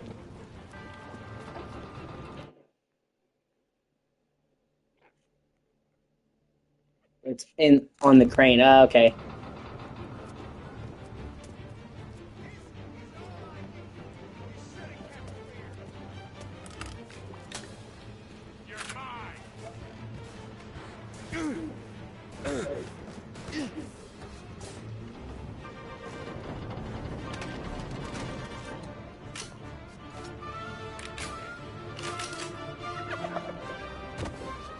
And I'm pretty sure that, okay, that's everything.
pie! Pick him off! Founder! Get in the depot, we'll stop him!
Never gonna do it since fucking assistant. So do make us.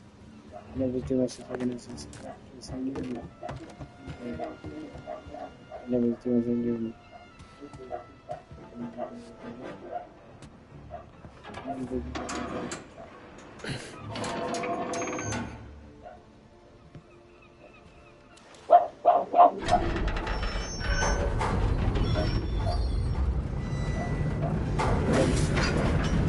oh shit. They call Ozzy Osbourne because we got us a crazy train.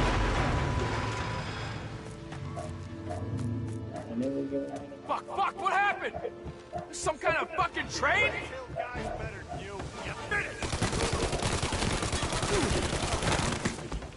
Oh, Christ.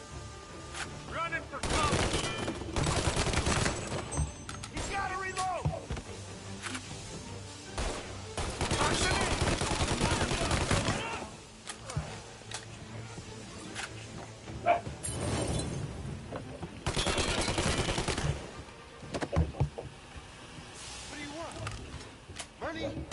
I can get you money. You kill me, my brother will destroy everything you know. Come on. Let's fit. You just winged me, asshole. You think you're the guy who's gonna kill me?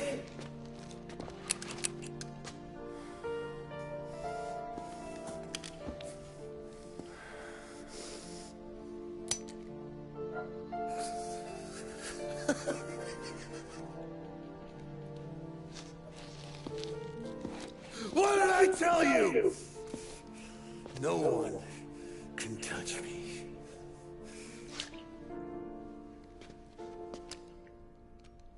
You ain't that lucky, bastard. Wait. No!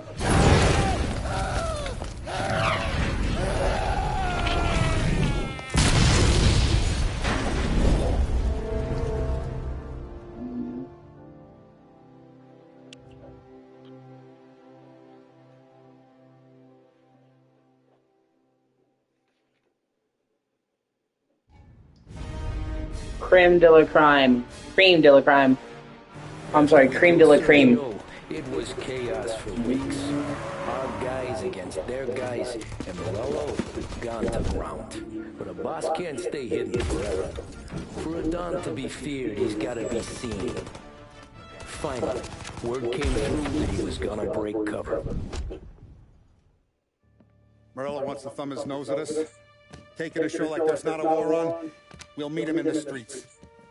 We do him like this. We wait outside the theater till the end of the show.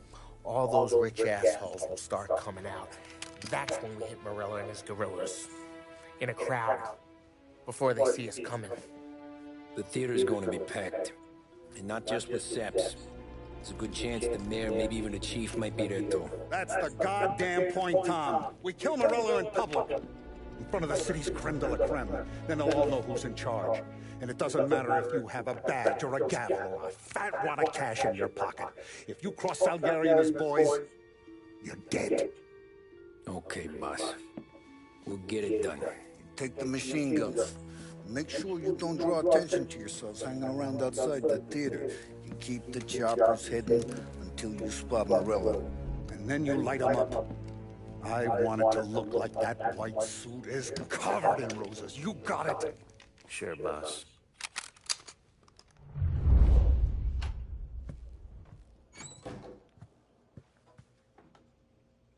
This is it. We're finally doing this.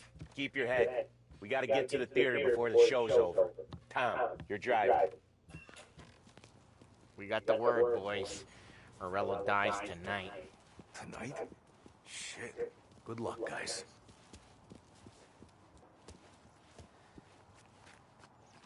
Ugh, yeah, they won't let me use my car. I don't know how long theater plays go on for, but... Collected 15 vehicles, sweet. Getting late. Put your foot down, Tom. Can't believe after all these years we're finally going after Morello. Not his crew, not his family. Finally putting him in the ground. We're putting a lot of history to rest. What happens when he's gone? We'll be kings. Nah, I mean, what happens with the Don? You think he'll be all tore up? You think he'll start wearing a nice white suit?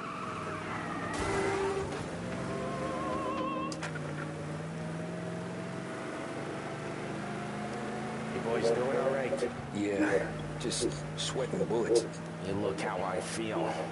Nearly there. Let's keep it together. When we see him, go for Morello. No one else. Once he's down, these guys will panic.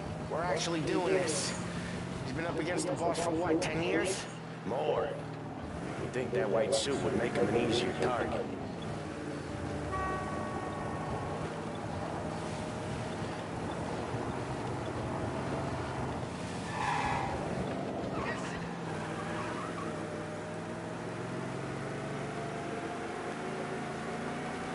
I see him! Let him have it!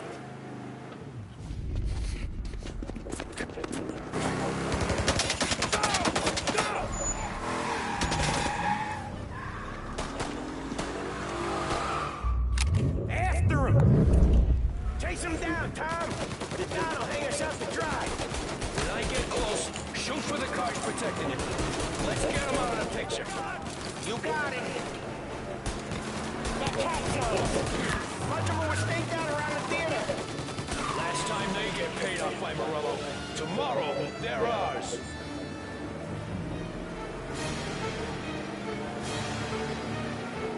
Shit. Oh, fuck. Nobody do that. Do make them.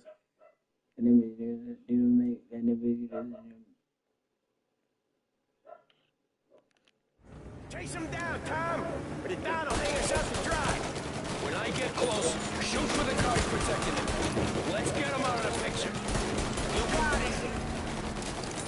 That cat's on us! A bunch of them were staked out around the theater! Last time they get paid off by Morello. Tomorrow, they're ours.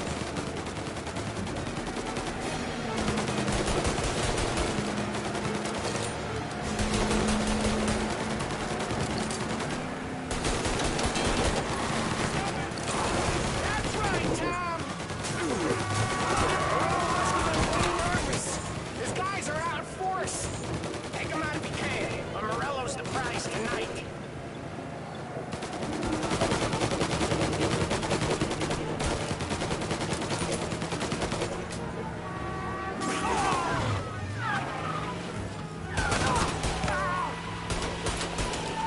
Shit. If we lose him, we'll go to ground for months.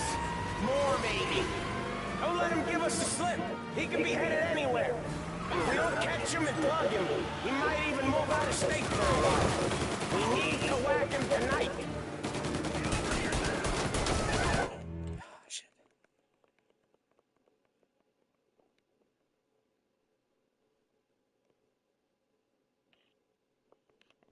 Chase him down, Tom! Or the Don will hang us out to dry! When I get close, shoot for the cars protecting you. Let's get him out of the picture. You got it! That cat's on us! A bunch of them were staked out around the theater! Last time they get paid off by Morello. Tomorrow, they're ours.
shit.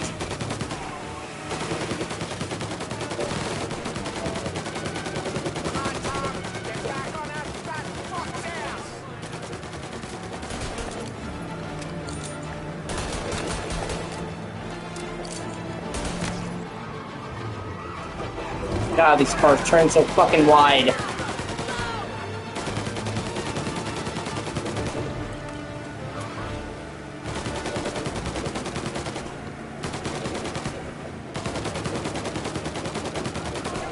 Won't you take me to Chinatown?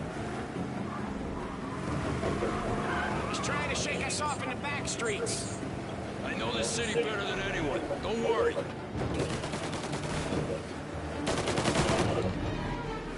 It's gonna be a squeeze. Morello's got himself a good driver, but he doesn't match you, Tom.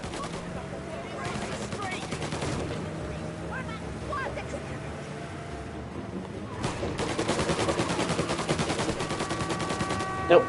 That's one of the areas where him being a cab driver made him a good driver, because he spent years literally earning his living driving. Learning the city streets, you have to. And when you're a wheelman, being good at driving and knowing where you're driving really fucking helps.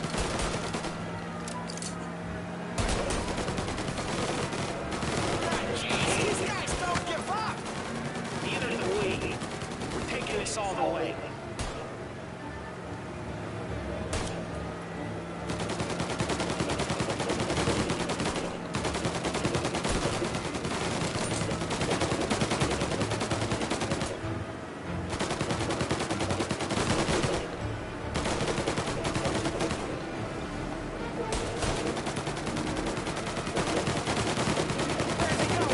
He can't be skipping town with us going bumper to bumper with him. Wherever he's going there in a hurry. It's the airstrip. He's gonna go through the back. He's got a plane? Of course he's got a goddamn plane. There'll be more guys waiting. Good. We need to clean house. He's gotta die. This guy's gotta die. Okay, but let's keep us three off your list. They only just fixed up the airport since the last time. He's got muscle weight. I see him. God damn it! Everyone okay? Yeah, I'm all right. Just a bit of glass in my hair. Nothing a cheap comb can't fix. Then we go after him on foot. Come on.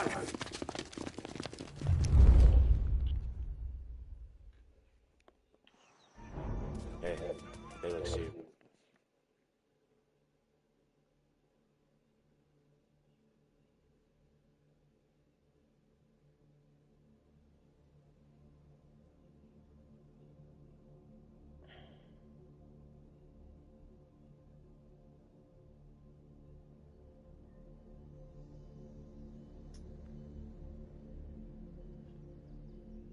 On the stack of lumber under a water tower. Okay.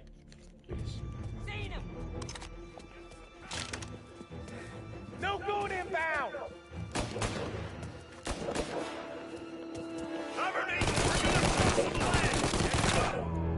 Oh shit.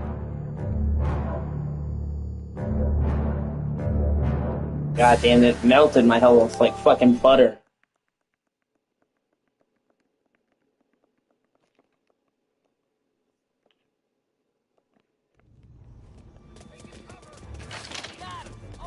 The rest of their crew's coming in. Stay down.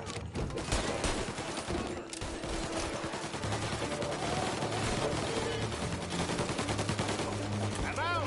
Reloading.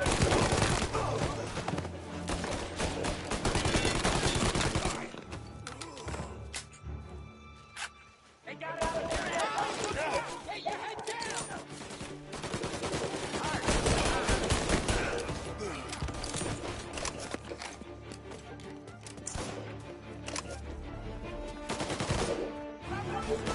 There's no end to these guys.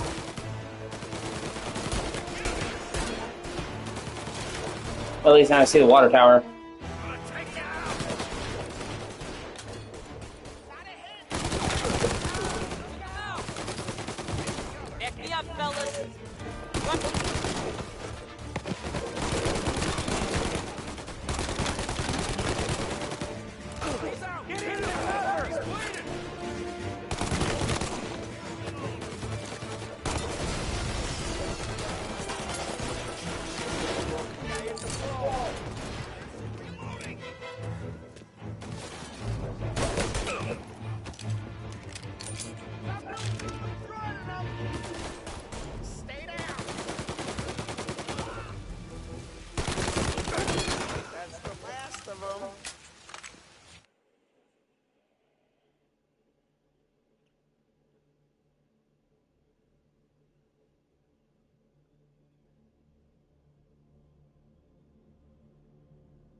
Oh, there it is. That's cool. Okay.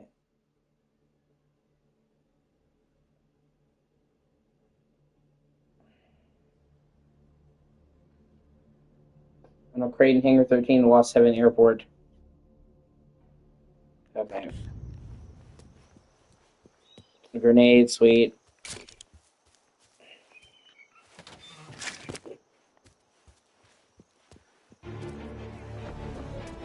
In there!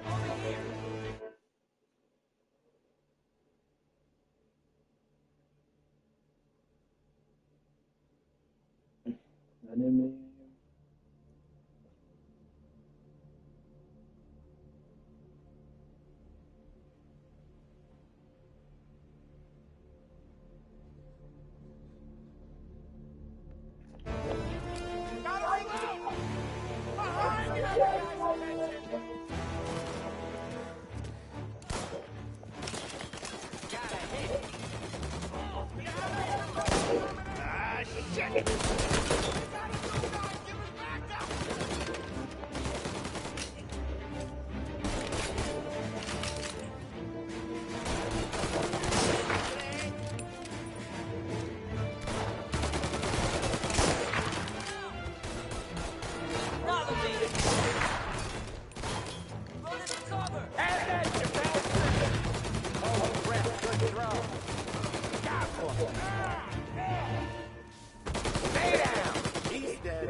Okay, that's everything in this mission.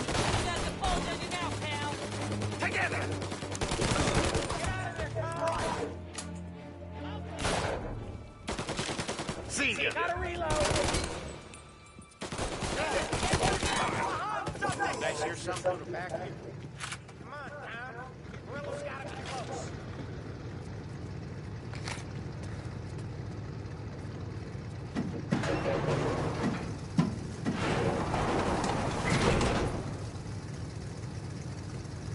Into that car! Tommy, up front. You're the best shot out of all of us.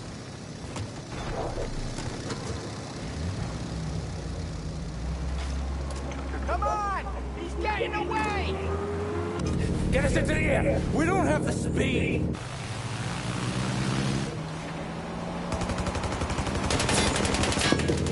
Take us up! It's gonna take off! Shoot out the engine! Are we even making it yet? It's no good! This isn't gonna work! It has to work! He's in a fucking plane! Cannon, let me shoot! He's not out of here yet!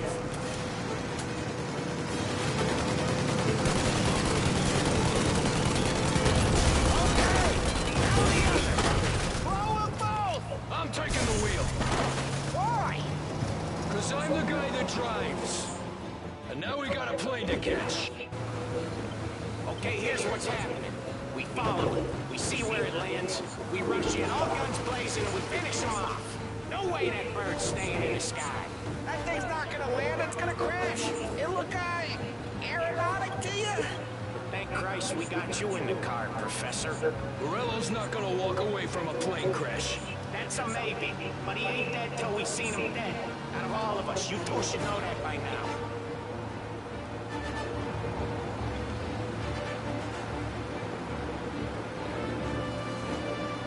Where's he trying to take it? Maybe out near the racetrack. What chance of landing it safe outside the city? Hello, maybe, but it's not gonna be safe. Wherever he comes down, we'll be there soon after.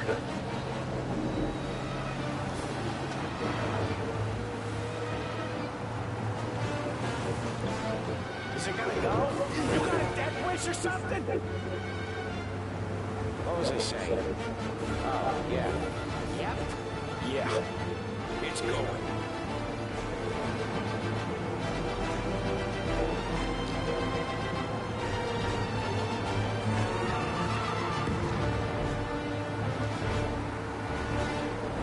But we don't have time to relax. We gotta be sure he's dead before the cops show. No one's gonna survive that. of smoke. I can't believe they did this. I know.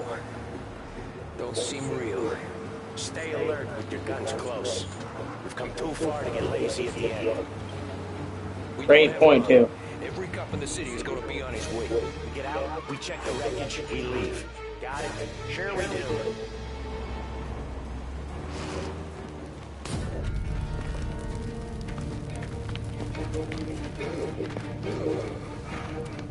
Jesus Christ.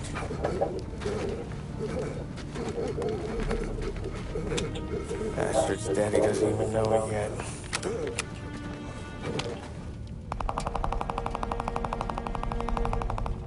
He made sure too, goddamn. He knows it now. And you think this is where things get better. Like, oh, they won. They were in a brutal civil war. They won. But no, this is where things actually start to go really bad for everybody.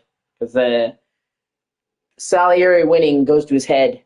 And he starts treating his people poorly and starts doing stuff he wouldn't have done before. That'll do it.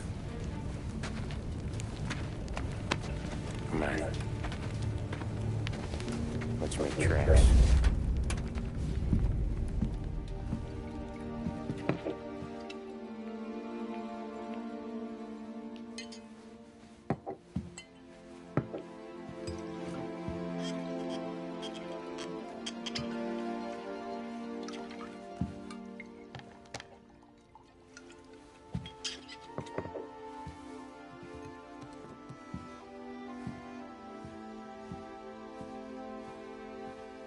See you on the other side, Marco. That sucks because they used to be friends. He doesn't even take satisfaction in killing him.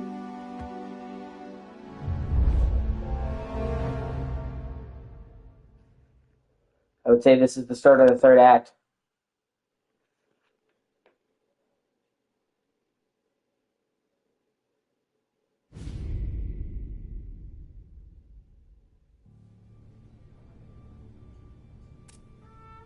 You fucking phantom. I've been chasing you for 3 goddamn years.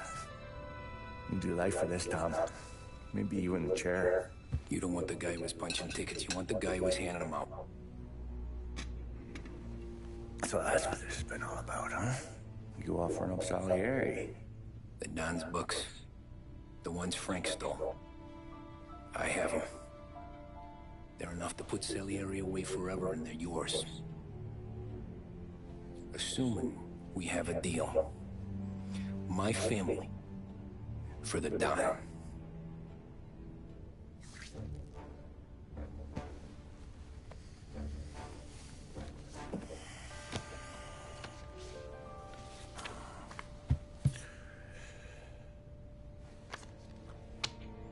You recognize anyone? Look again.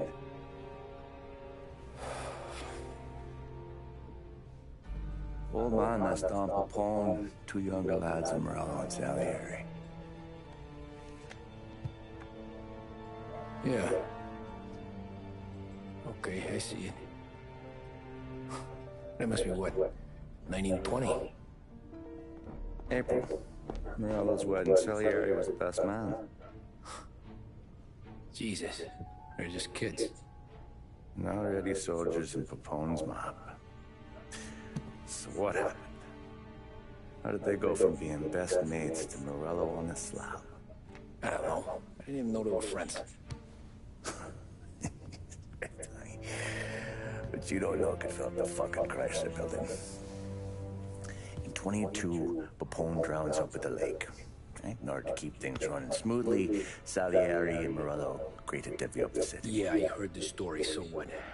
Well, their friendship should have made the deal work, but didn't make a lick of difference.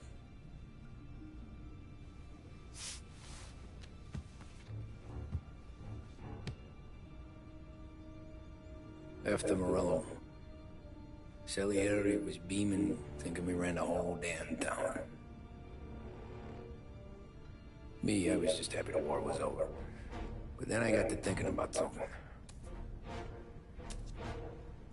What good was all of Morello's money if we couldn't protect him from a regular Joe like me?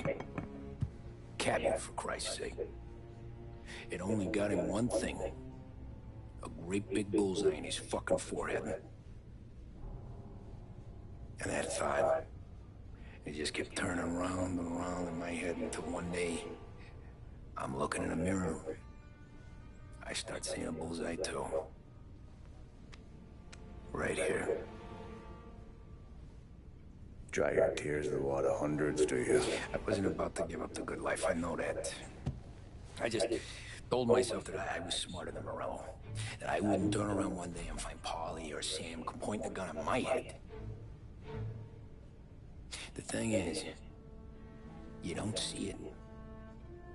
When you're out on the street, scrapping, fighting for your life, then the guy next to you isn't just your partner. He's your brother. You'd stick a knife in someone for your brother, right? But at night, you lie awake, wondering what he and Adon were whispering about behind the bar. Wondering if your best friend is hungry enough to betray you.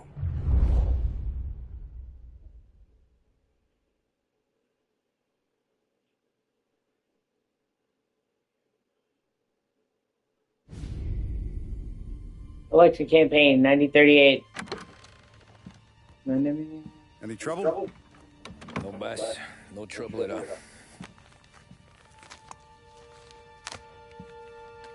See, you can see he's wearing a fancier Got suit. something else for me?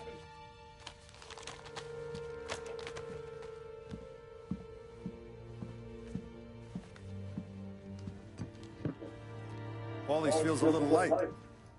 There's a little extra in mine to cover the difference. You ever go swimming, Tom? Been to the shore a few times, sure. I knew a couple of guys once. Took some dames out to the lake. Had a few beers, a few laughs. Then one of them decides to go in the water. Gets to the center of the lake and realizes he's running out of steam. Can't make it back in. Starts shouting for help. Now the other guy, he's a strong swimmer. He goes out in the lake to drag his buddy back to shore. Problem is, the first guy, the one too stupid to know when the water's too deep for him, he panics. Grabs his friend by the neck and they both go under and don't come up again. Paulie's your friend. And I know you're loyal to him. And I respect that. But don't you ever pay his tab again. Okay, boss. Good. Now, we gotta talk about this Turnbull. The guy running for governor? The same. He's been flapping his gums a lot about cracking down on our business. And more on whores than Paulie and Sam combined. You want me to pay him a... No. You can't trust a hypocrite, Tom.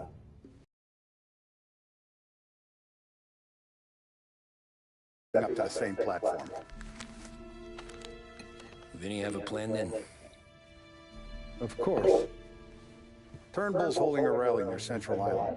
The spot he picked is hard to reach and out in the open. Should have a beautiful view of the rally from the tower of the old prison. From there, you'll give Turnbull a third eye. Okay. I'll go see Vinny about the gun. But don't forget, you only got one shot. You miss, and his crew will usher him out of there quick. I'm the best shooter you got. Otherwise, you'd be talking to someone else. Then get it done.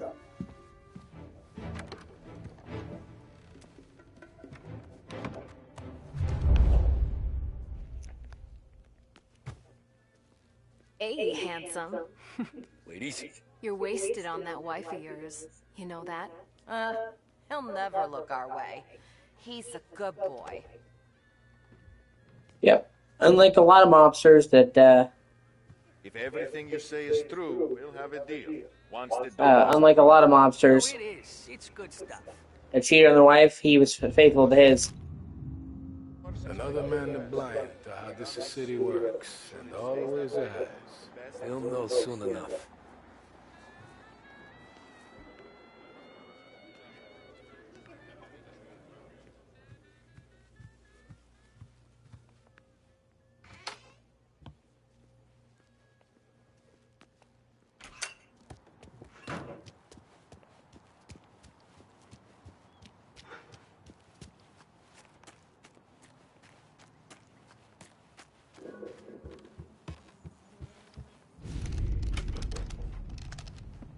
Hey, Tommy.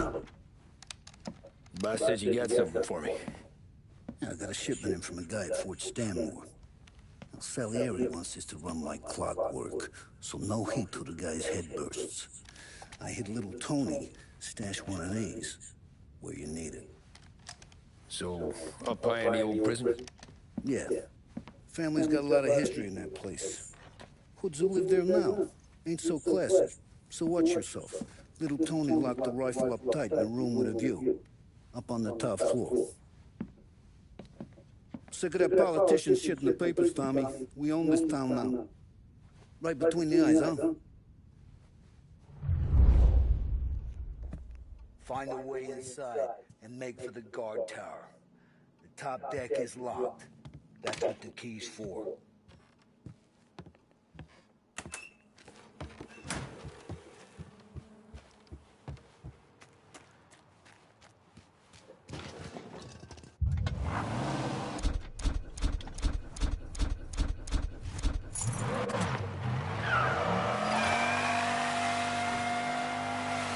Behringer's department store has been serving the people of Lost Heaven for more than 65 years.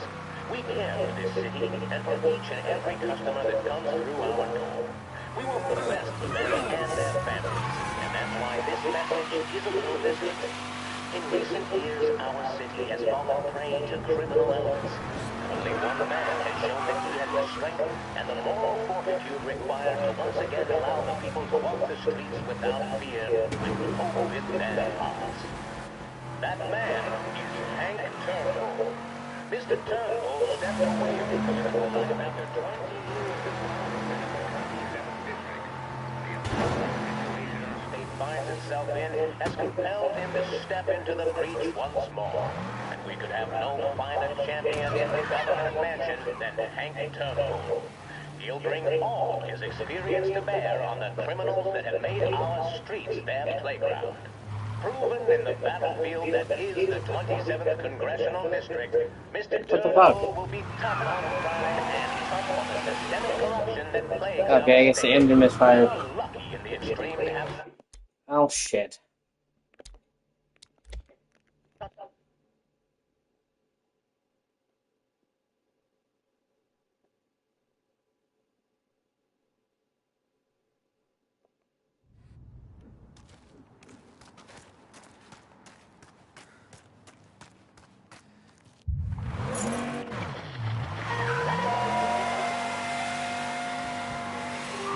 Behringer's department store has been serving the people of Lost Heaven for more than 65 years.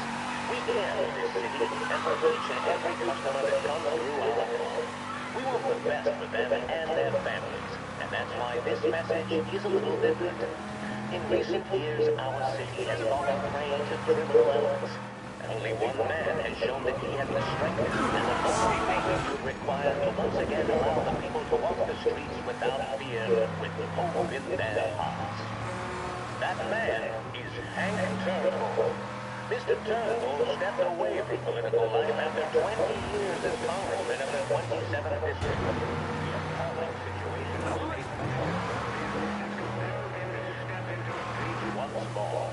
We could have no finer champion in the governor's mansion than Hank Turnbull. He'll bring all his experience to bear on the criminals that have made our streets their playground. Proven in the battlefield that is the 27th Congressional District, Mr. Turnbull will be tough on crime. Why all of a sudden my car having issues? What the fuck? That plagues our state. We are lucky in the extreme to have such a warrior against grift stepping back on the field in our time of need. He receives the full backing and endorsement of the Behringer family and Behringer's department store. Behringer's department store and Hank Turnbull, leading the way for a brighter future. Vote Turnbull for governor. What the fuck is wrong with the car? What the hell? They think of the Lancers, the Courier, and they think of Behringer's. Not bad company, eh? Behringer's department store, a lost institution. I'm gonna take a break. I'll be back. Thank you for watching.